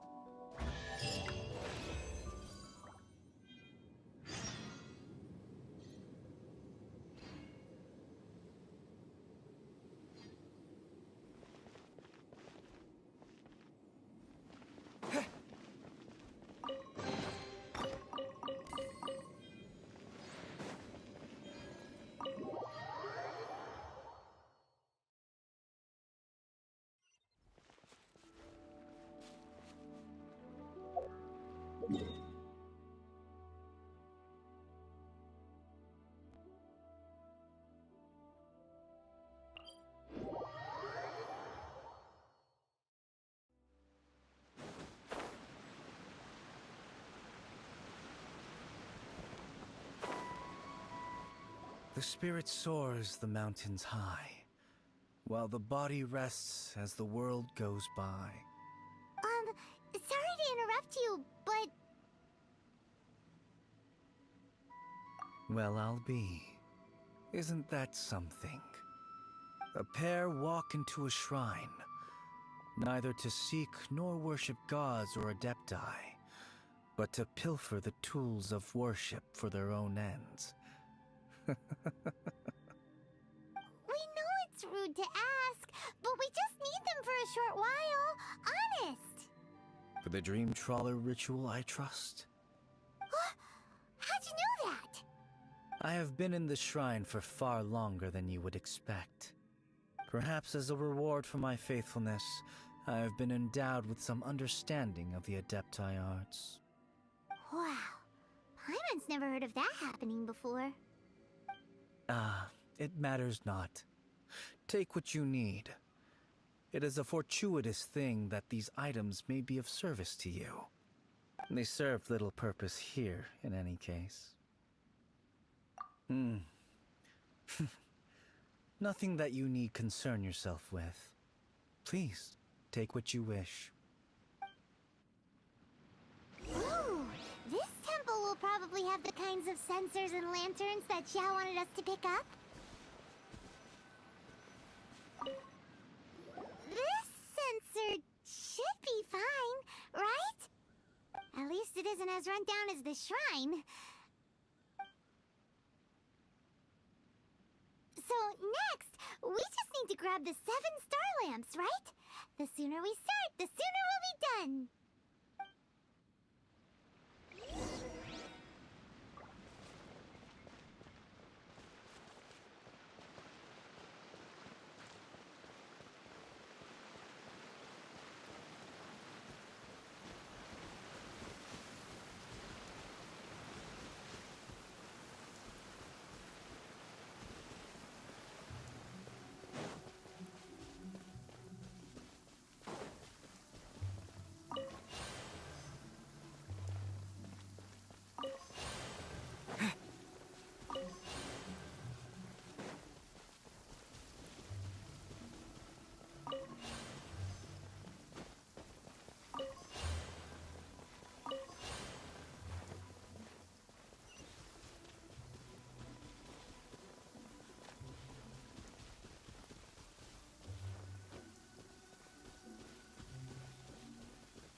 Pieman thinks we've got all the ones we can use now.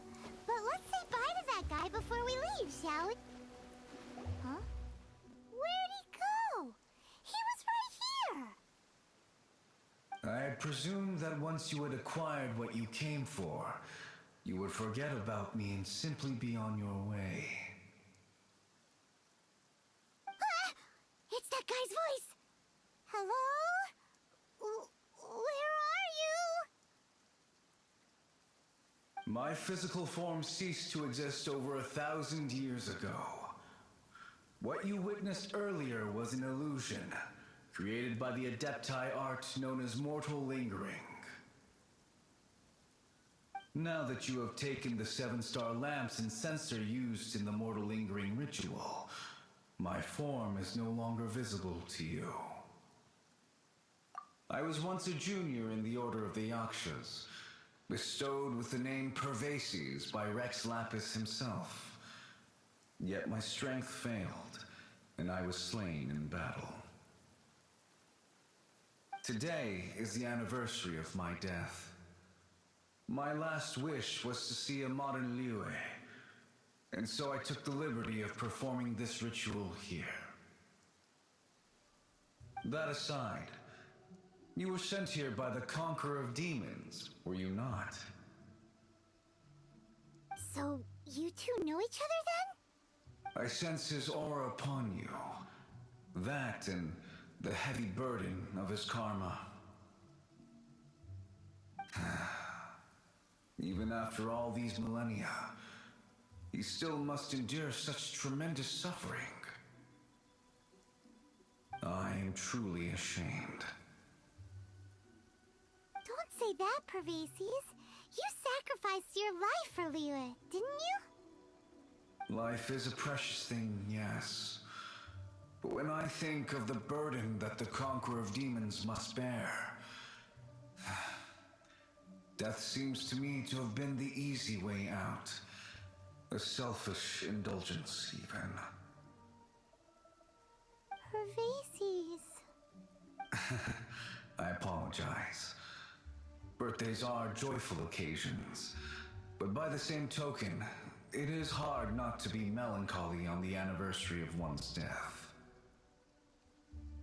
The mortal lingering will not last much longer. Take care, you two, and please pass on my regards to the Conqueror of Demons. If only I could taste some authentic grilled tickerfish once more. By wave and storm I hunt for fish.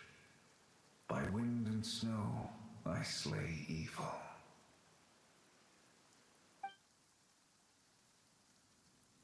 Huh? Looks like he's gone then. Pieman really hopes that at least someone will remember Pervases the Yaksha. We should get going. But let's come back here and make an offering sometime.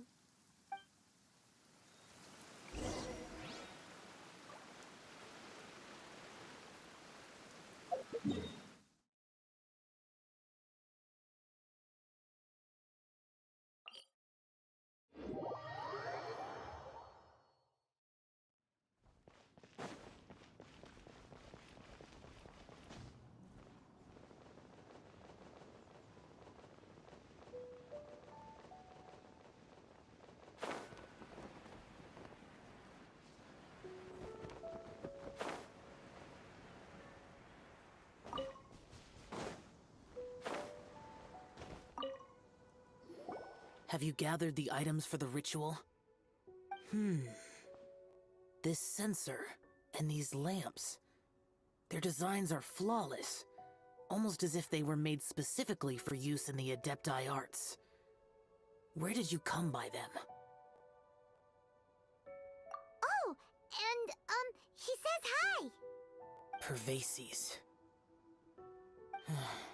Yes. This does have the hallmarks of something Pervases might do. As I thought, it seems that he could not leave Liyue behind, either. I hope that its present state will allow him to rest in peace. Well then, let us begin preparing for the ritual. Place the censer in the middle, and surround it with the 7-star lamps. Adorn the area with the items of abject cold. Once this is done, we shall proceed. Yes, this will do. Now, the next step is the key to performing Dream Trawler. There are 4 steps to performing this ritual. Offering incense, meditation, incantation, and loosing an arrow. Seems like a real rigmarole. Adepti arts are the product of millennia of study by Adepti. Do not dismiss their mystical workings as rigmarole. Failure to take this seriously could cause the technique to devour one's own body, or cause the spirit to be sundered from one's flesh permanently. Stop talking! I'm sorry! When offering the incense, we place the incense into the censer with reverence for Rex Lapis in our hearts. Meditation is to empty ourselves of trivial thoughts, and to focus on the target of the art we are performing. Then we shall recite the incantation in a loud voice. Devayaksha, bring forth sin! Finally, we will loose an arrow towards each of the Yaksha statues to enlist their authority for our contract. If all goes well, Star Snatcher's soul will be brought forth shortly. If you have no other questions, let us begin.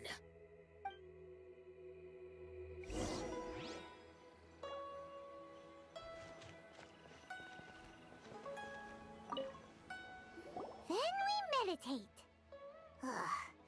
Paimon really doesn't want to think about that fraud.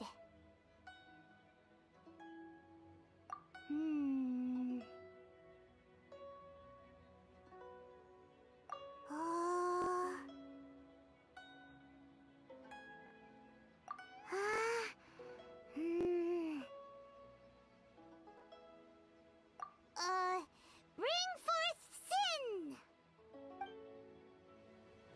It looks like the Yaksha statues are glowing at the waist. So we just fire 1 arrow each at the glowing parts, right?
Close enough.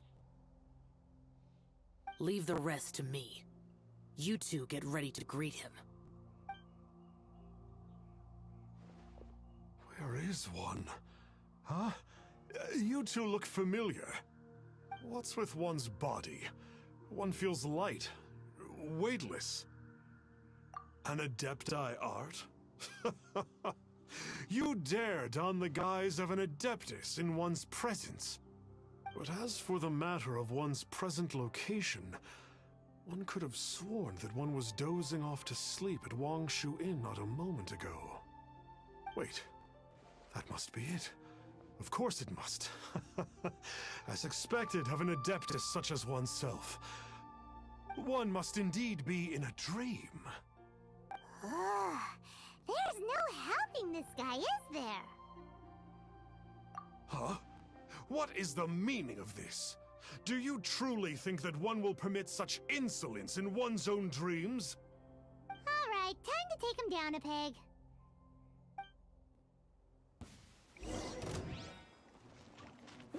Get him!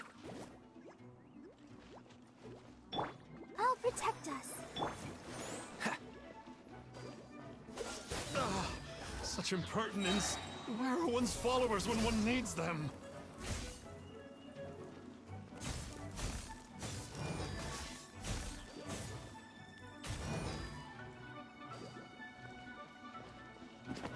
Cool it!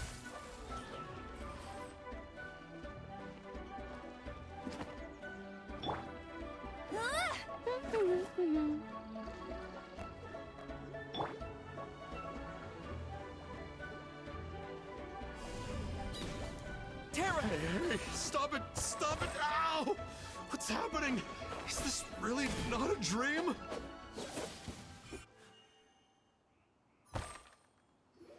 Please stop! I surrender! I surrender! Yes, I do. Oh, I thought I was gonna die. Oh, how did I ever have the misfortune to meet you two? Please, great Adepti, spare my life. I won't do this ever again, I swear it. We did call your spirit here, but we're not Adepti. He, however, is. You deceive the masses with quackery, masquerade as an Adeptus, exorcise demons without exterminating them, and display a callous lack of regard for life. One day, you will reap that which you have sown. For those who invite the infernal into their lives, there is no redemption. You're...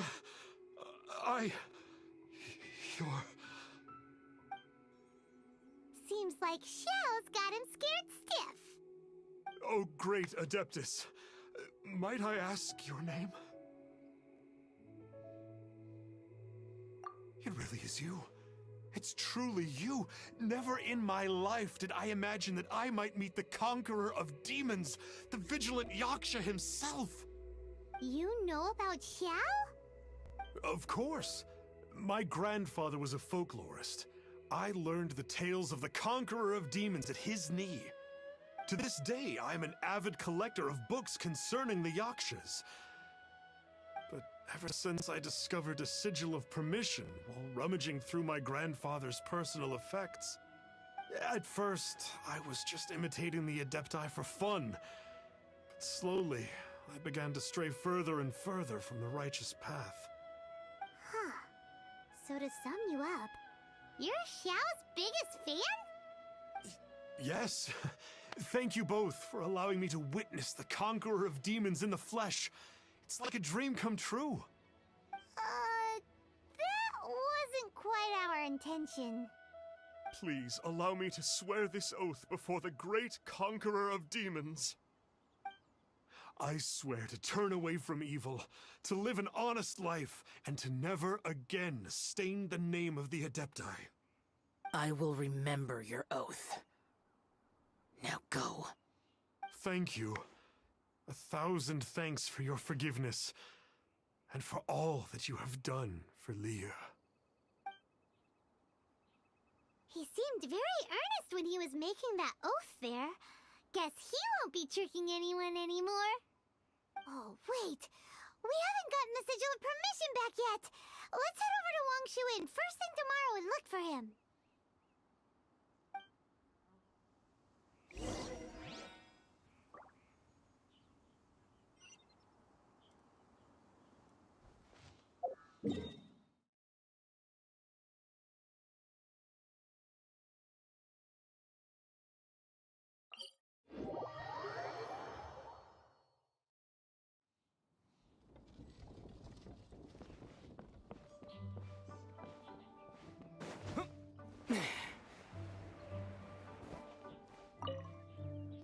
Hey there, boss.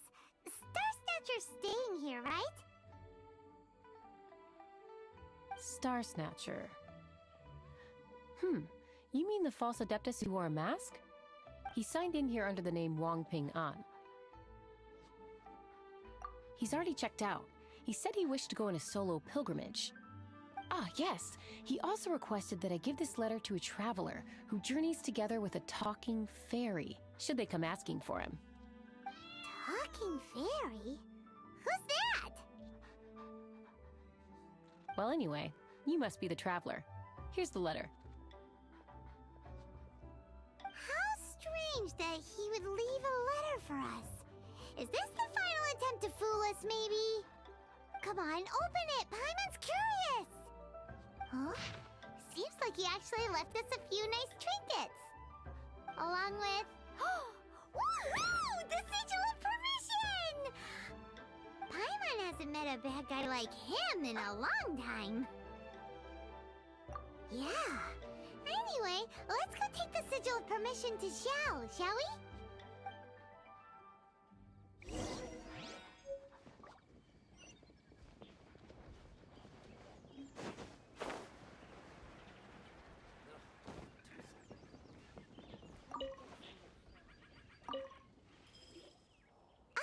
There you are! We got the Sigil of Permission back. Do you want to take it? You have my thanks. May I take your order, sir? 1 grilled tickerfish. Certainly. We'll prepare it for you immediately. Huh. No almond tofu this time? Well, that's not like Xiao. Tickerfish was Pervasi's favorite dish. I just wanted to see how it tastes. Huh. By wave and storm I hunt for fish. By wind and snow I slay evil. Was there anything else? I am accustomed to eating alone.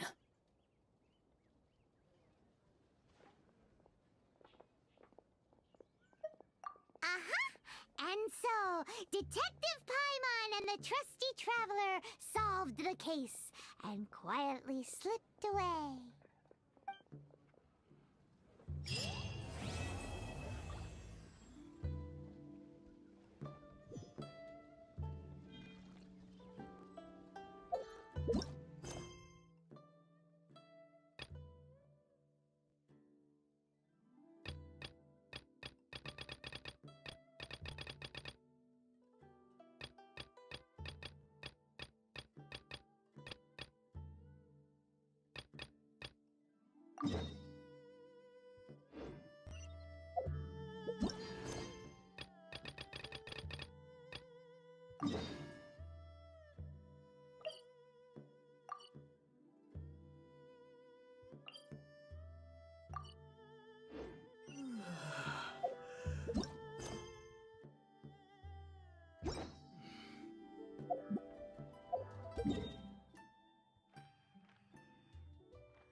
got a bad feeling about this. Not that Pieman's scared or anything, just, concerned for your safety. It's just that this is how lots of scary stories go. You're in an empty place, in the middle of nowhere, there's barely any light, and then just when you least expect it, a stranger comes out of... Oh! Ah! Quick, do something! Pieman's intuition says that anyone we run into here is going to be far from normal. If he gets us, he's gonna eat Paimon for sure. Who are you?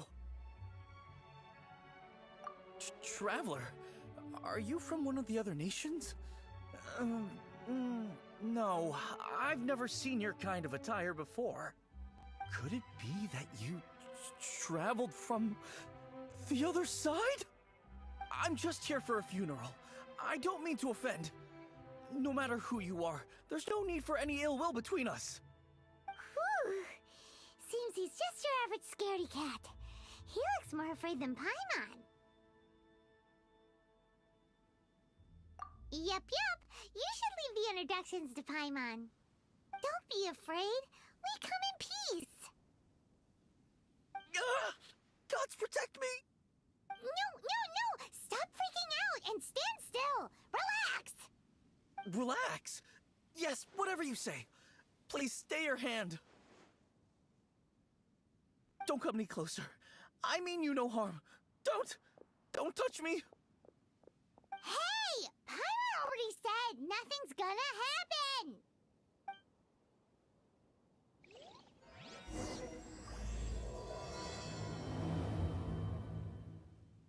Was it something Paimon said? Let's go after him. He might do something stupid.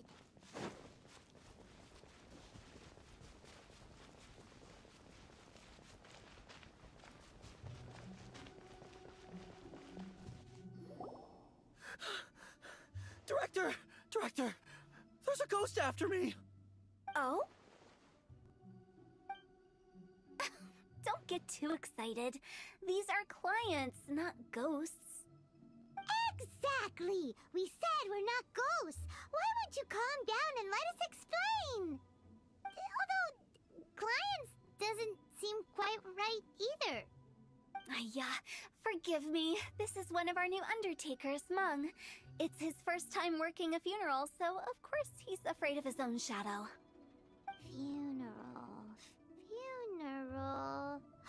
Oh! The Wangsheng Funeral Parlor! Zhongli is a consultant there. They deal with this stuff a lot, right? Oh, you know Zhongli? Well, that saves me a lot of explaining. I'm Hu Tao, the current director of the Wangsheng Funeral Parlor, responsible for, trifling matters having to do with immortality. A satisfying trade to be in, though, and Wangsheng Funeral Parlor is well known around town. Whatever the request, I'd be glad to hear it.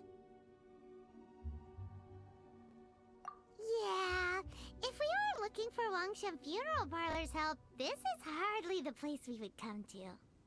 Ah, but you see, I wasn't referring to clients in the business sense.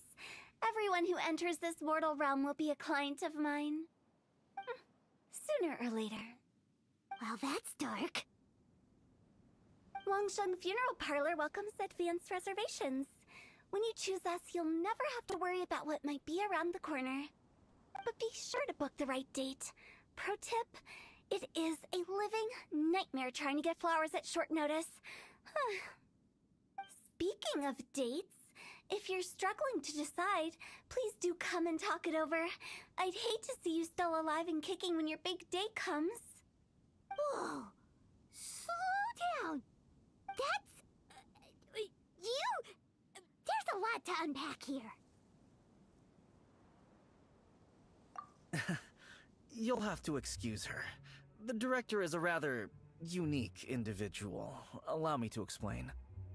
We'd heard that there'd been some supernatural activity at Wuwang Hill. To restore calm here, we performed a funeral ceremony. It went very smoothly. According to the director, we shouldn't be expecting any more issues in the near future.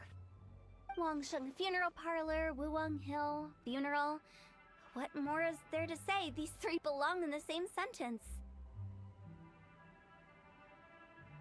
You two, on the other hand, have no business coming to Wuwang Hill.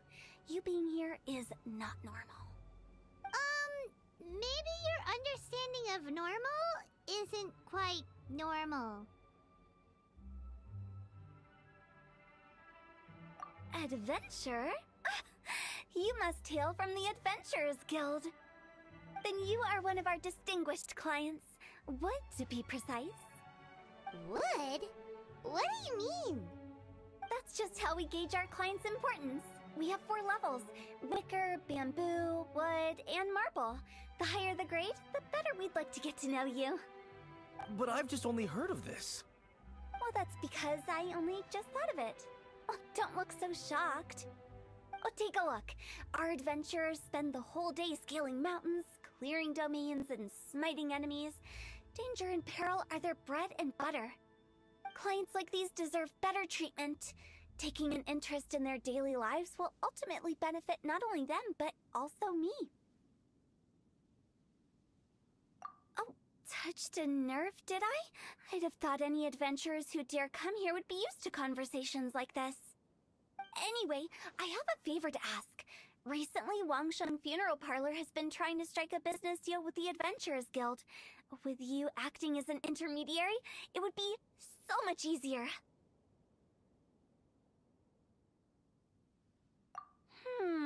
Let me think what I could offer you as a reward. Or perhaps there's a favor I could do in return? We're looking for someone. We've asked a lot of people, but nobody seems to have a clue where they are. This seems like something right up my alley. I can even inquire with the ones who no longer speak for you. You see? Helping me will be worth your while. Come on then, my able assistants. Let's get down to Liyue Harbor and do some business. When did we become your assistants? Wangsheng Funeral Parlor. The ones who no longer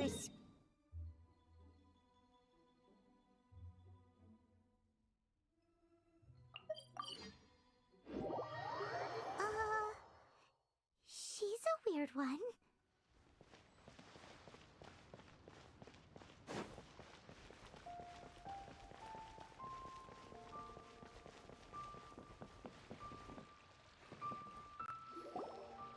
You again. Look, I told you, we're not interested in the kind of cooperation you describe. Come on, there's no reason to get upset. Look, one of your members is an avid supporter of my proposition. Oh, since our last negotiation, I've come up with a new proposal, which I think you'll find has far more benefits for you. First things first, Wangsheng Funeral Parlor will prioritize the Adventurers Guild requests above all others. You'll also receive 100 of our signature wooden coffins for free, together with your first order. That's not all. We also provide an on-site cadaver collection service covering almost all regions in Liyue. Now, we do charge a slight premium for a very small number of especially dangerous areas, but don't you worry about that. I promise you, it's still very affordable. I don't think you're hearing me. Okay, all right. I get it. You want to bargain a little more, but our offer as it stands is already quite a good deal, don't you think? Just think about it. An adventurer's life is full of unexpected threats. It's only natural to take precautions. Mend the roof before it rains, as they say. Yeah, no. I'm not so sure that saying applies in this context. Speaking of precautions, I'd rather focus on keeping my adventurers safe in the first place. It's time for you to go. I have to attend to other matters. Oh, wait, hold on. Oh, what would you say to a group discount? 30% off for parties of 10? Director, please, you did your best. We don't need another clash with the Millilith. If Pieman understood all that correctly, it seems like she's trying to sell them the funeral parlor services. Yeah, nothing left to do here. Let's go back to Wangsheng Funeral Parlor. rejecting a once-in-a-lifetime opportunity. It's their loss. Some things are inevitable. It's only a matter of time.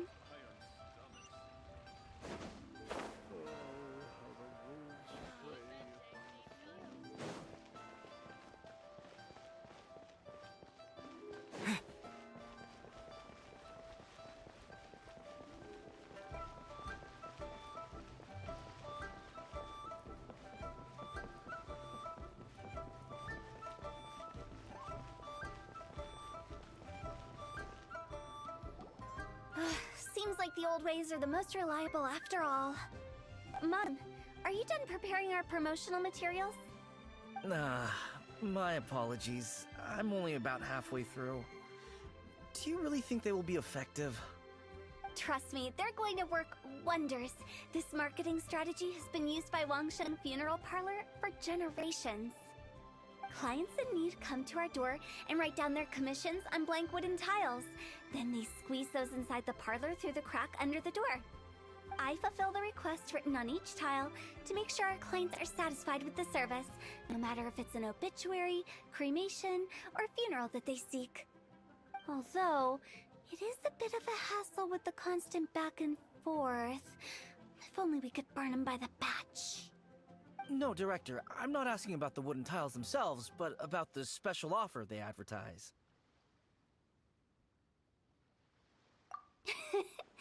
Wangshen Funeral Parlor should keep up with the times.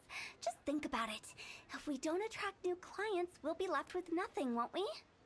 Business development is a crucial element of every prosperous enterprise. I've been trying various marketing strategies ever since I became the director. I put up posters just like all the other shops, but the Millilith promptly removed them.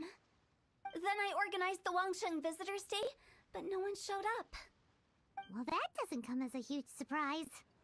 And finally, I discovered that the traditional ways are the most reliable after all. I took inspiration from the wisdom of previous directors. So now, I go from door to door looking for people and organizations willing to cooperate. Just like during our visit to the Adventurers Guild.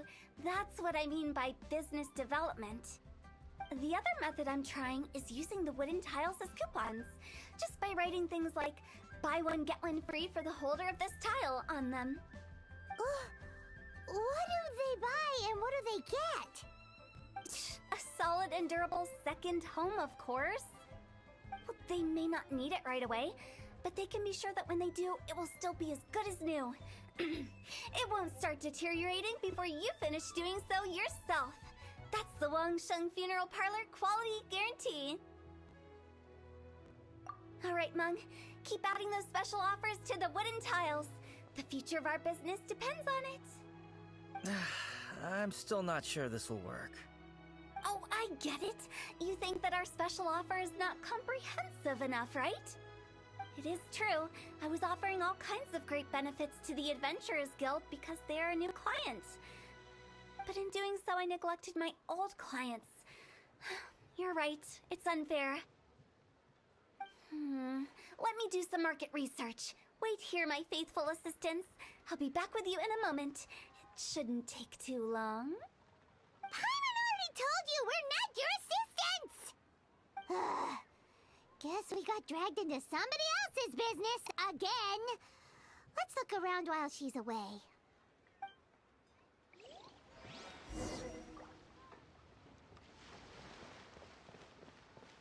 You must be the director's new hires. Not us. We're just very curious about Wangshen Funeral Parlor and Hu Tao. Well, I wouldn't get too curious if I were you.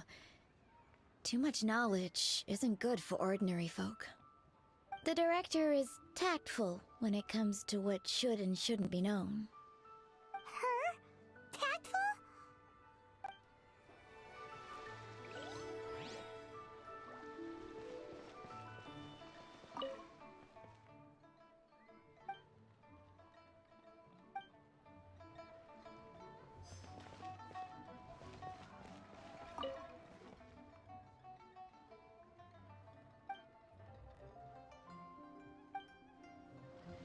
We should get going. Let's Settled then. Write it like this. Wangsheng Funeral Parlor Bumper Sale. Buy one, get one free. Buy two, get three free. More for your Mora. I love it. Better than all that lifeless brochure stuff. We want people to feel warm and fuzzy. But Director, isn't Lifeless the name of the game in this industry? That's old hat. We're opening up new ground. Why does Wangsheng Funeral Parlor need to open up? Yes, Director. Poor guy's giving up. Right, we should get going. I am not letting new business escape us. We? As in us? Who else? Do you see anyone else around here? Oh, well, you probably wouldn't see them if there was. Stop adding little afterthoughts like that! It creeps people out. Just a joke. Sorry. Everything you see is everything that's present. For the moment, at least. Lighten up. The way I see it, people make death scarier than it really is. What people truly fear about departing this world is suffering and regret. To deal with the trauma, they let their imaginations run wild with notions of ghosts and evil spirits. Oh, baseless fantasies. What we've ended up with is a topic that people are morbidly afraid of talking about. If I don't broach the subject, then Wangsheng Funeral Parlor won't be long for this world.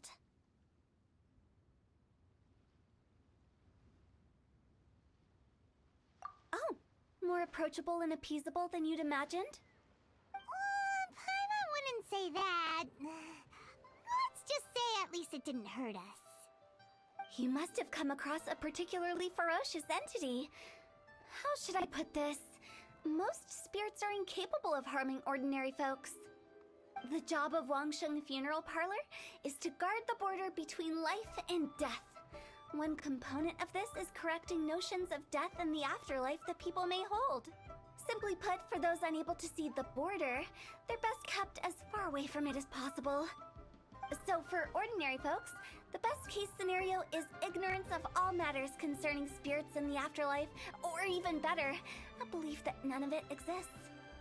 Then you really don't have any excuse for spooking the heck out of people. You make it sound so abominable. I'm just trying to get them to see the humor in it all. I never thought you'd be such a bore. Never mind. If you stick by me, everything will become clear. All right, let's get going. Follow me. Director, wait. What about Big G? Don't forget. Big G? Who's that? We've been in Liyue for ages and never heard that name. Oh, nothing. Just something Mung's been pleading with me to take care of. Should be a piece of cake. Where are we going? To visit an important potential client. I'll lead the way.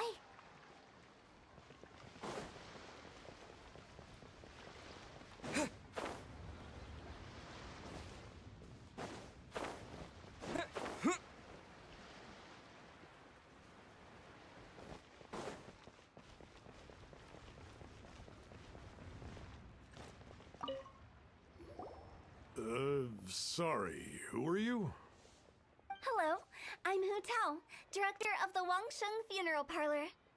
Okay, so why would someone from Wangsheng Funeral Parlor be looking for me?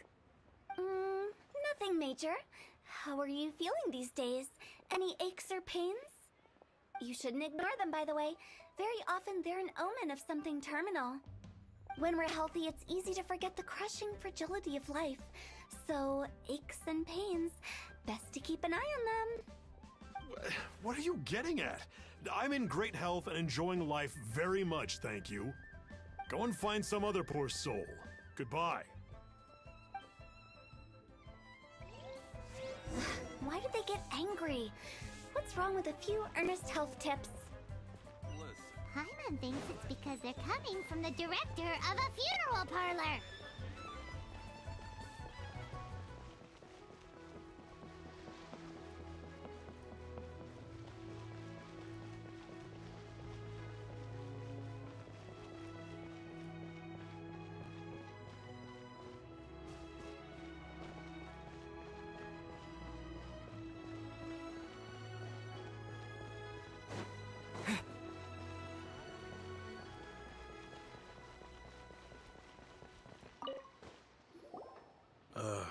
And you are. Be quick. I'm busy. Hello there. Would you be interested in understanding a bit about our services at the Wangsheng Funeral Parlor? Wangsheng Funeral Parlor? I'm not in need of your services. So you're out here looking for new customers? Don't you think this might be a bit of a crass way of going about it? Hardly. Isn't this the fashion these days? Bring the service to the customer and all that. I'm not sure it's every service that falls into that. Anyway, please bother someone else if you don't mind. Ugh, another failure. Still, not the end of the world. Pieman's curious. Does this approach ever work out for you?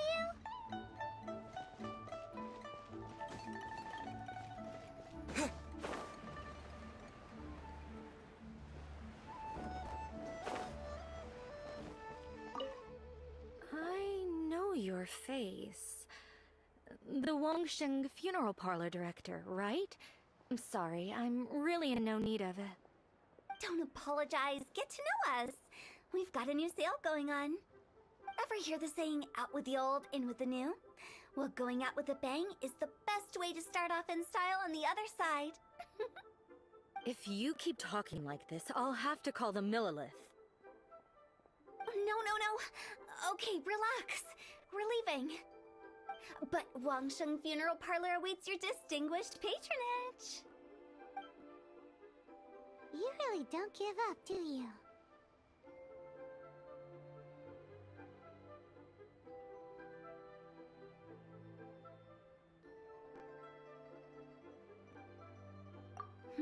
Are you trying to make me feel better? Well, thank you. Seems you understand me far better than most people. Not really. This is just getting really uncomfortable. Business development? Is that what you see this as? Surely you don't think all that was business development? Then what was it exactly? Traumatization for its own sake? No. The business development ended after the discussion with the Adventurers Guild. I was helping to find somebody for Meng. You remember Big G? As it turns out, the Big G that Meng is looking for is a ghost adrift in the mortal realm. The three we saw just now were all people I suspected of being followed by Big G, but having seen them, I didn't sense the presence of anything otherworldly. So we just had a quick chat, and I left it at that. Why didn't you say so? Paimon thought you had some kind of sixth sense for, people in declining health. Huh? What would I need that kind of ability for? I'm no doctor. Were you seriously hoping that the director of the Wangsheng Funeral Parlor was going to start healing people, or...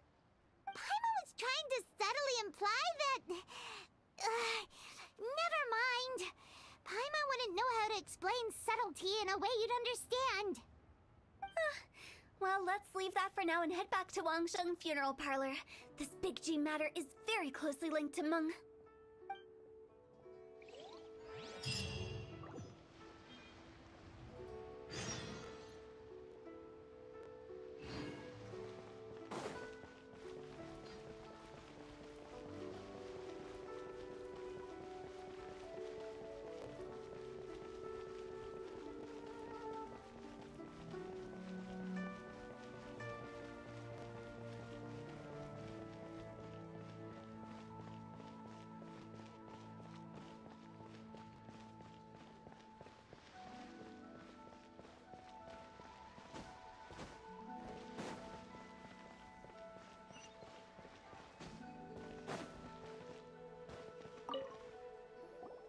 Meng, I'm back.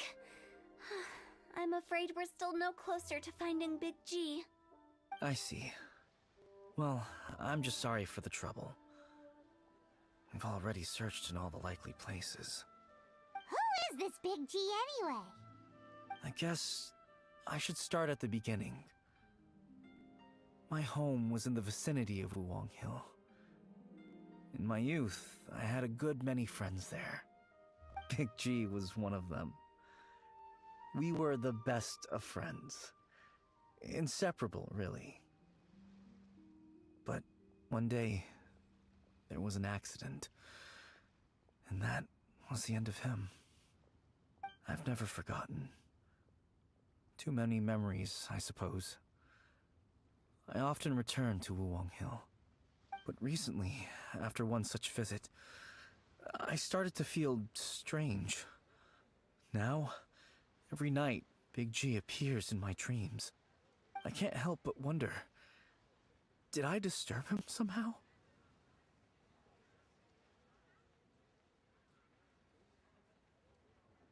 Perhaps.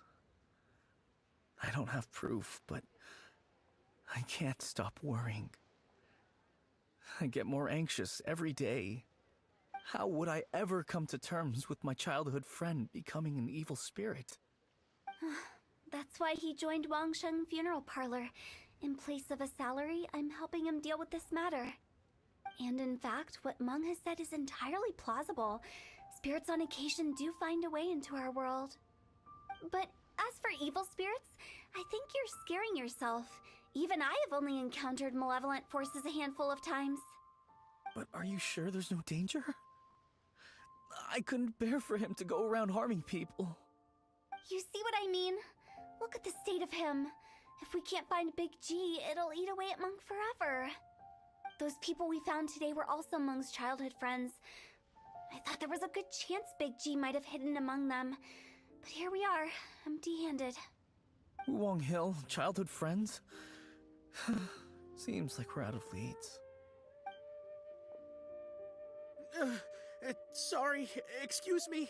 Is this Wangsheng Funeral Parlor? My name's Luo Chung. I've had this awful feeling recently, like something's staring at me. Some of my friends and I went to Wulong Hill the other day on a dare. After I returned home, I fell ill. I've been having recurring nightmares, but the doctors can't find anything wrong with me. I think that it's a curse, right? I've been cursed by a demon. Say no more.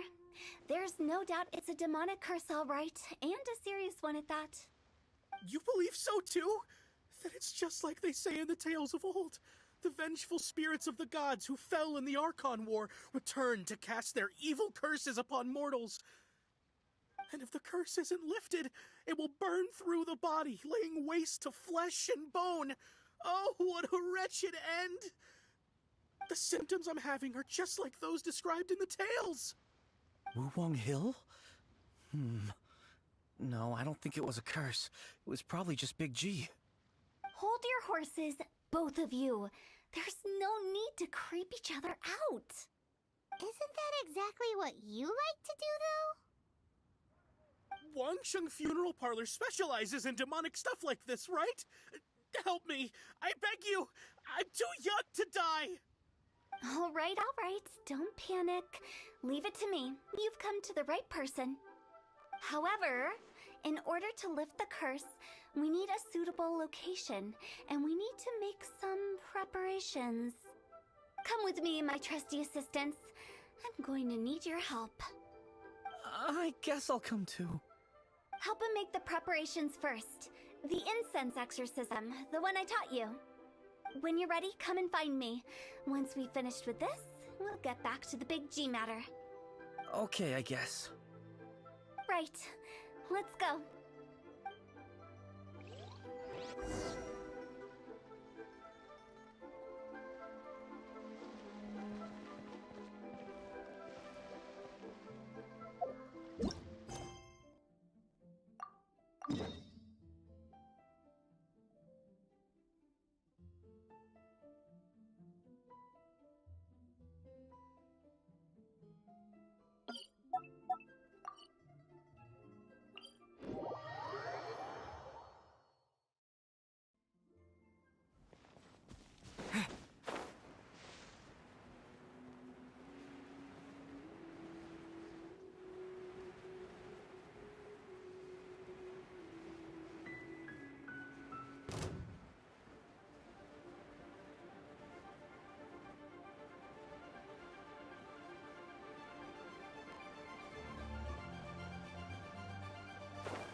rituals are you gonna perform here? No ritual at all.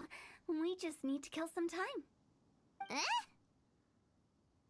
Wait, you didn't take all that vengeful God's curse stuff seriously, did you? They were eradicated ages ago. You saw those two. One thinks he's been cursed, and the other one believes his friends turned into an evil spirit. It's hard to reason with them. Now you see why I believe that ordinary folks should be kept in the dark. I've seen too many people lose their senses on account of things like this. If you want to calm them down, you need to convince them with something tangible. And the best way to do that is to make a great show of destroying the boogeyman they believe in before their very eyes. Sounds like that might work. If you were trying to cheer up a 3-year-old. You're onto something. After all, we're only afraid of what we don't know. Because you can't guarantee that telling an ignorant person the truth will improve the situation instead of exacerbating it. What I can do is pretend to pull back anyone who believes their time is nigh. But since the curse is imaginary, our fix will also be make-believe. Makes sense. But why would anyone believe that it's a curse? Do you know the history of the Yaksha?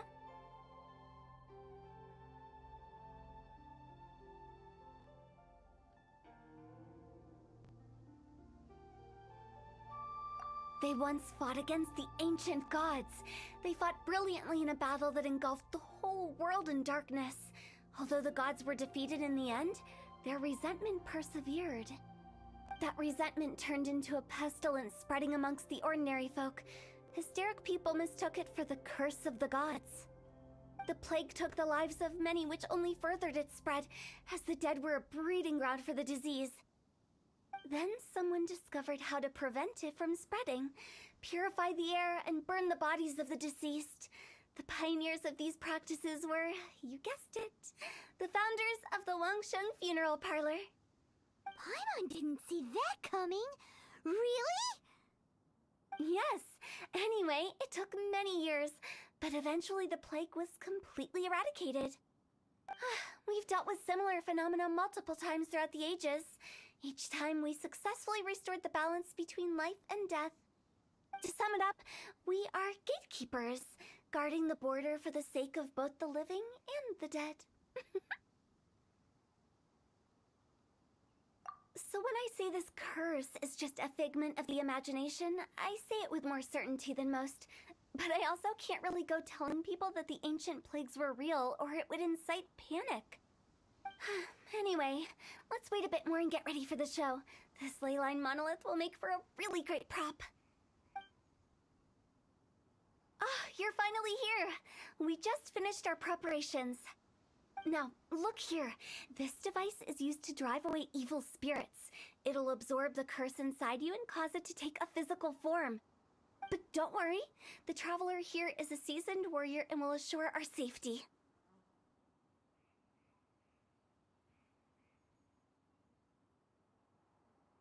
Oh, right. I forgot to tell you. It'll be fine. Will that really solve my problem? Trust the director. She might look like a weirdo, but she's serious about everything she does. How can you call me a weirdo? I mean, wouldn't you say it's more charmingly naive or disarmingly different? All right, let's get down to business.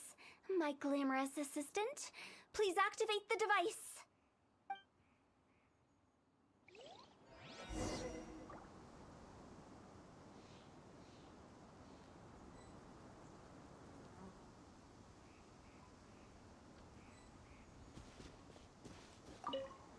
Is it really possible to materialize the curse?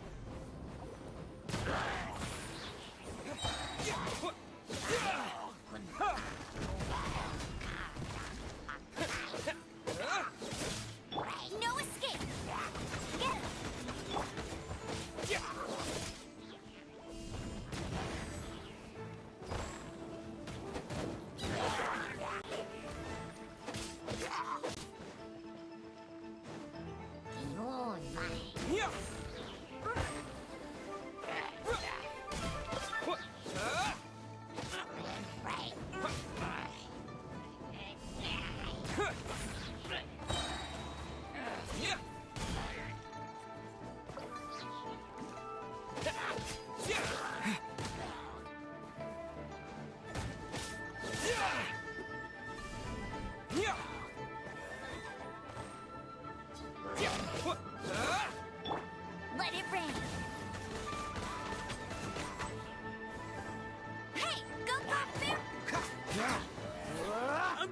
you!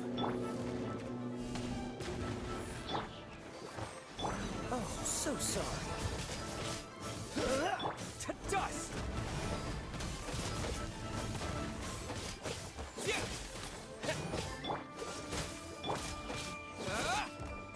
Terra Smash!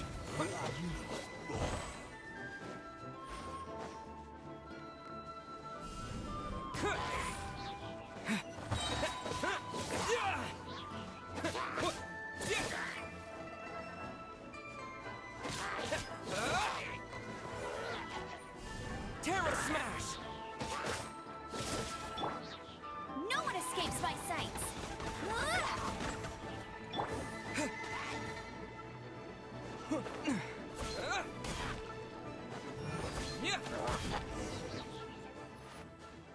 How are you feeling? Did the curse leave your body? Yes, I feel more invigorated than ever before. I'm cured. I can't express how grateful I am for your and the Traveler's help. If it hadn't been for you, the curse would have taken my life. Great. In which case, I guess now I can tell you. You've been pranked! What? This exorcism device? People like you wouldn't recognize it, but it's just an old ley line monolith deceptively effective at attracting monsters. And those were real monsters, not a manifestation of your curse. So riddle me this. If I didn't do anything to lift the curse, then what's the cause of your sudden recovery? The curse wasn't real? Then why was I sick? Well, you caught a cold, ate something bad, or just scared yourself sick. It's anyone's guess, but I'm leaning towards the last option. Wouldn't be the first time in my career. How unexpected. I also didn't expect that, but still, I'd like to thank you. Don't mention it. I found a way to deal with your fears this time, but I can't do it over and over again, so I'd appreciate it if you try not to give in to superstitions in the future. Human life is short. Enjoy it while it lasts. Wow, what a weird thing to say.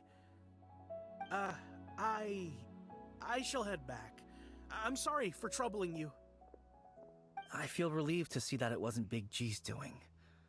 However, unless he crosses the border, there will be no end to his antics. Since we are done with the matter at hand, can we resume our search for Big G? I believe that won't be needed. He found us first. Big G? I didn't mean to bother you. Any of you. This is Big G? He's just a child? Well, he is a spirit. It's quite normal that he looks just like he did when he left this world. That's not what Pieman imagined when Pieman first heard the name Big G. Let's bring him back to Wangsheng Funeral Parlor. We have much to do.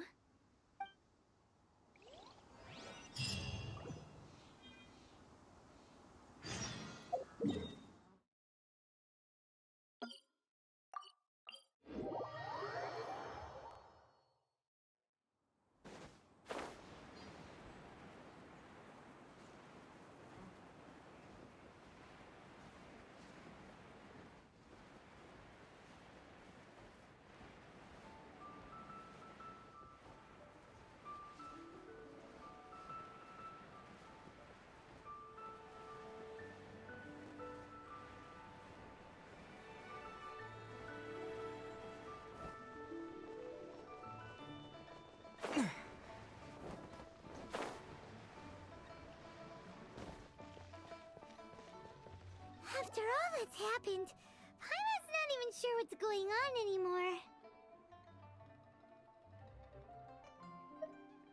Actually, I'm not surprised in the slightest. Remember what I said? There's only so many evil spirits in this world.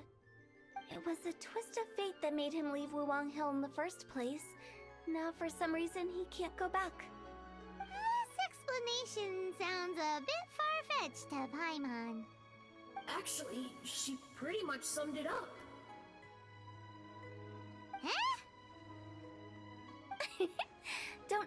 question my professional instincts? I just wanted to check up on my friends. That's why I came to Liyue Harbor. I promise I wasn't up to any mischief. I never wanted to scare anyone. A few days ago, some people came to Wuwang Hill on a dare. I heard them saying they'd come from Liyue Harbor, so I followed one of them back and ended up here. It must have been poor Lord Chung that you followed. Maybe he didn't notice you, but he could still feel your presence. Now we know what caused his nightmares. I was discovered? Well, I assume so, otherwise he wouldn't have been scared half to death. Yeah, Hu Tao and Meng were searching for you all over the place. Oh, that's because I couldn't find them. It's my first time in Liyue Harbor, and I got lost in the city. Now that you mention it, Big G always had a poor sense of direction. When we were kids, he'd never go down the hill by himself. We always had to lead him. So, all of this was just because you got lost? Why didn't you just fly? Like any other ghost or spirit? Don't you think it's much easier to find your way from up above? I can't. It's too high for me. I'd get scared. That's right, yes! He used to be so afraid of heights that he wouldn't even so much as look down the hill. You haven't changed a bit.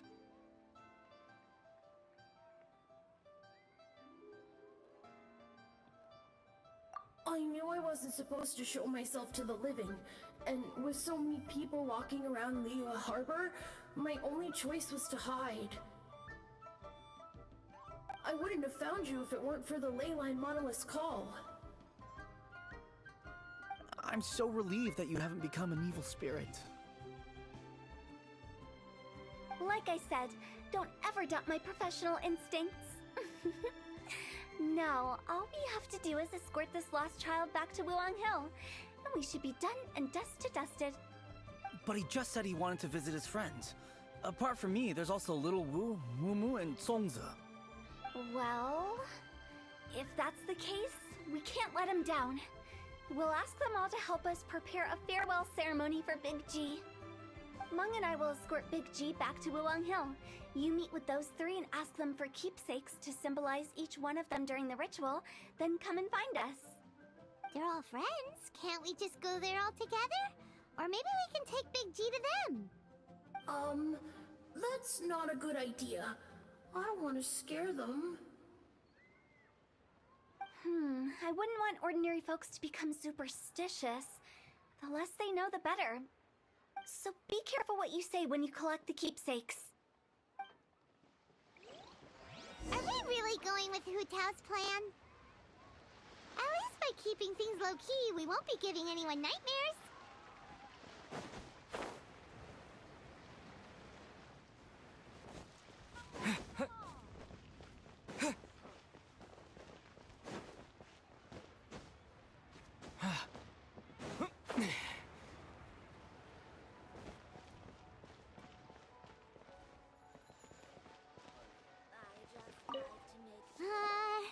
Hi!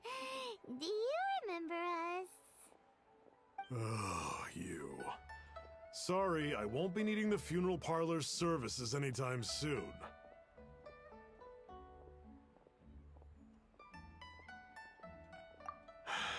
Yes, we grew up together. We still keep in touch even now. I don't know why he started working for Wangsheng Funeral Parlor. To be honest, I find their director to be quite peculiar. But he must have had his reasons. He's on his own now, after all. And he still can't get over what happened to Big G. Did he tell you about it? Yeah, he did. If you could pick one thing to give to Big G as a keepsake, what would you choose? Just, theoretically speaking. We're just being hypothetical here. Definitely not gonna actually go commemorate him or anything.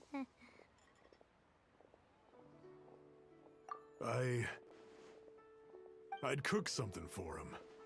Oh, he could eat spicy food like no other.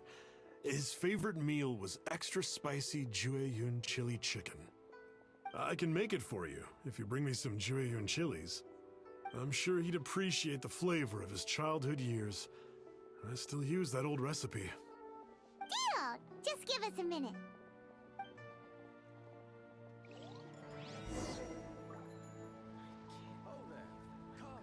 Come and see these rare and precious curios. Jueyun chilies are a common sight in Liyue. I can rustle that dish up in no time if you help me find some.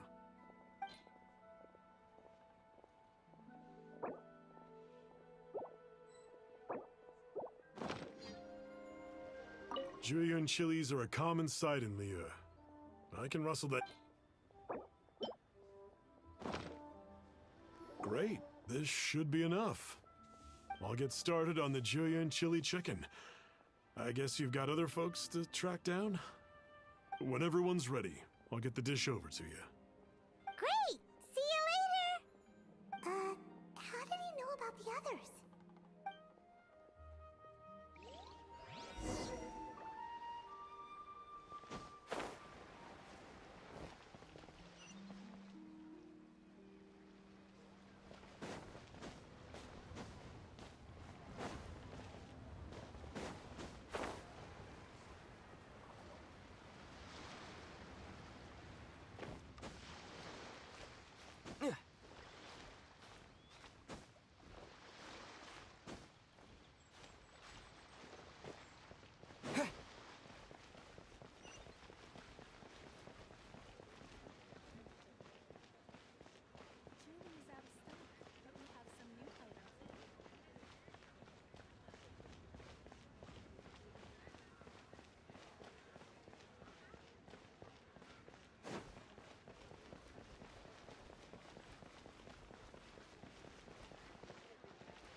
Not you again. I told you, I'm not interested in the inner workings of Wangsheng Funeral Parlor. Mung told us about you. You're good friends, right? That's true, yes. Come to think of it, I remember he did join Wangsheng Funeral Parlor recently.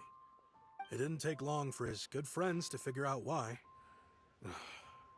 The Big G incident. But I know there's nothing we can say to help him get over it. Letting go of the past is a painful process. I would know. So, is Big G the reason you're here to see me?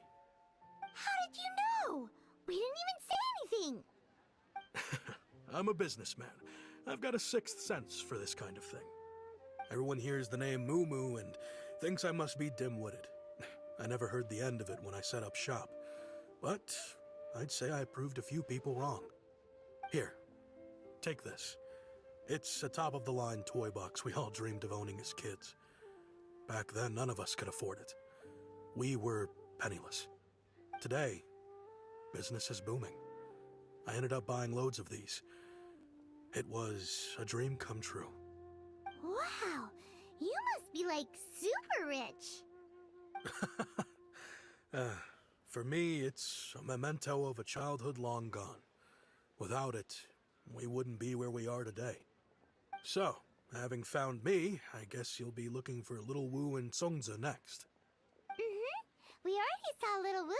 Now we gotta find Songza. I see. If it's Songza you're after, let's meet at the overpass at Feiyun Slope.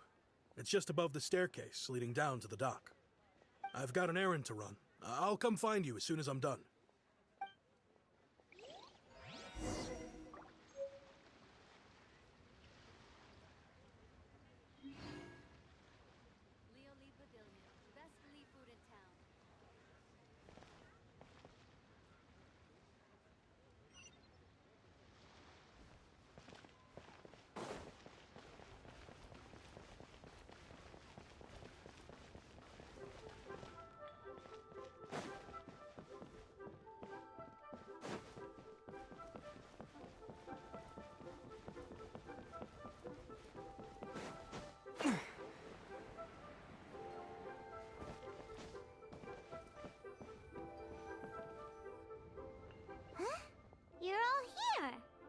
Reminiscing about old times, thinking back to past events. We've been at it for years. Our hometown was completely destroyed in a disaster, so we've got nowhere to go back to. Now, home is wherever friends are. They've just been telling me you're looking for keepsakes? I make artisan style lanterns down by Liyue Harbor. I guess they represent me better than anything. A few days ago, I bought some quality plastrite shards. They're currently all in the warehouse at the dock. I've already spoken to the manager. Could I ask you to retrieve them for me? Seems like you already know what's going on. Be back in a jiffy.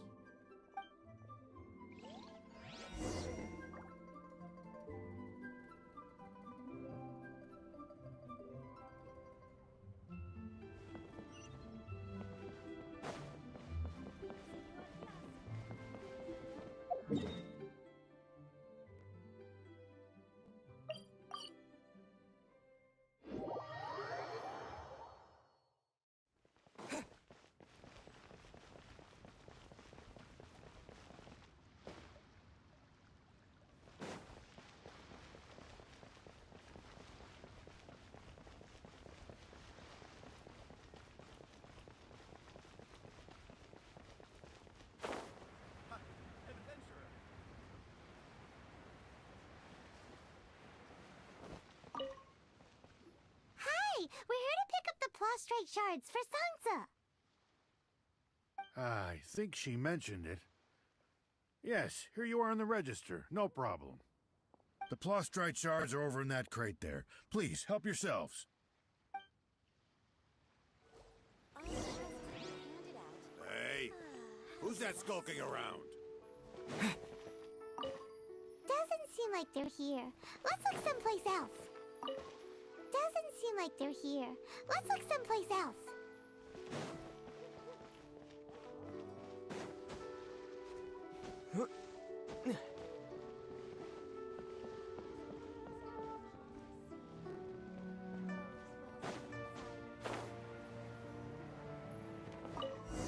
These look like what Sungza was talking about. Let's head back.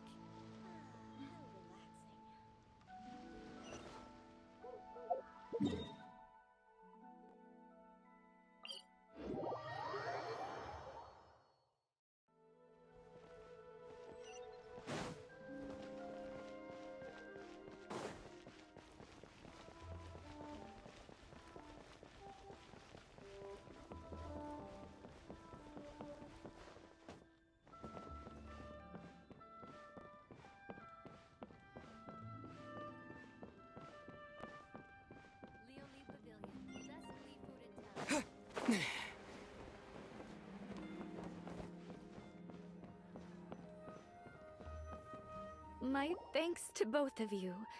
This looks like great stuff. Please, wait a moment. This is the final step.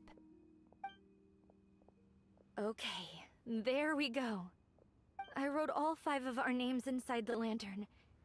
You know, during the annual lantern rite, we all release a lantern like this.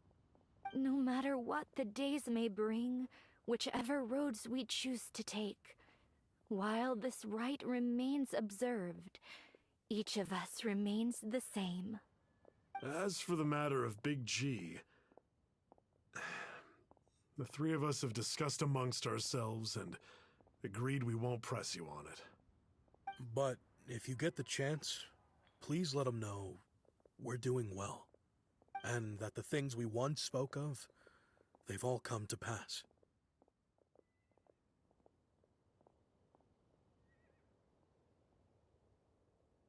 Thank you. We'll pass it on.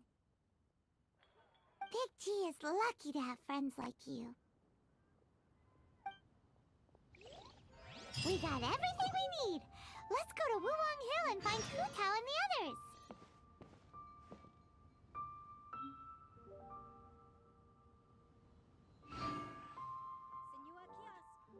See some action.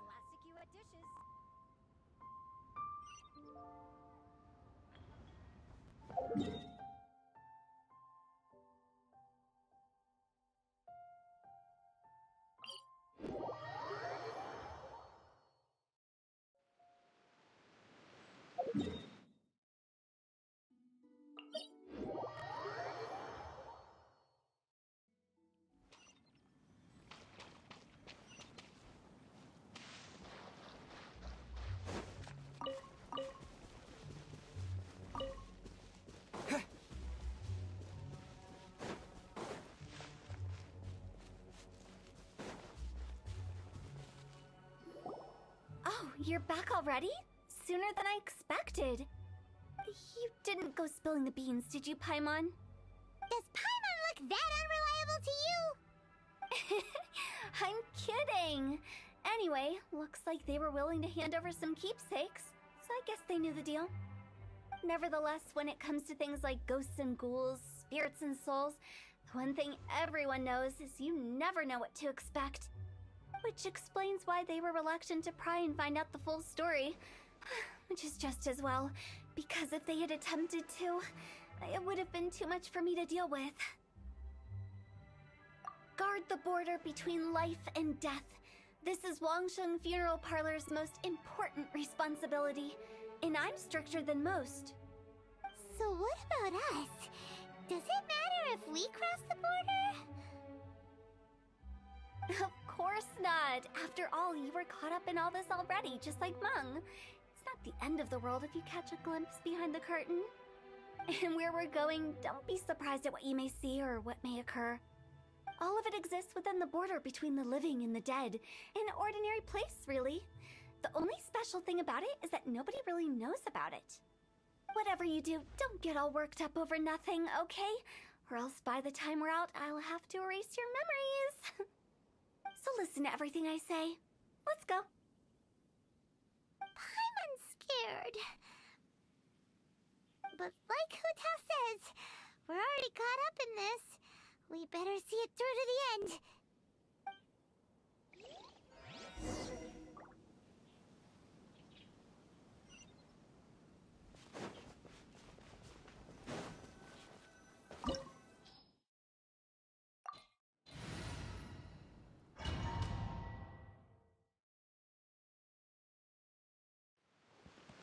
Wow! What is this place? Somewhere close to death, but not like the hell or underworld from the tales of old. It's just a place where the ley lines tend to go a little bit haywire. So keep your cool. Follow me. The farewell ceremony site is just up ahead.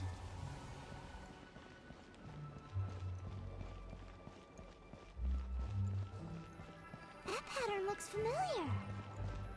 From the right angle, you can make out the whole thing. Oh, just like last time!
the show begin. Ready, steady, go!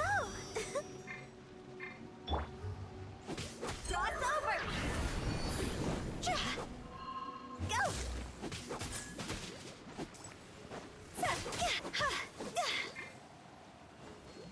This place doesn't feel at peace. That's why it's named the border. You can't just cross whenever you please. You need to have a little... How do people normally put it? Pomp and ceremony? I'm pretty sure that's not how people put it.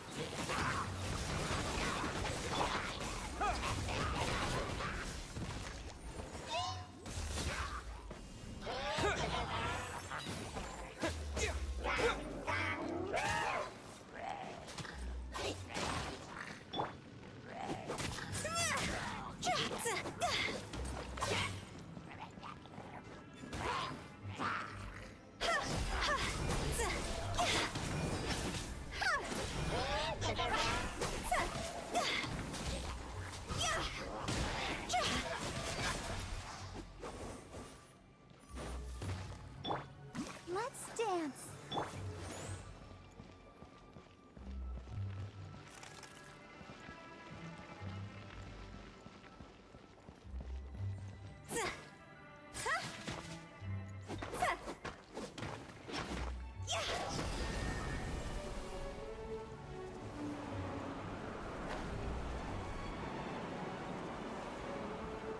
By the way, I imagine Adventurers Guild members are good at making order of things. See if you can find a way to get the right things into the right places. Usually it requires a bit of destruction as well as elemental reactions. On your marks. You talking to us?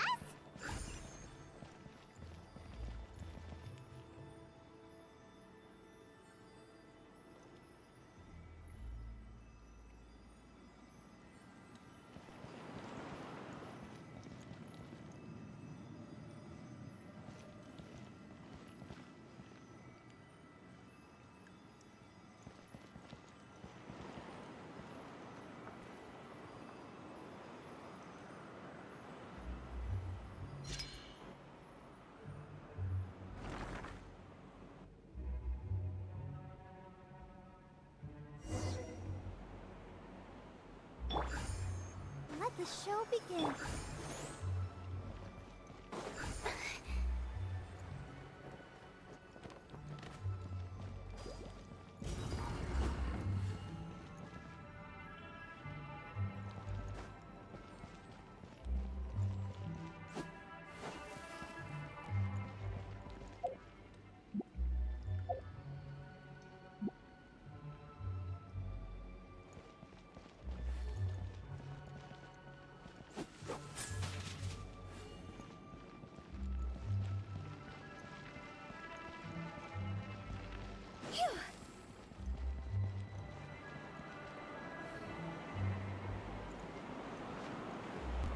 With the wind.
frozen in time.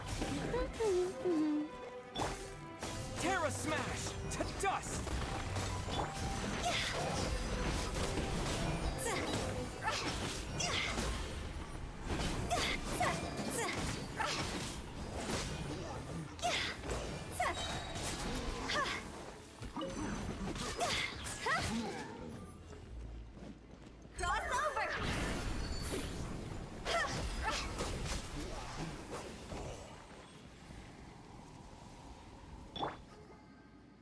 I'll protect us.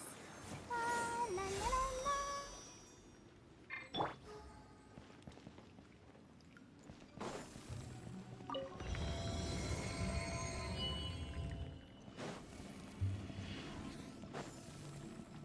Go!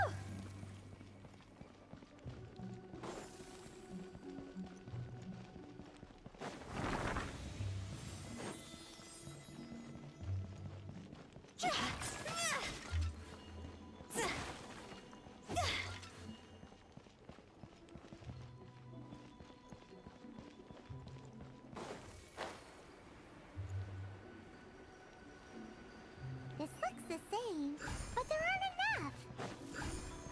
So confusing. Let's have a look around.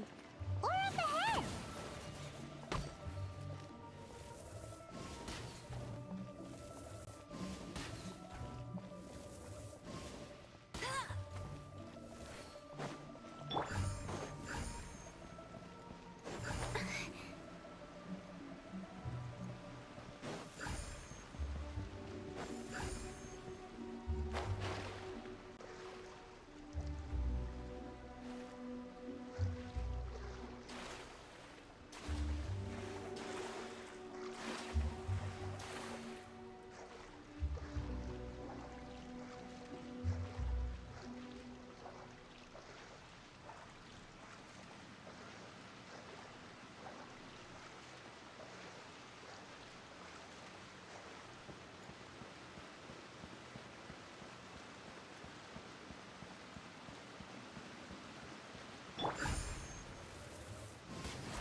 Let's dance.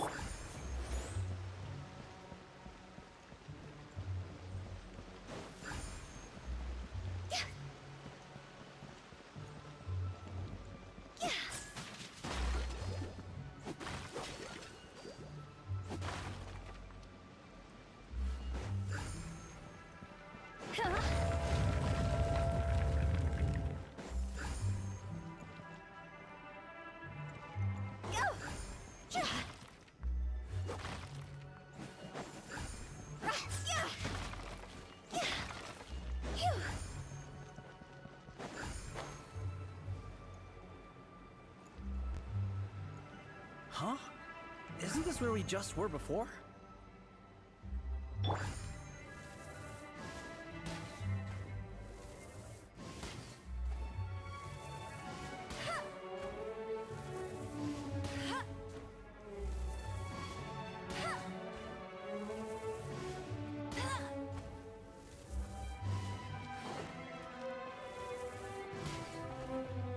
I'll race you there.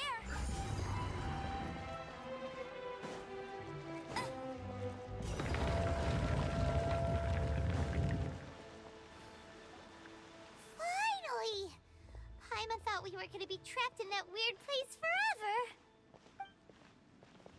That's exactly the point. Trespassers end up running scared. So that's the weird stuff out of the way, right? Yep. Just dive off the edge here. What?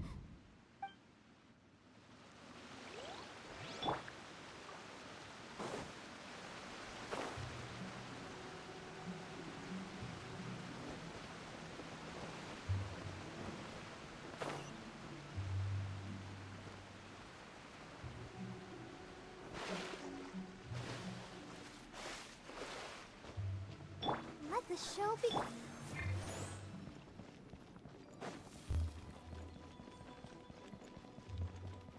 Go!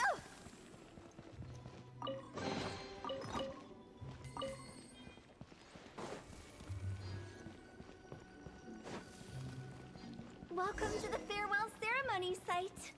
Our destination is just up ahead. I know you're excited, so feel free to have a look around and talk amongst yourselves. Soon you'll find out there's nothing special about this place.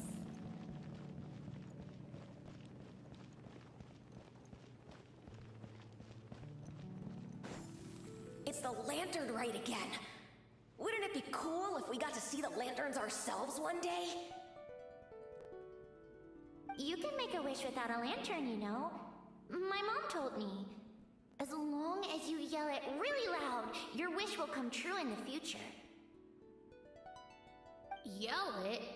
Isn't that kinda embarrassing? As soon as the first person yells, then everyone else just joins in, and nobody feels embarrassed anymore.